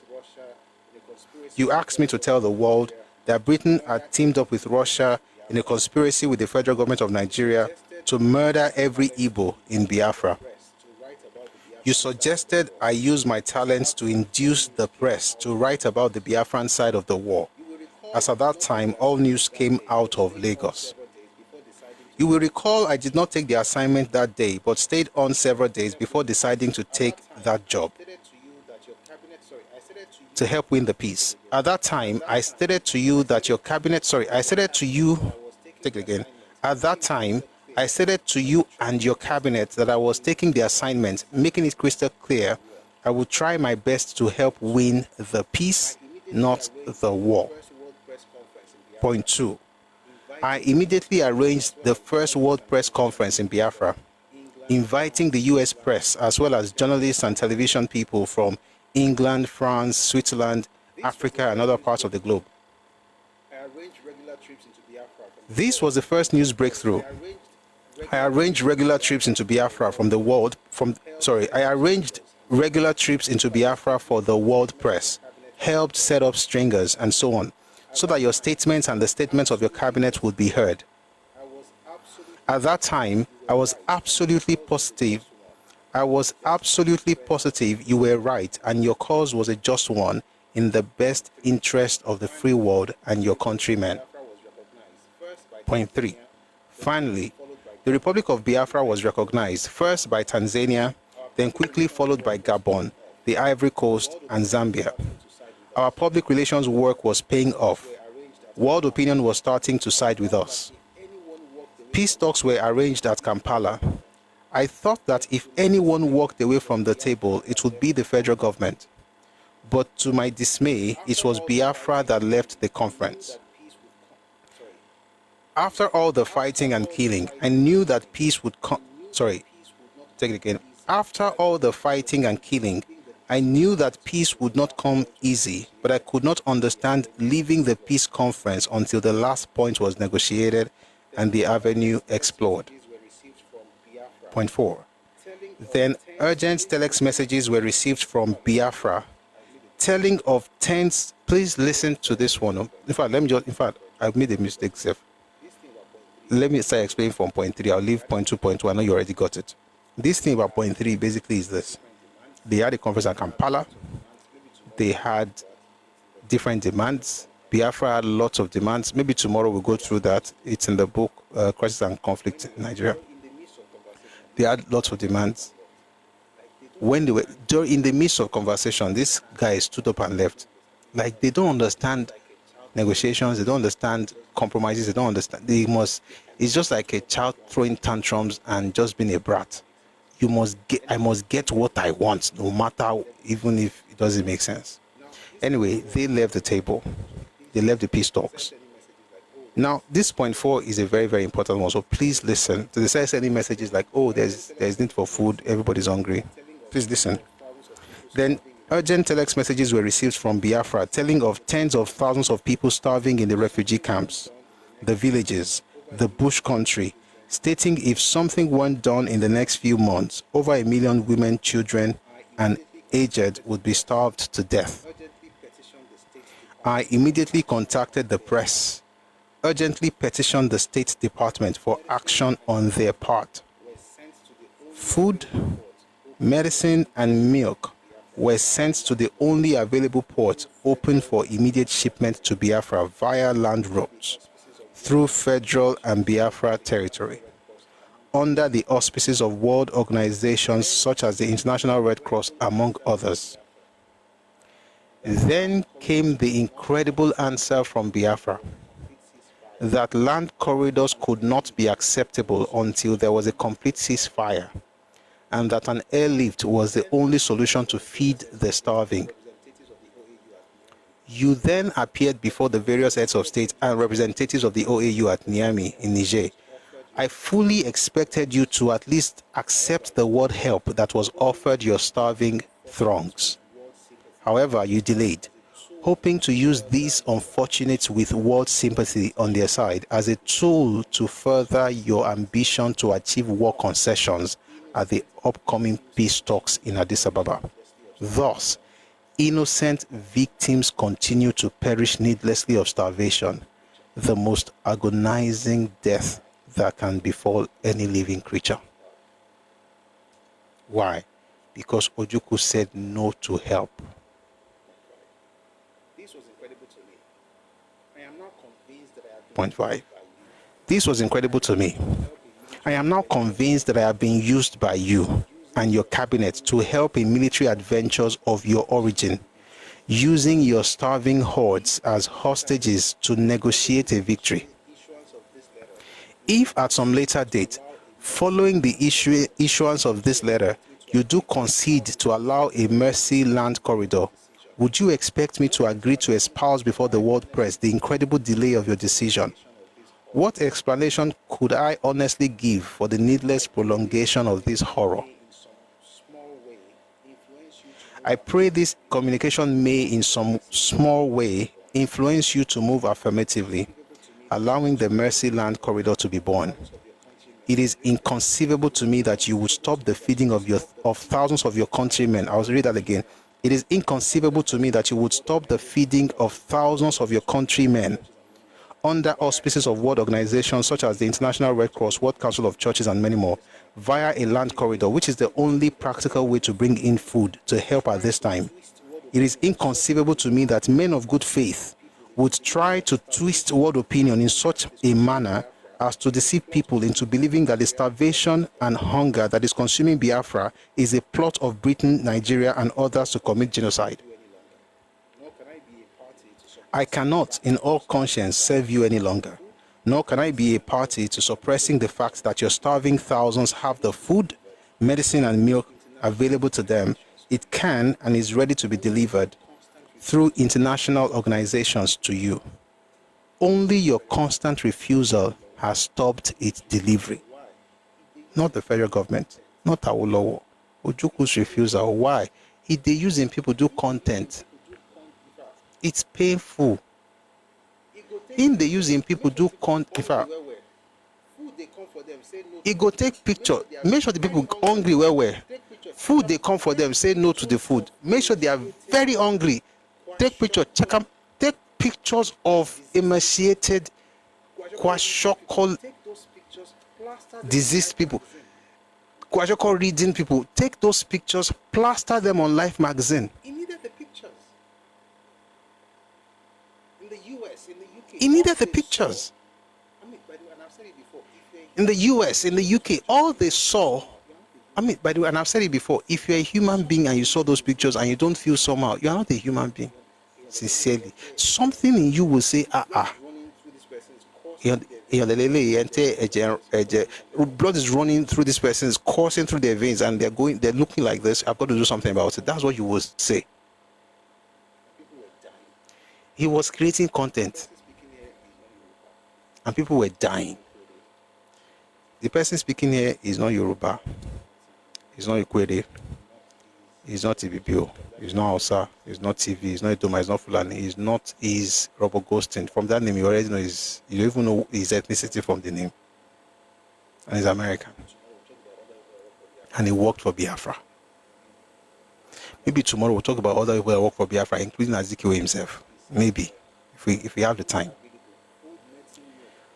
But it says here, the food are available. Food, medicine, milk. The food is available. Food, medicine, milk are available for your people. Only your constant refusal has stopped its delivery. I am this date tendering my resignation and I am returning to Mr. Collins. Please listen to this part I want to read. I am returning to Mr. Collins Obi of the African Continental Bank all the fees you have given me.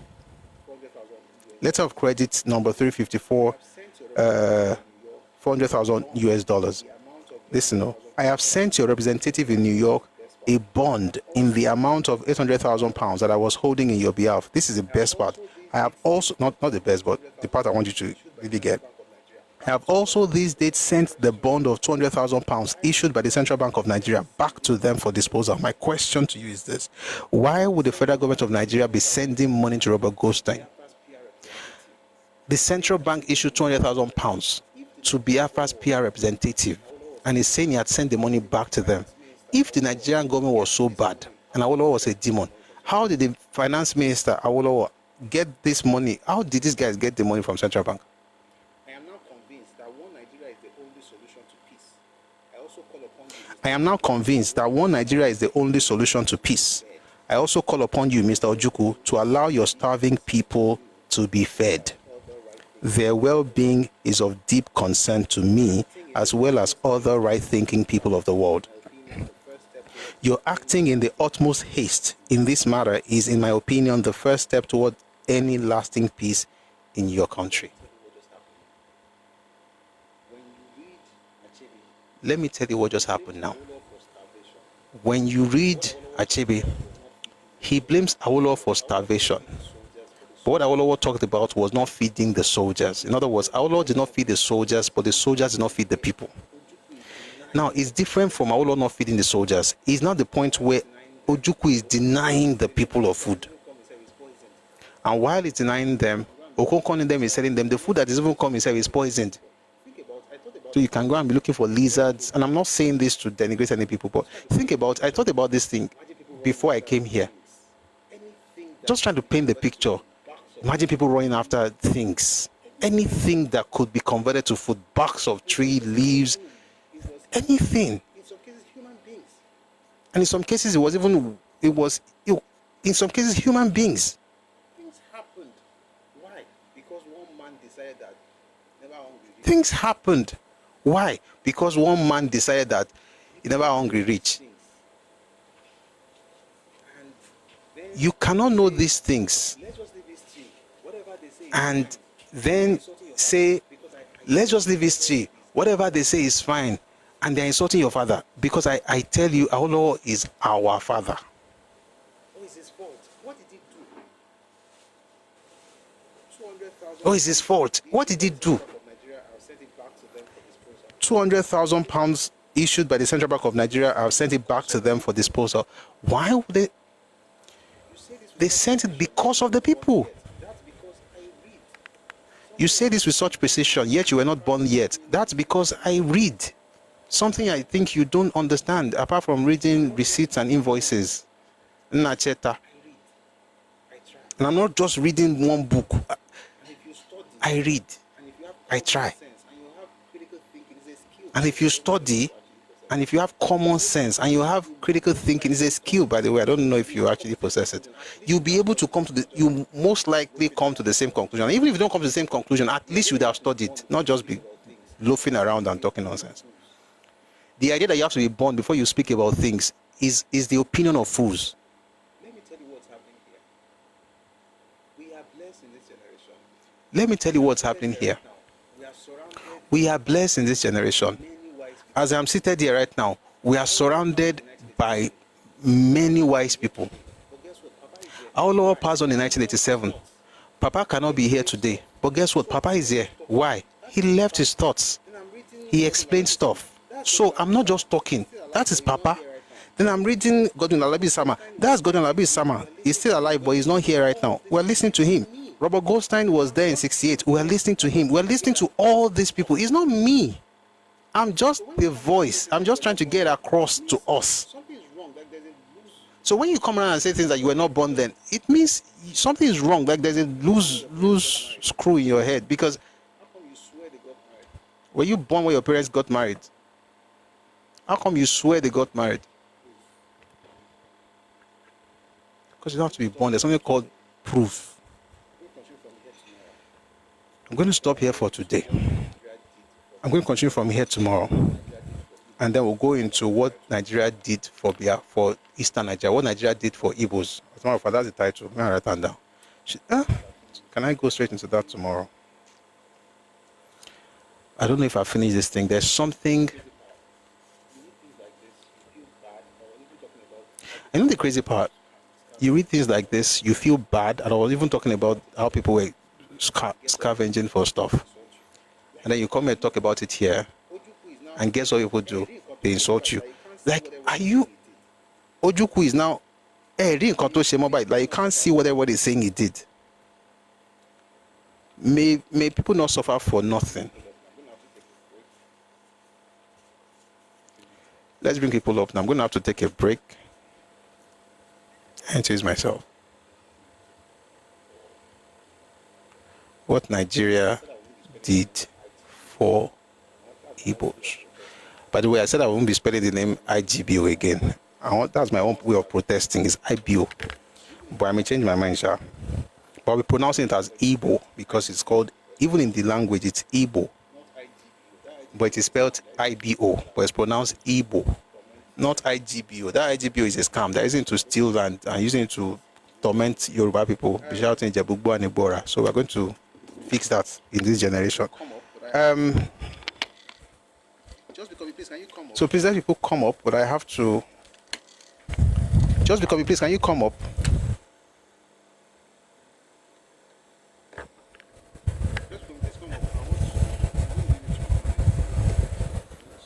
Just come, please come up. I'm going to leave you to manage it for a few minutes. I need to actually use the gents.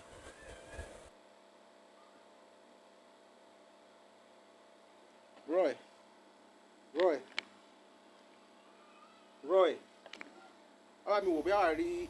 Bluetooth. Hello, Olotu. Good afternoon, everyone. Good afternoon. Yes. Good afternoon. Good to see you. How are you? Can anyone Good hear afternoon. me? Yes. Good afternoon. Good to see you. How are you? How's your day? Please let me manage this thing for a bit. I'm going to be back in like a minute or so. Just to use the No gents. worries. Thank you. Okay. You can bring people up. Okay. Anyone wants to come up so we can have a little discussion? I can't see anyone. There's one. I brought him up now. I'll be back in a bit. All right. Hello, Mr. Adekombi, I guess. Is that Adekombi? Yes. Oh, Adekombi. Sorry, I can't see your name properly. Yeah. No problem. You want to go first? You go first. We'll just moderate. No problem.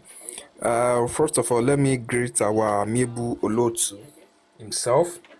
In fact, this man has been a source of inspiration for me. Even very soon, I will also be coming up with my own program, not necessarily on politics actually, but at least to elevate the Yoruba race. Yes, to add value. You know, the Olotu is not just adding value to the Yoruba race, but to Nigeria as a whole. But at least he has always thought we should have that regional mindset. And what he meant by regional mindset, if I'm to go with his words, according to Baba Awolowo, is regionalism with ethnic affinity. So we are talking of the Yoruba region, not just Western region. So, and for you, just becoming, I've always seen you in different platforms, even like of Madam Obatala. I've seen you here. You are doing a very great job. It shows that you really love. I'm very glad when I meet different people that are educated, enlightened. To the best of my knowledge, is like you are not in Nigeria, right? You are not in Nigeria currently. No, I'm not. But what you say, Madam Obatala? Which one is Madam? Because I don't know what that is. What page is that? I think it's on TikTok too. Obatala, Omo Batala. Really? I go. See, what I do is I go everywhere sometimes, and I just write a comment and I leave, and I don't go there. I don't go back there. So I don't know what the page you're talking about. I don't know it. This is not the first time. You are always advocating for Confederacy. Am I right? Yes, that's true. That's true. Yes. It's not the first time. I've seen you in different platforms, especially that is pro-Yoruba, this thing. You know, I like it when I see people who are enlightened, exposed, intelligent, and educated. And they are talking like this, not because they are not educated, you know, not because they are bigots, like in quotes, not because they've not seen beyond the world, the territory of the Yoruba, whatever land. But, you know, so I'm very glad about that. You see, what the Olotu has been saying since is highly alarming. Unfortunately, it's a gradual process. But when you look at some of the elites of these people, even from you have always advocated something. You said these people cannot be trusted with power, and that is true. Unfortunately. What do you say? I said unfortunately because I noticed a pattern. There was a picture, a screenshot that was circulating some days ago, and it was from one of them who happens to be an actor, and he was complaining about the trait of enviness that they have amongst themselves, and saying that one of these Easterner will be envious of the other Easterner, that we need to stop this behavior, blah blah blah. And I noticed that they're practicing the same trait with Yoruba people, like we're kind of some sort of siblings or twins. Do you understand? Like if you have something, I must have it. If you do this, I must do it. It just frustrates me because we are trying to be standard. We are trying to have global standard. You know, Yoruba people, we want to compete on the highest level. We want to do it in a certain way. So it just bothers me. So like how can we be in the same space? Because we want to advance. We want to revive. Now we want to revive all our culture, all the state of art that our ancestors have left for us, because they've left it all for us. We don't need to start from bottom. We don't need to start from scratch. We just need to redeem things. We need to rebuild all the things they've left for us and advance them. Then we can add more innovation to what they already have. Our ancestors have laid a very solid foundation. People have been trying to come up since. You guys are just talking. Sorry, I didn't see anyone though. David, this is, I can't even, okay.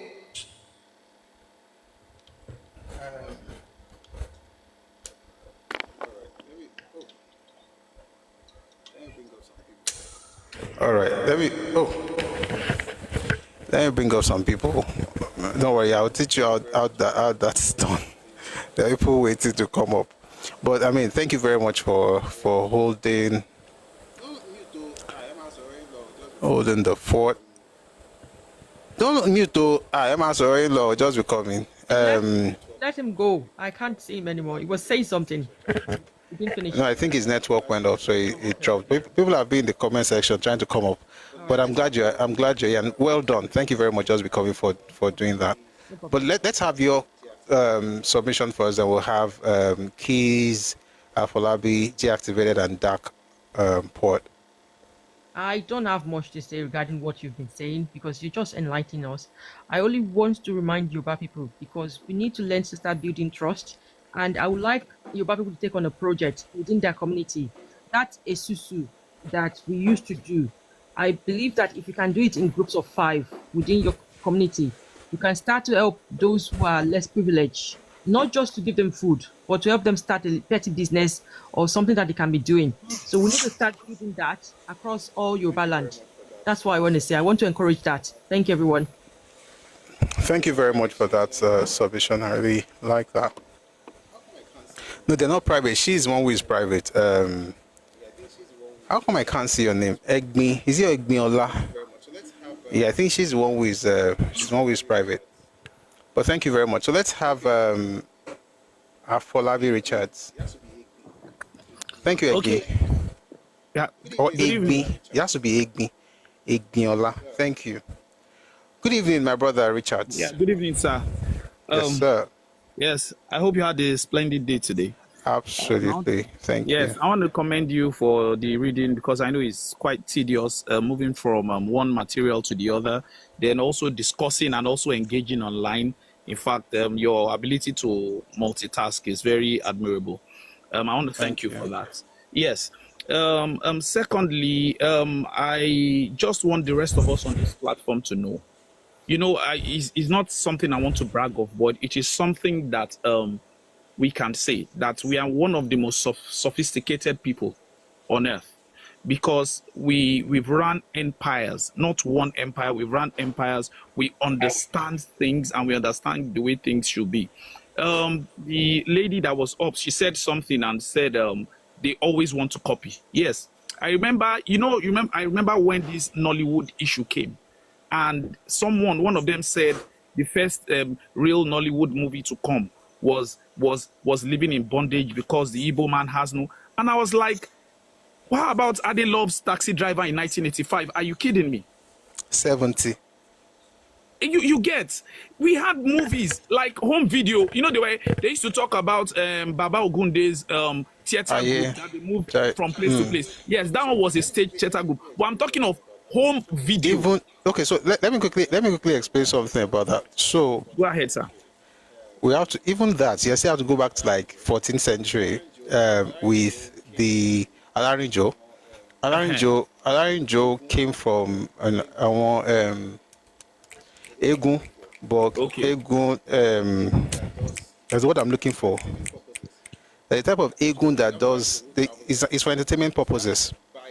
So you have Alarinjo who travel around. That by the 1940s, Iba Togunde began. Egwanlare, God bless you. Egwanlare, I mean, they've already been there. So the idea of law from Iluko Silukeji, that was around the 14th, 15th century.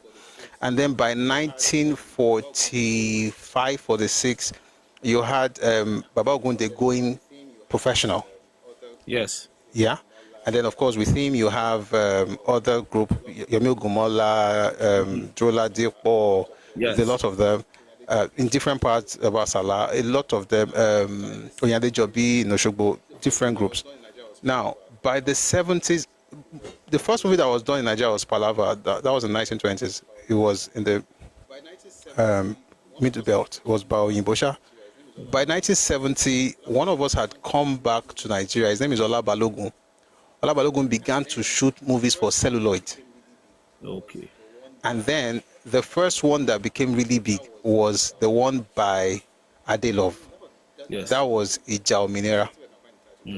No, that was one before Ijao Minera. I'll see if I can find the title. Ijao Minera was actually directed. Is that Ijao Minera or one other one?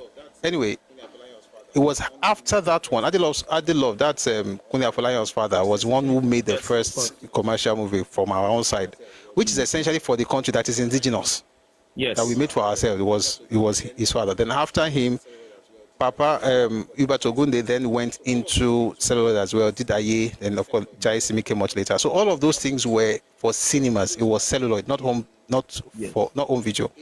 Home video started in 88 with Big Abbas. Okay. Big Abbas made the very first home video movie in Nigeria. The second person who made home video movie in Nigeria is Muhyiddin Aromire. Yes, Alade Muhyiddin Aromire. But his own movie was the first one that was released. Okay. But Big Abbas made the first one, but Alade Aromire's own was the first that was released into the market. This was before living in bondage of 94, whatever they did it to. Thank you. You know, and the way they take ownership of these things, thank you for the history lesson. I really enjoyed that. You understand? The thing is that we need to take a hold of what is our own. I was discussing with a group of people on Sunday, and we were talking, they were younger people, so many of them do not have a sense of this history, but it was a multicultural setting, so I did not want to overimpose. And they looked up, there are people that look up to me. So I was now trying to tell them, we're discussing politics, and I was asking them that who did they think was the greatest politician that ever lived, or the greatest leader of Nigeria that ever lived. And many of them, none of them went for the present ones now. but many of them went for the president that said the election that brought him in was rigged. You know the question I asked them? You know the question I asked? I said, when he knew it was rigged, and how come he didn't step down? Why did he not resign? They said at least he said it. I said, no, it is not enough to say it. It is enough to resign. I now said, but the one I believe is the greatest person that saw way into the future before anybody. He made a law, or yes, a policy rather, in 1955, and we still enjoy it till today. That is 70 years ago. And I did not mention the name of the person. I said it is left for you. They said it is Alhaji Lateef Jakonde. I said, I don't know, but just go and research. No, that's how naive people are. Now, moving to the second part. By the grace of God, I think I've mentioned this here before. I lived in the East for about 4 years. Sorry, I just saw what I was looking for. Ajani Ogun was the first movie. It was 1976. It was directed by Ola Balogun. Where it was a movie by Ade Love. Ija Minera was the second movie that he then directed by himself, but Ajani Ogun was the first one. I just remember that. And then, of course, others came, Kadara, taxi driver, and so on and so forth. And then Baba Salah Zone and all of those things. Sorry, I just remembered now. Thank you. Please continue. Thank you. So I lived for 4 years in the East, and that got me into knowing the kind of people these people are. What used to pain me is that we find it very easy to criticize us, and that's why I stopped criticizing us. In their presence, but in front of them, if ours is dancing like a madman in public, I will never disparage the person. I will speak within my kinsmen, but I will not do it. And that's what I want to admonish us against. I understand. Because you see their own behaving in the most ridiculous way, and they will say it's okay. The worst thing they will say is that they will blame it that he's an Abakaliki person. You understand? Because they believe those ones are primitive anyway. You understand? But what I look at it is that we find it easy to blame our own. We find it easy to throw faults on our own. So that's why they penetrate us and say, see what your people did. But now people know me, even at my place of work, that once you say anything about my tribesman, I'm coming after you. And you know what I used to do? I'll ask for your village because I lived there. I'll now describe the road to your village for you. And now describe how development has not reached there in years. You understand? And if I get there, if they know you know, they would keep quiet. Because, the antidote to ignorance is always knowledge. You get? So I always do that. So I want to admonish our people that, yes, it's okay to criticize, because I used to see even intelligent people criticizing the government of the day. I understand that. However, if you want to criticize, lastly, I want to say something. I'm in support of the woman. I forgot. I'm sorry that I'm using the woman for her name. I'm very sorry for that, but it's because I just can't remember. When it comes to nepotism, they are the fathers of it. I work in a government agency, and they made one of them the head of a particular place. Before 2 months, every head of unit was from that tribe. And the place was in Lagos. And the person that put in this person was a Yoruba person. I now went to the Yoruba person because I was close with the person. I said, see what you people have done. You people thought that this person was as objective and was as detribalized. I said, there is no such thing. That once they get into a place of power, they put their own there, whether the person is qualified or not. So, as much as possible, I'm not saying we should be nepotistic. Yes, we should try to be as realistic as possible, but at least let us always also look out for our own in public spaces. Thank you very much.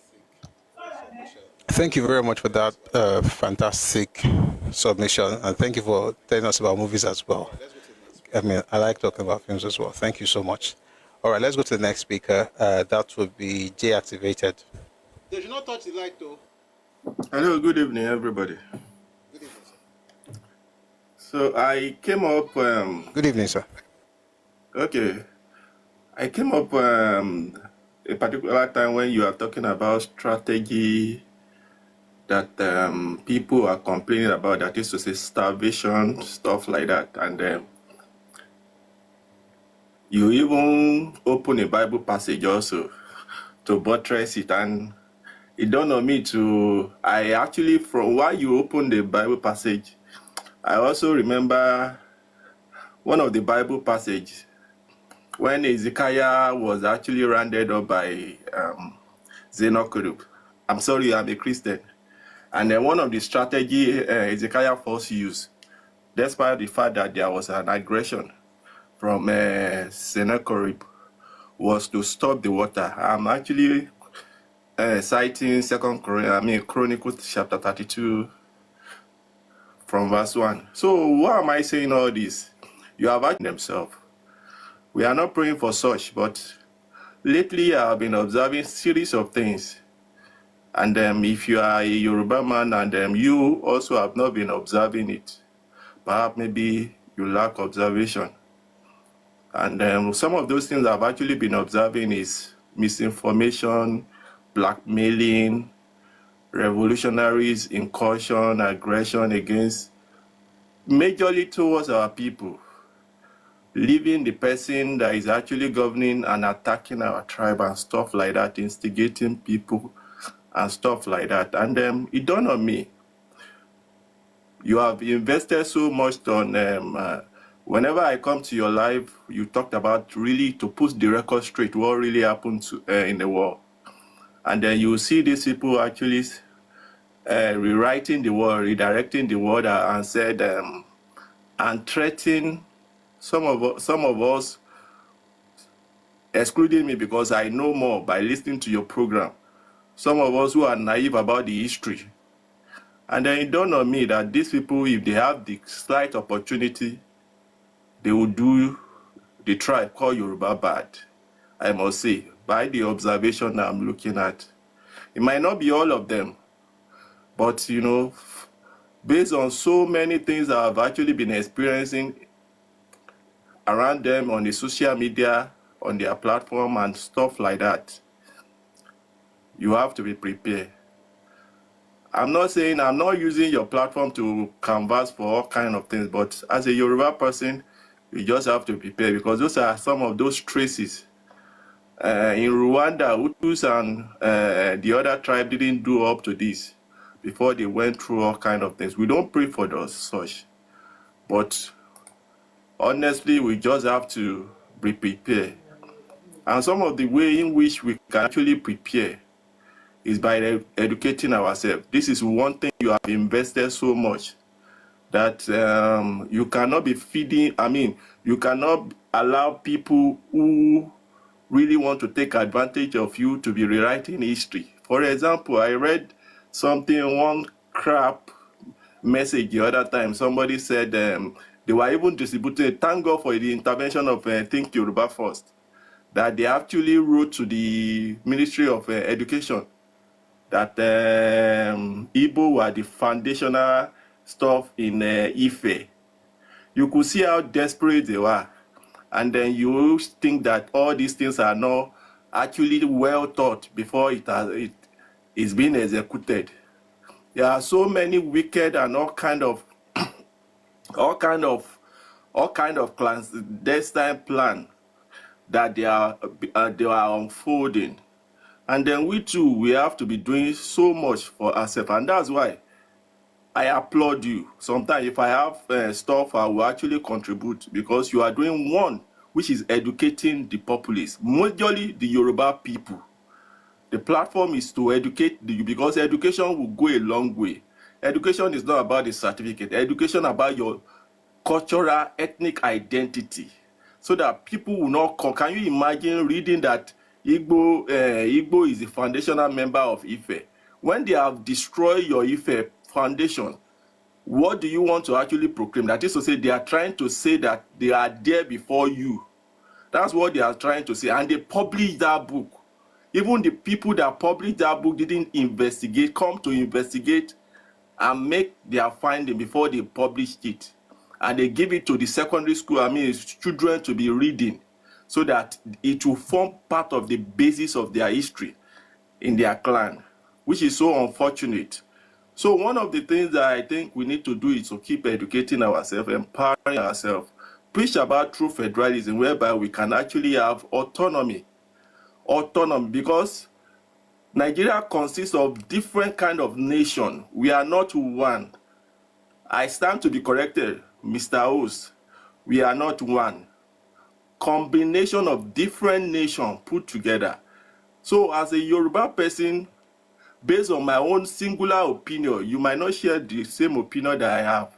What we're supposed to be campaigning of is true federalism, whereby autonomy will be granted.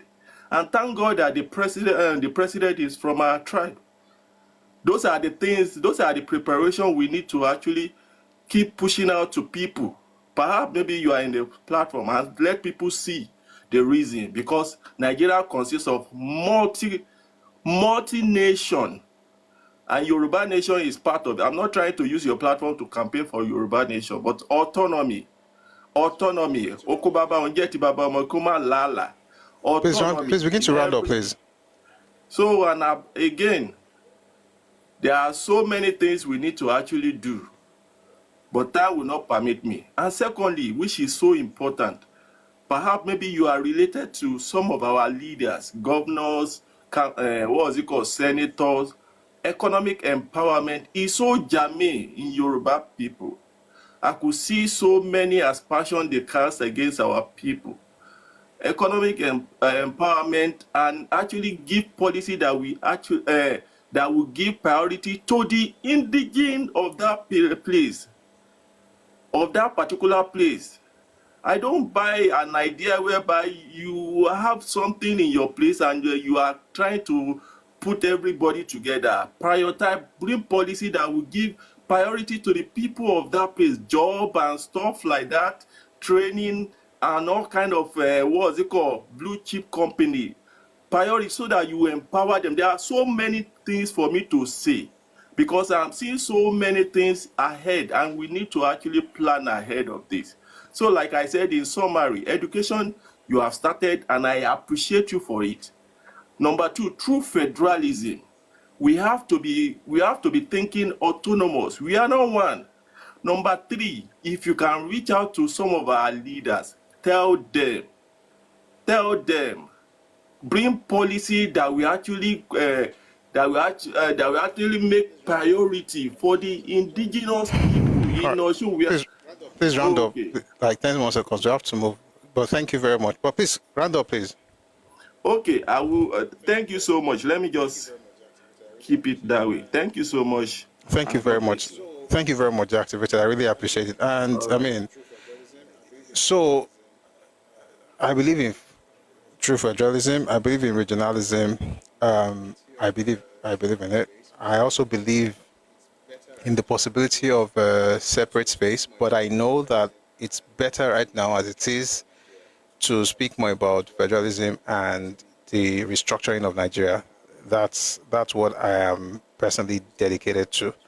And I use the platform for that as well. I just maybe say differently than others, but I appreciate your submission, and thank you very much for coming up to share with us. We'll go to the next speaker now. That will be Dark Poet. Good evening, Dark Poet. Good evening, Prof. Yes, good sir. Evening, everyone. Yes, as usual, it was an eye-opening session. Always, we are here to learn more about what happened during those period that is in contention, and to educate some of our own, and also to clarify for the outsiders that always come with a narrative of they are always the victim every time. So to know that, okay, this is a forefather ni nǹkan tó bá wọn, kò sẹ́ni kankan tó fìyà jẹ wọn lọ greatly fìyà jẹra wọn. So if they are looking for who to blame, let them look inwards, not pointing fingers at everybody. And do you know my problem with all this? You notice that since the president got into this thing, they never insulted any Northerner again. It's on us that they are doing it now. And my problem is, do they think they not forget? Because we that know a little bit about history, we know that there is no how it is going to be. If it remains maybe something happen, they say rain go fall. Kí not what telling pẹ̀lú history 13. But they just want us out of the way, so they can align with the devil God self. That's where all these smear campaigns, all this hatred, all this distorting history or trying to change history. That's where all this come from. And then I don't know, bóyá àwọn kìnìún sound ridiculous létí wọn ni tó ń sọ pé Ìjẹ̀bú igbó tá a mọ̀ sí forest igbó ọ̀nà mean igbó. I don't, all this thing just baffle me. Is it that there are some people among these people that can't think? This language only mean nǹkan níbòmíì, kò ṣe dandan kó mean nǹkan tẹ̀yìn fẹ́ but they wọ́n mọ̀ nǹkan tó ń ṣe, wọ́n mọ̀ máa ìwà ẹgbẹ́rẹ́ ni, wọ́n mọ̀ nǹkan tó ń ṣe, wọ́n mọ̀ pé kò ń ṣe nǹkan kan náà. Torí èmi ò ṣe gbogbo àwọn pé èèyàn kan pé mí, èèyàn kan pé Miri àtomi, therefore we are related. We are not.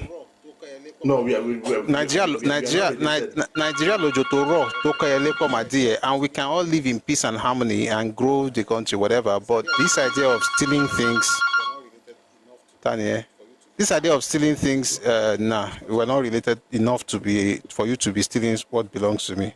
Please continue. Of course. So, I will still always call for our own people. Ejeka come one history, ka educate wọn so that àwọn kan wà ní máa lo ọgbọ́n tí ó tó nǹkan, ọgbọ́n mẹ́ta tẹ́ ń kọ́bọ̀ fún wọn, kó máa fi change ideology wọn, kó máa fi change orí wọn. So we are doing it. It's improving, but we still have a lot to do. Let's do it to the extent that if each one teach the other, tí o gbọ́ bá ti wà enlightened to, kò ní síbi táwọn people máa gbà sọ ọ̀rọ̀ wèrè kan sí wa tó yẹ pé a máa fi wá máa ní àwọn Yorùbá but nínú wa. It's because orientation tí tòra ṣe náà wọn èmi dẹ̀kẹ̀rẹ̀ everyday ni máa ń challenge wọn tó bá ti ní Yorùbá but ní ẹ máa sọ fún ẹni education kò tí pé o tí gbọ́n tó ní tó bá gbọ́n tó wà mọ̀ pé o ní ṣe Yorùbá but because how come tọ́wọ́n kan máa sọ fún ẹni pé nǹkan tí o gbé lọ́wọ́ tó yẹ pé tó bá wo on the world scale your own is even way recognized on the world scale ju nǹkan tó gbé lọ́wọ́ lọ wọ́n á dẹ̀ sọ fún ẹni pé yẹn ò dá pé tí wọ́n ló dá ìwọ náà dẹ̀ wàá gbà. I mean, I know we are getting there, we are pushing it and we are seeing better results. But me gbàdúrà pé gbogbo kini Ọlọ́run á lè fún wa ṣe á lè open eyes ọmọ wa ojú wọn á lè là dáadáa á lè rí pé wọ́n ti lo àwọn jìnnà because like we always know àwọn new generation yìí náà ni àwọn Gen Z wálẹ̀ yìí náà ni problem ni millennial kan wà bí táwọn náà ní lọ́wọ́. Yes àwọn millennial kan wà bọ̀ I want to start defending Gen Zs now. Wọ́n ti máa ń bọ́ àwọn ọ̀nà tí ń bọ́ àwọn jù so mo ti fẹ́ máa sọ̀rọ̀.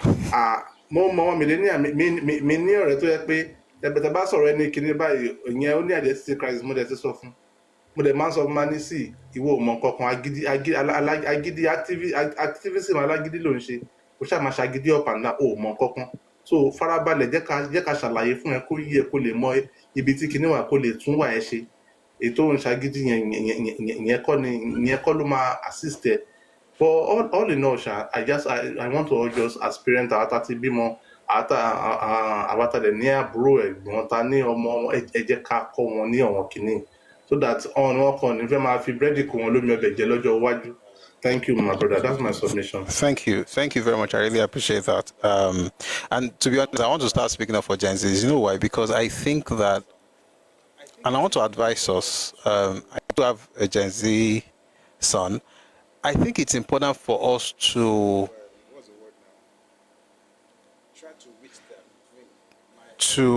what's the word now? Try to reach them. I mean, my eldest son, we talk politics. I mean, not so much, but he hears me saying this. He's around, but we have to find a way to reach them that will not be so condescending. Because no, they're not arrogant. You were like that when you were younger. We have to remember that. So one of the beautiful things I thank God for as far as parenting is concerned is sometimes, I mean, I have 3 boys. When the others is older, so when he acts, some of the actions remind me of what I was when I was his age. Right. Thank you so much for the gift. Thanks a lot. his actions remind me of, I mean, kò tí pẹ́ náà táwọn náà kúrò ní èjì yẹn. I mean, ó ti pẹ́ díẹ̀ náà, but a ṣì rántí, ó dàbí àná. If we can, let me give an example. I was talking to my wife the other day, and I said, parenting teenagers can actually be humbling. Because, so for me, you see what you used to be, this naive, very ignorant person, but who assumes he knows everything. I'll give an example. Years ago, I was in uni, my dad's house. Somebody came to the house, the NEPA guys came, and they were trying to disconnect, and then they were showing me a particular number, and I was arguing. I still remember that scene. I was arguing with him that the numbers were wrong. Apparently, there's a way they write it. It's different from the way, I interpreted it.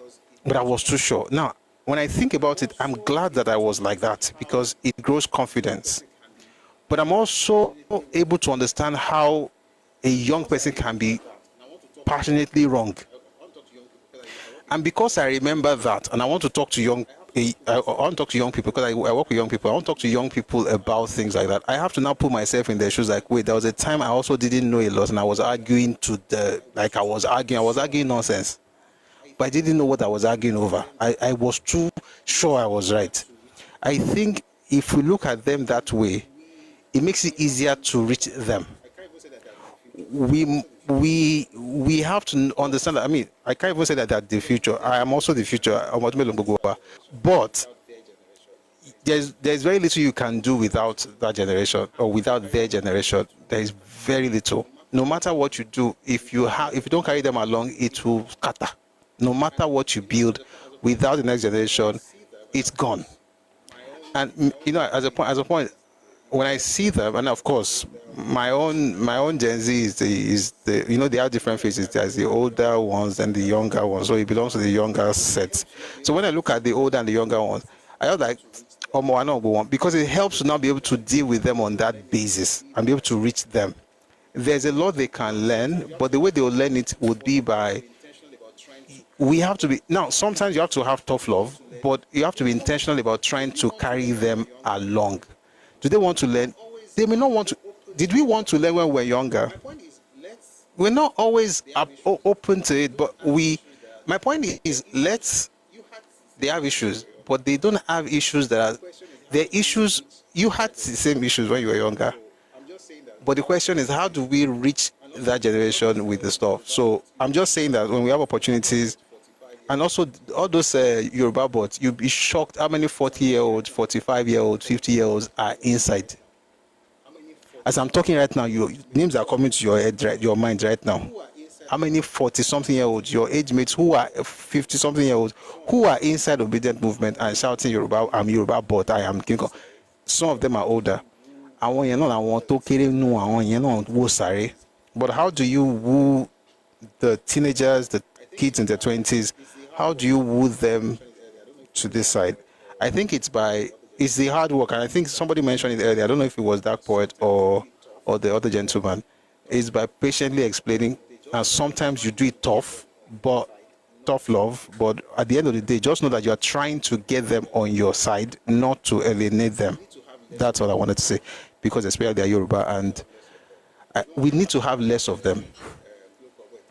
We need to have less of them. We don't want to have people like Klokoboy, Ted Adams, Kayode Adams, that went to stab Saburi Baku because he said the University of Lagos, the idea of making Saburi Baku the VC of University of Lagos was a tribalist idea because it should have been Njoku. Njoku that had already finished serving his term. A Yoruba, Kayode stabbed another Yoruba because of an Igbo, because he thought it was about tribalism. How do we reach those ones? So, as we say these things in our own, maybe one of these is we have a session about it. We have to be intentional about it. Just talk to them. If they don't listen, just talk to them. Just now, one day. You don't want them to grow and become like all these clowns that are shouting, I'm Yoruba, but tweeting wrong. We don't want to have these young people become that. So let's also look out for intentionally wooing them. Thank you very much. Let's go to, we have to rush now. Oh boy, 70 very low. Mr. Follow Show, and sorry, Remy Guy would go, and then Mr. Remy, please go. Then Mr. Follow Show, and then Ade Komi. Thank you very much, guys. We'll be rounding up now. We'll be going tomorrow at 1 p.m. Thanks. Please go on, sir. Thanks. Go on, sir. Professor Busoyi, thank you again for being Yes, sir. I'll be very short, like with my submission. This Gen Z thing, you know, I guess it cuts across all our age groups. Because so would you categorize Obasanjo as Gen Z? Adebanjo as Gen Z? Rotimi as Gen Z? Rufai Kukute Husseini from Arise TV as Gen Z? So, I mean, this thing cuts across, and I really don't know how we can take care of such that wahala. That one said, Professor, I don't know where you know, I probably have said it to you before, like, I guess you have the patience of a saint. Because with all, your patience, the way you try to explain this thing to these people, and I read comments at times, most of the times I just read comments, and you need to just have one or two people, like two of these people on the platform, and they rubbish the spirit, they rubbish the dross that comes out of their mouth, you know, what they say. Then it's like, are these people real normal? Like, are they even, can you even categorize them as human beings? I really don't know. And I really have a question for you. I've been wanting to ask you this. Why is it like these people think like Yorubas are the weakest part of the chain? Because they don't say these things to the Northerners. They don't. And to be fair with you, like, we've done a lot more good for these people than the average Northerner has done. Why do you think? Like, the answer, they always think like, you know, they always throw their poisonous darts at us. The answer is simple. I want you to answer that, but like, I like the reason why. Yes. Okay, so. Go on, sir. Thank you, sir. So the reason for that, the reason they cannot go for the North, like the reason they can't do to the North what they do to Yoruba people is because the Yoruba people have not done to them what the North has done to them. That's the reason. That's the reason.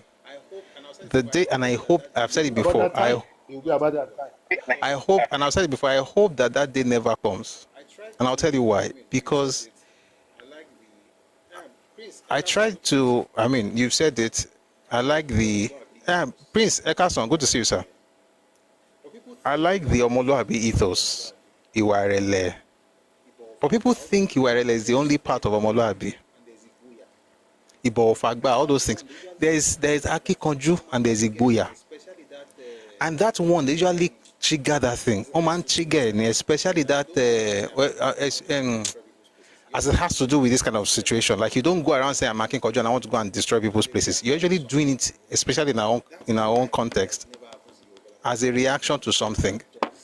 That is why I pray that it never happens in Yoruba land, because the day, if it ever does, when you hear Yoruba, you will say that they are devils.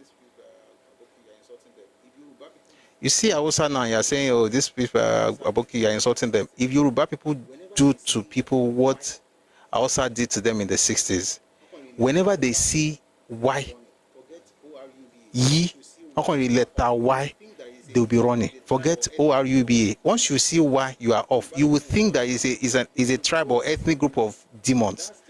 Yoruba demon is not even a joke. They will so deal with people.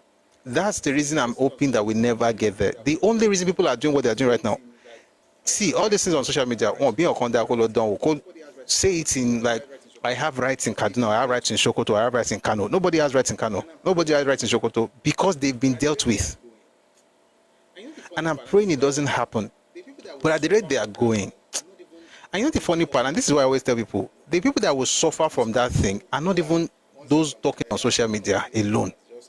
It's people who are, 1 second, I have one of these retards just arrived on the YouTube channel.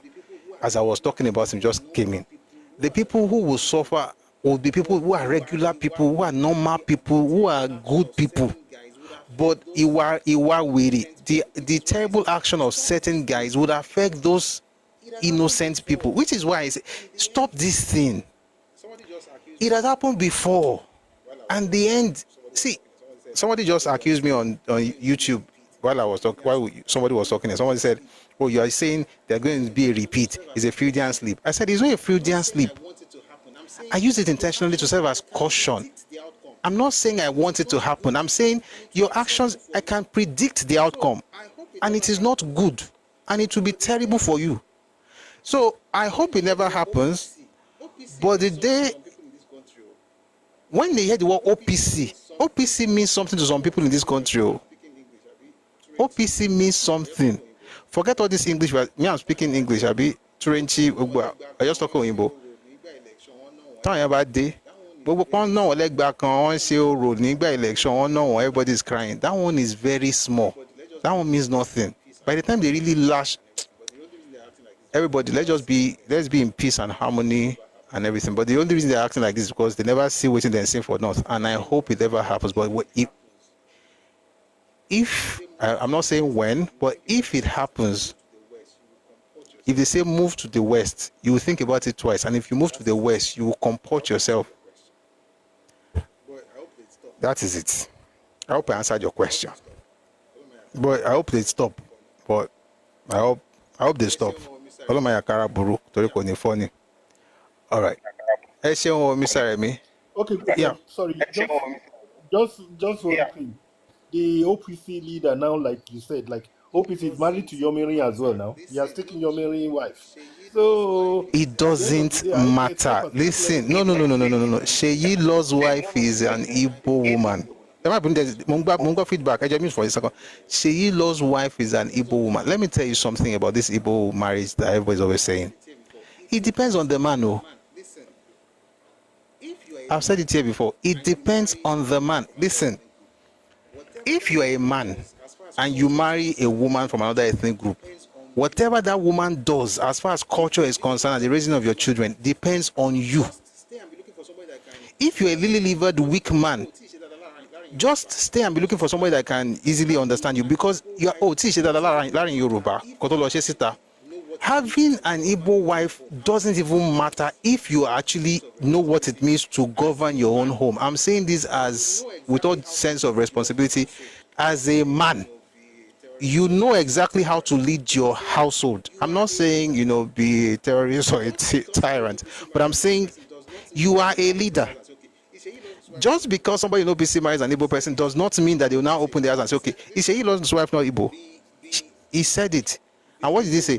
He said, listen, the in Yoruba culture, Babalo Lomo Omom Yoruba ni won bo te je pe awon Igbo ni. Somebody wrote, I don't know about the wife of Brigadier Adekunle, but I know that his mother is Bachama. Benjamin Adekunle's mother is Bachama. The point is, as a man, your bed does not determine the politics of the people. If your bed affects your politics, you are out. If your bed affects your politics, you are out. It's just common sense, and it's not even a Yoruba thing. It's not like a 2025 thing. It's always been like that for even Asian cultures. So I'm saying that to say, nobody here can now go and meet OPC and say, oh yeah, divorce your wife. We don't want you to marry. He's already married to whoever he wants to marry to. The question is that can he govern his home? And I'm telling you from what I know about certain people, I'm not going to mention any names. The men are as Yoruba as they come. And they don't care that you are their wife or you are from one part of the country. Oh, that one, yeah.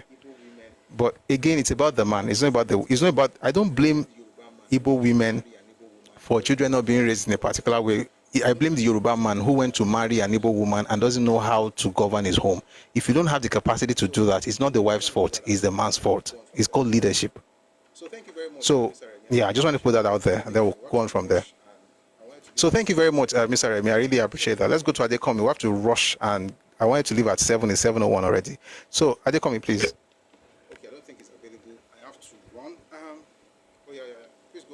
Okay, I don't think it's available. I have to run. I'm available. Oh, yeah. Please go on. This thing couldn't mute on time. All right. Yeah, well done, sir. Professor Busui, you are doing a very wonderful job. What I just want to say is, you see, sometimes it's very heartbreaking when what you ought to hear from intellectuals, professors, PhD holders is equally the other way around. I pity this generation a lot, especially the people from that southeast extraction. In my own opinion, I've really come to understand your program very well, that you are not even doing it for the sake of Yorubas now. In fact, I can see the trajectory of your program, that it's meant to deliver these people, if and only if they know.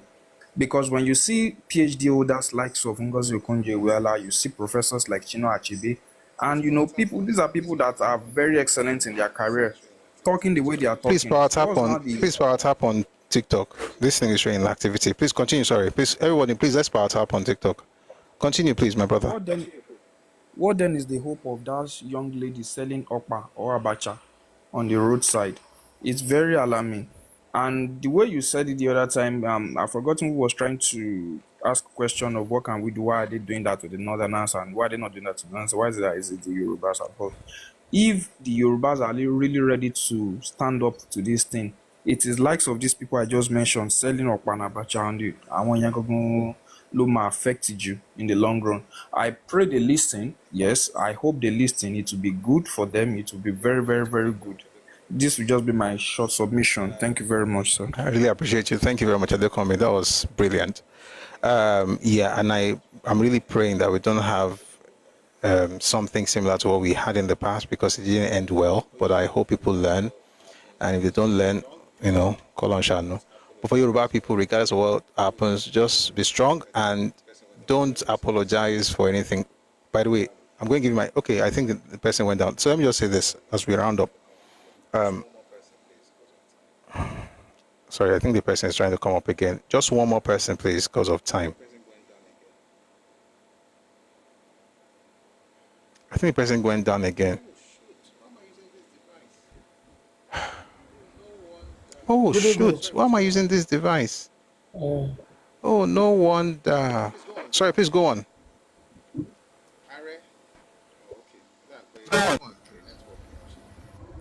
Are?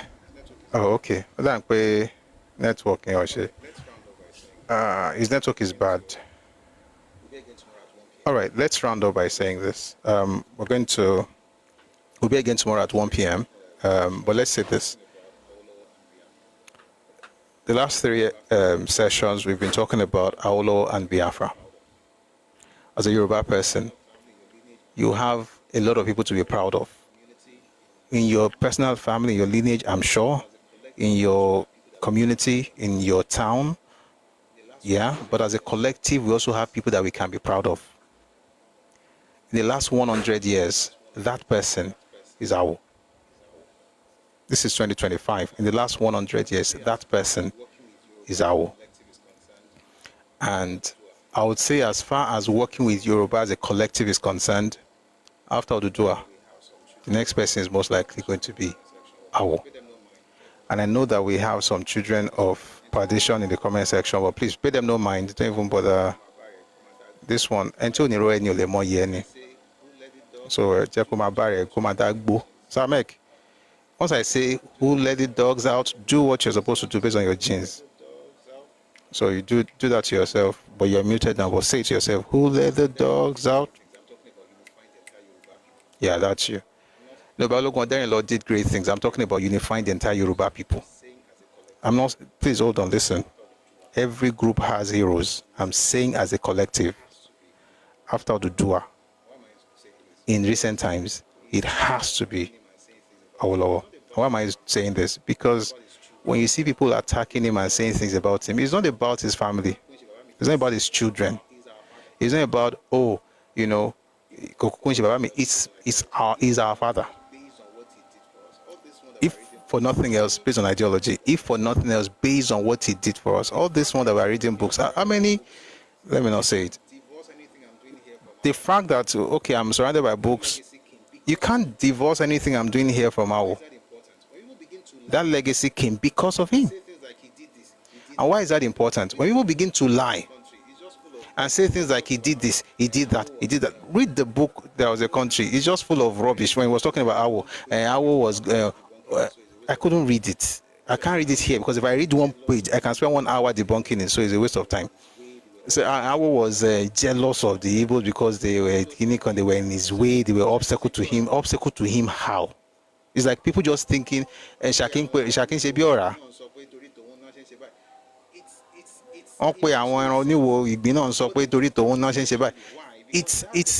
It makes no sense. But they do that intentionally. Why? Because that's the person that brings cohesion. That's the person that brings unity. And if you attack him, then you can break Yoruba apart. If you attack him, there's no vision. Let me ask you a question. If I ask you right now as a Yoruba person, show me a plan for your people that was written and has been worked on, but that you can build on. Whose are you going to hold on to? It's ours. Just like if you're talking about Lagos, as far as the vision for Lagos is concerned, from 1999, is Tinubu. No matter whether it's the president governor or not, it's his vision that all these things they are seeing that they're building. But it's also built on stuff from Latif Jakonde. It's a continuum. And Jakonde's zone is also built on AWO. The free education system in 1979 in Lagos, in Oyo State, in Ogun State, with Onabanjo, with in Oyo State, Bolagi, in Edo, Bendel State with Ambrose Ali, with Ondo State with Adekunle Ajasin. That's from AWO. The point is that if you allow people to go after your foundation in the name of, I don't want them to feel uncomfortable around me. You are destroying your future. The past is something to look up to as a model. Like, I'm not saying live in the past, but you can use it as a model to guide you into designing something for today and tomorrow. So let's not allow people to denigrate Awo and say all kinds of things about him and lie as though nobody can counter it. Well, thankfully, we don't even have to counter it by just talking. All we have to do is to go back to what the man said and what other people said about him and about the event. And what did we see today? As far as starvation went, it's a terrible thing, right? It's something that should not have to happen. But we went through history to discover that as far as Igbo people were concerned, protein has never been something that you will find in the region as far as protein is concerned. As a matter of fact, we read a document today from Bishop Ajayi Crowther that was published in 1866. Guys, we read a book that was published in 1866. Let me repeat, 1866. If there's anything that gets me excited, it's reading very old books because I'm literally beside Samuel Ajayi Crowther. You're able to take something from him. We read a book from 1866 when he discussed what happened in 1857 at Onitsha. And we went through all of that to see how, I'm going to repeat some of these things tomorrow. We went through all of that to see how, the Igbos evolved as far as agriculture is concerned. Whether it was cassava, a better way of planting yams, or corn, agbado, how those things got to, how those things got to Igbo land and how they grew. And we also talked about the problem of land hunger. We were quoting Professor, not Nolly, so there's Professor Nolly, who is Igbo, by the way, and then there's, let me look for his name, Professor Nzimiro, Nkena Nzimiro, and also Joe Bokwe, just to understand what food and agriculture and stuff was like there. And then, let me summarize by saying we went through all of that to establish that time before the war, protein has always been in very short, in fact, almost no supply in the East. And so they depended on things from northeastern part of the eastern region, which will be the Ogoja axis, and rivers, and they depend on rivers province for fish. They don't really have protein in their space. It has always been imported, whether from outside their space within the region or from outside the region. And the only way they're able to import that is that they require money. That money usually would come from the revenues of the sale of palm oil and stuff, which, by the way, 64% was coming from the eastern minorities, not Igbo land. Right? And then you move on from there and discover that apart from that revenue source, there was also the remittances from Igbo people who were living outside the east central states, that is the present day southeast. And the issue is that when Ojukwu said, all of you return, they were coming back without expectation of any other remittances that would help them to be able to afford anything. And that's why the federal government provided a fund for the refugees. And I said the first installment was £500,000, but Ojukwu used it to buy guns. But nobody has a problem with him. It's me that I'm telling you that you have a problem with. Just be using your brain. God bless you. I'm talking to those who insult me. Now, you have a situation where people were there. There's not enough stuff for them to eat. But eventually, during the war, by the time of the war, of course, there was no plan for food for the people. Ojukwu had no way of feeding his people. And the federal government, for instance, worked in alliance with organizations like Red Cross and Caritas and World Organization of Churches and so on and so forth, ICRC, and they were taking food into Biafra. And that was okay until certain things happened. What happened, we'll talk about tomorrow. But I just want to end by saying that even the food that was going in was being hijacked by Ojukwu's men. And that's why Papa said in that interview, 1983 interview, that you will not find a soldier, an architect, a lawyer, a pharmacist, a lecturer, a teacher who was hungry. And guess what? If you don't believe me, I'll give you one assignment since we're in class. Please go on YouTube and look for the video of the surrender of Philip Effiong to Yakubu Gowon. Come tomorrow and tell me anyone who looks emaciated amongst those people. Spoiler alert, none. They were all good. So that means that the soldiers were eating, but the people were not being fed. So when they say Awolowo said something, this is where I'm going to end. Awolowo says starvation is a weapon of war, and that he cannot feed his enemy to grow fatter, and then be able to fight him harder. Tell them Awolowo was right. You're not supposed to be feeding your enemies to fight you. And the enemies, even in that sentence, was not the people. It wasn't the enemies he was talking about were not the people. He wasn't talking about the people of Biafra. He was talking about the soldiers. And there's no place on earth where sense is being applied that they will tell you to feed your enemy soldiers to fight you, so that you can go to God and tell God how stupid you are. Awolowo was right. And if I were him, I would do exactly that. I will take care of the people, but if I'm sending food to the people and you're diverting the food I'm sending to the people to your soldiers, then I will stop sending food, because even the one I was sending wasn't getting to them. And that is not something to apologize for. So as a Yoruba person, less apologies. As a matter of fact, no apologies for these things, because they are lies put out to denigrate your own elders and your heroes. And if they succeed, they've destroyed everything that you're trying to build. So I hope we're going to take that with us. We'll be here again tomorrow at 1 p.m. if we're time, West African time. We'll continue the conversation. I want to thank all the speakers who came up. Mr. Folonsho has not spoken. Oh dear. And I was giving my last guinea. Mr. Folonsho, please, can you take 2 minutes to speak? You haven't spoken at all. But thanks to Mr. Remy, Dekomi, Dark Poet, and those who have stepped down as well. And thank you very much to my moderator, Just Becoming. Thank you so much for the great work you're doing in the comment section. Thanks to everybody in the comment section. Thank you for liking and sharing and tapping and typing and, doing all those fun things in the comment section. Thank you for supporting us. And those who gifted me and other speakers, thank you very much for your generosity. I didn't put up the account details, but if you want to support, please reach out to me. I will send you those details. Thank you very much for being here. So, Mr. Folonsho, please take 2 minutes and then we can close the session for today. Thank you. Can you hear me? Yes, sir. Okay. Thank you so much. Thank you. Okay. Thank you very much, Prof. Yes, I just wanted to support the first, the second, and the third speaker. Those young men and ladies. Particularly the young man that was talking about that we have to do something about our youth, our younger Yoruba people.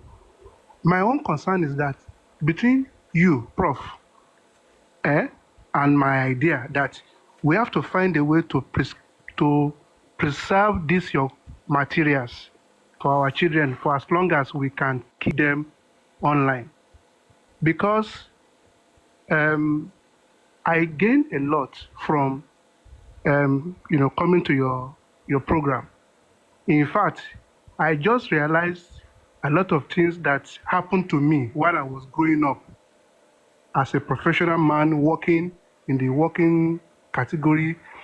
People of the other side that we have been talking about, they really dealt with me.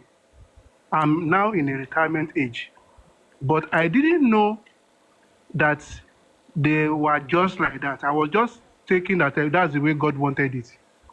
But I cannot take it to let my children to be suffered, to be humiliated like that again. So we need to groom them well. On my own, I'm trying to talk to them. They are men now. I'm talking to them, but I want them to be hearing from good lecturer like you, good teacher like you. So how to preserve your materials online that it can not only for my own children now, everybody, Yoruba, all of us, who will be benefiting from this your wise thoughts and ideas about how to keep our nation. Our nation will still come up by the grace of God, either when the nation is up, fine, or we keep some materials like your own for them. And along other power Laura, a meeting, Adagbadada. Amisa. So that more people will come across you and discover you. Like we are just discovering Baba Awolowo reflecting in you. And we want to keep that legacy for a long time. Thank you. That's just my conclusion. Thank you so much. Wow. That's a huge compliment. Thank you, sir. Okay. Thank you, sir. We'll make Papa proud. We'll make you proud as well. And so, we're thinking of different ways to keep this thing going. So for now, of course, we'll focus a lot on. So we're trying to make this like we're trying to create a podcast out of this, and that's why we're posting this on social media. But beyond that, there are other things we're looking at in terms of creations, shows and movies and things like that we can make out of this. But I'll just say that if anyone is willing to support, please reach out to me. There are many things that that will come out of this, but we also require support. And if you would like to be part of that, please reach out to me on like my DM or on Telegram at Busui Oris. Then we'll be able to talk and see what we can do. But there's a way. There are many ways to preserve this. There's films. There's animations. There's books. There's radio. There are different things that we're working on. Well, that we have written down, but then we'll start working on them as opportunities and finance come. All right. But thank you very much for that. Lágbára Ọlọ́run a máa ṣe, and àwọn tó jẹ́ ẹgbẹ́ wa, àwọn tó jù wá lọ, àtàwọn tó jẹ́ àwọn àbúrò wa náà máa rí nǹkan wò, wọ́n á rí nǹkan, àwọn ọmọ wa náà á rí nǹkan láti wọ́n á rí ẹ̀kọ́ kọ́ nínú gbogbo tá a máa ṣe. So ẹ ṣeun gidi gan, sir. Thank you very much, sir. And sorry about the experience you had to go through when you were younger. So thank you, sir. All right. Thank you, everybody. It's been yes, sir. It's been a wonderful session today. Quite a great time. I'm going to end YouTube and Facebook. We usually end with our anthems, so the Nigerian anthem and then the Yoruba anthem. So I think I said it already now. Yeah, I didn't put up the account details, but please reach out to me if you want support. And thanks to everybody who support, whether you do it by gifting on TikTok or you send money to the bank account. Thank you very much for your support. These things actually help us to keep going. And by the way, we'll be again tomorrow at 1 p.m. Ife time, West African time, and I look forward to hosting you again. All right. So, folks on YouTube and Facebook, thank you very much for joining us. We don't usually play the music because apparently copyright issues, but we're going to play the Nigerian anthem and the Yoruba anthem. But thank you very much for being here on YouTube and Facebook. I'll see you again tomorrow at 1 p.m. Ife time, West African time. Have a great night. God bless you. All right. Awatawani ile ibi mambo.